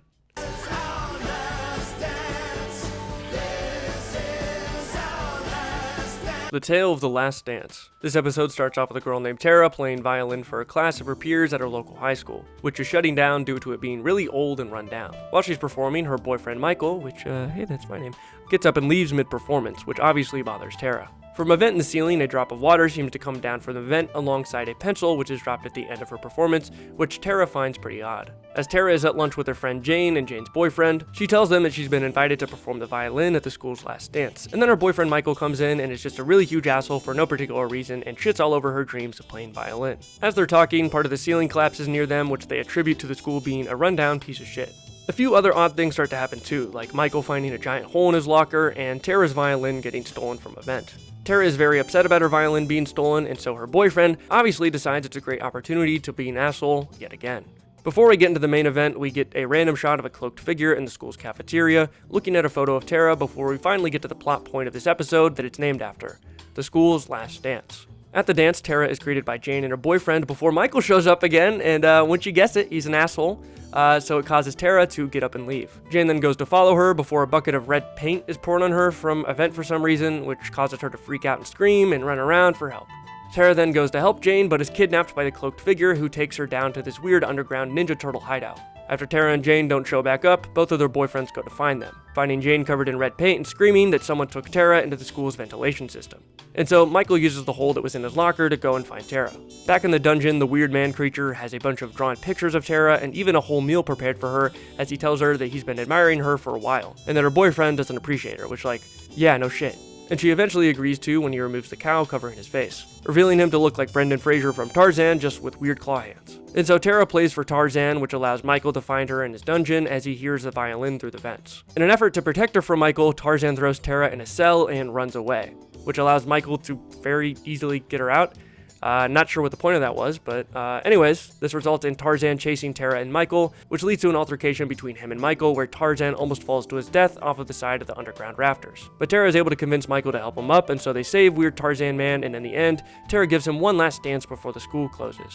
Yeah, I'm not really sure what the fuck that was about. Almost nothing in this episode makes any fucking sense. Why is Michael such a blatant asshole like all the fucking time? Why is Tara still with him? Why does Tarzan randomly pour paint all over Jane? And what exactly is this ending? Even the editing here looks fucked. There were some promising elements of this episode, but they just colossally screw this entire thing up. I don't know, it feels like just an extremely neutered version of the Phantom of the Opera, and a piss poor attempt in my opinion. I'm gonna give this a 1 out of 10.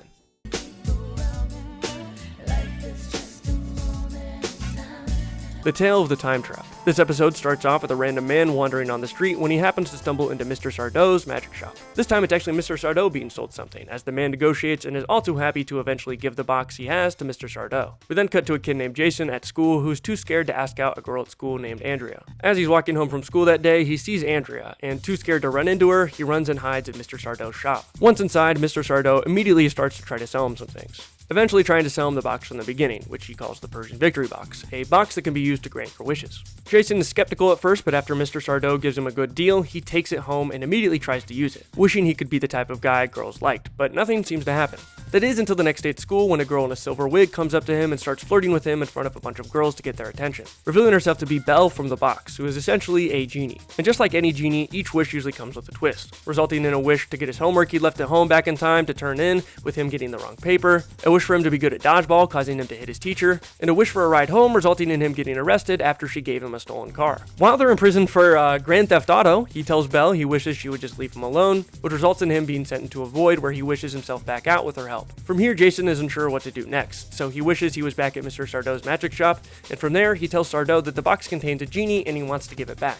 Mr. Sardau sees no problems with having all of his desires granted, so he agrees to follow Jason back home and get the box. Although Jason tries to give the box to Mr. Sardau, Belle says that's not how it works, and so Jason wishes that he was out of this nightmare, which results in Mr. Sardau and him being teleported into a random house where the police are then called on them. As they panic to escape the tear gas that's about to be fired on them, Jason wishes for Mr. Sardau to get a wish, hoping he'll be able to think of a way to get them out of this. Mr. Sardau then wishes for 1,000,000 wishes, which causes him to switch places with Belle, as this was apparently her original wish that resulted in her becoming the genie, and he's now being forced to grant 1,000,000 wishes for people. In an attempt to save them both, Jason then wishes to Mr. Sardau that it were yesterday. And suddenly time rewinds and Jason is back walking home from school, about to run into his crush Andrea again. But this time, instead of hiding from her in the magic shop, he asks her out, allowing himself and Mr. Sardau to be freed from the antics of the genie, at least for now. Any episode with Mr. Sardau is easily going to get a little boost, and compared to some of the other episodes he's been in, I feel like this one was pretty solid. It's a standard genie story, but this time there's unlimited wishes, and that's really the only change that happens to the basic formula here. Although there are some funny scenes that happen as a result of some of the wishes, I don't really feel like it did anything to stand out for the series. But I don't know, it's not bad at all. It has some fun moments, so I think I'll give this a 6.5 out of 10. The Tale of Many Faces. This episode starts off with a girl named Emma auditioning for a modeling position for a magazine, which she unfortunately doesn't get, as her friend Jessie instead gets the role as the cover model. After the auditions, Jessie goes to comfort Emma, who views herself as ugly, when Emma is approached by a recruiter for the Madame Visage talent agency, who puts people in theatrical plays, as apparently Madame Visage wants her to join. And so Emma goes to Madame Visage's place, where she's greeted by these weird people wearing these creepy masks before she's finally introduced to Madame Visage, who says she's very excited to give her the lead role in an upcoming play, and then gives her this special makeup powder to prepare her for the role. After using this powder, she goes back to the modeling agency, and suddenly, the photographer is obsessed with her and gives her the position as the cover model instead for that month's magazine. Her friend Jessie, who originally got the role, then gets jealous, and so follows Emma to Madame Visage's in the hopes that she can get the magical face powder for herself. Once Emma gets back inside, she's greeted by Madame Visage, who shows her a book she has full of faces before she removes her own, and what is probably, one of the scariest things we've seen in the show, is stealing Emma's face and giving her this terrifying face as well. Madame Visage's crew of masked child slaves then take Emma away to give her a mask and let her know what type of work she'll be doing for Madame Visage. At the same time, Jessie ends up showing up at Madame Visage's front door, where she's greeted by Madame Visage wearing Emma's face. So here, Madame Visage, posing as Emma, guides Jessie into a room where she gives her some of the powder, locking her in one of the mansion's rooms to be dealt with later. Back in one of the workrooms, Emma is given a tour by a girl who goes by 87, as the girls no longer are allowed to have their face as well as their names. Emma then pressures 87 into remembering what her face looked like, which causes 87 to eventually lead her to Madame Visage's room, where she keeps the book of all the faces as well as this dreaded punishment book, which is used to capture any of the kids who act out of line, trapping them in there forever. In the cabinet with the other books, the two also end up finding a book that 87 has never seen before, which seemingly contains the original face of Madame Visage. The two are then interrupted by a girl who goes by 66, who runs to alert Madame Visage about them breaking in and looking at all the books. Emma attempts to burn the punishment book after she's been caught, but Madame Visage is able to use her powers to get it out of the fire, and then commands that her child slaves take her and 87 away to be punished. She also decides it's a great time to bring Jessie along to witness the punishment of 87 and Emma, and so as they're about to be banished into this punishment book, Emma starts asking the girls what their names used to be, and trying to convince them that Madame Visage really doesn't have any power over them. That is before Madame Visage banishes 87 to her punishment book. Before she can get to Emma though, 66 decides to stand up along with a lot of the other girls to restrain Madame Visage. They then take the old book, which contains Madame Visage's original face, which is now like 300 years old, and touch her face, causing Madame Visage to get her original face and pretty much like die immediately from old age. This then seemingly frees all the kids from the punishment book and returns all of the faces to the faceless girls. The horror in this episode I thought was particularly really well done.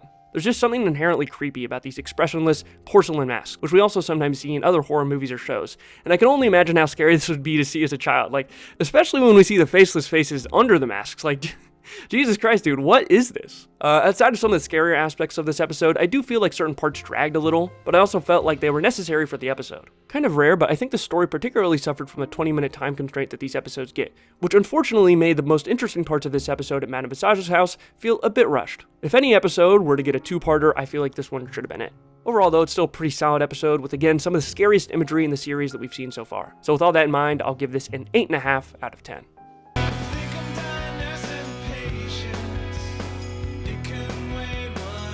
The Tale of the Night Nurse. This episode features two kids named AJ and Nikki, who are staying with their grandpa while their parents are on a trip. The two sisters start to have a snowball fight when they first arrive, with AJ accidentally throwing a snowball at a woman and her child entering the house, but right after this happens, when AJ goes to look, she no longer sees the mother and her child there. So the two sisters go in and ask their grandpa what happened to the two people who just walked in, and he says that nobody walked into the house. That night while everyone's asleep, AJ hears a sound coming from downstairs and finds a birthday cake that says, "Happy birthday, Emily," on the living room table. Upon turning on the lights though, the cake disappears, and when AJ turns around, she sees a group of people yelling surprise while holding out a birthday cake. In the morning, she asks her grandfather about this, and he brushes this off until only a little bit later when AJ sees a girl carrying a bunch of birthday presents down the stairs until she goes to pick up a metal bracelet and falls to the ground. Her grandpa then asks if she saw the birthday girl ghost and explains to both of the siblings that she's a ghost that's been haunting this place for a while, but is harmless. From an old storage chest that the girl's family left behind when their grandpa bought the place, he found out that the girl ended up falling down the stairs on her birthday while carrying some presents. And although it didn't kill her, her parents called over a nurse to take care of her that night, and that nurse ended up killing her by injecting her with poison. The girls then end up making a birthday cake to try to summon the ghost of the girl and end up summoning the ghost of the nurse instead, which leads them to freak out and get the attention of their grandpa, who for some reason doesn't believe in the nurse ghost because he hasn't seen her before. Like, you already know there's another ghost, dude. Like, why is this so unbelievable? The two kids then go to the storage chest that has all the information about the case as well as the girl's dress, and so AJ jokingly puts on the dress and seemingly is taken back in time to the day of Emily's birthday as Emily.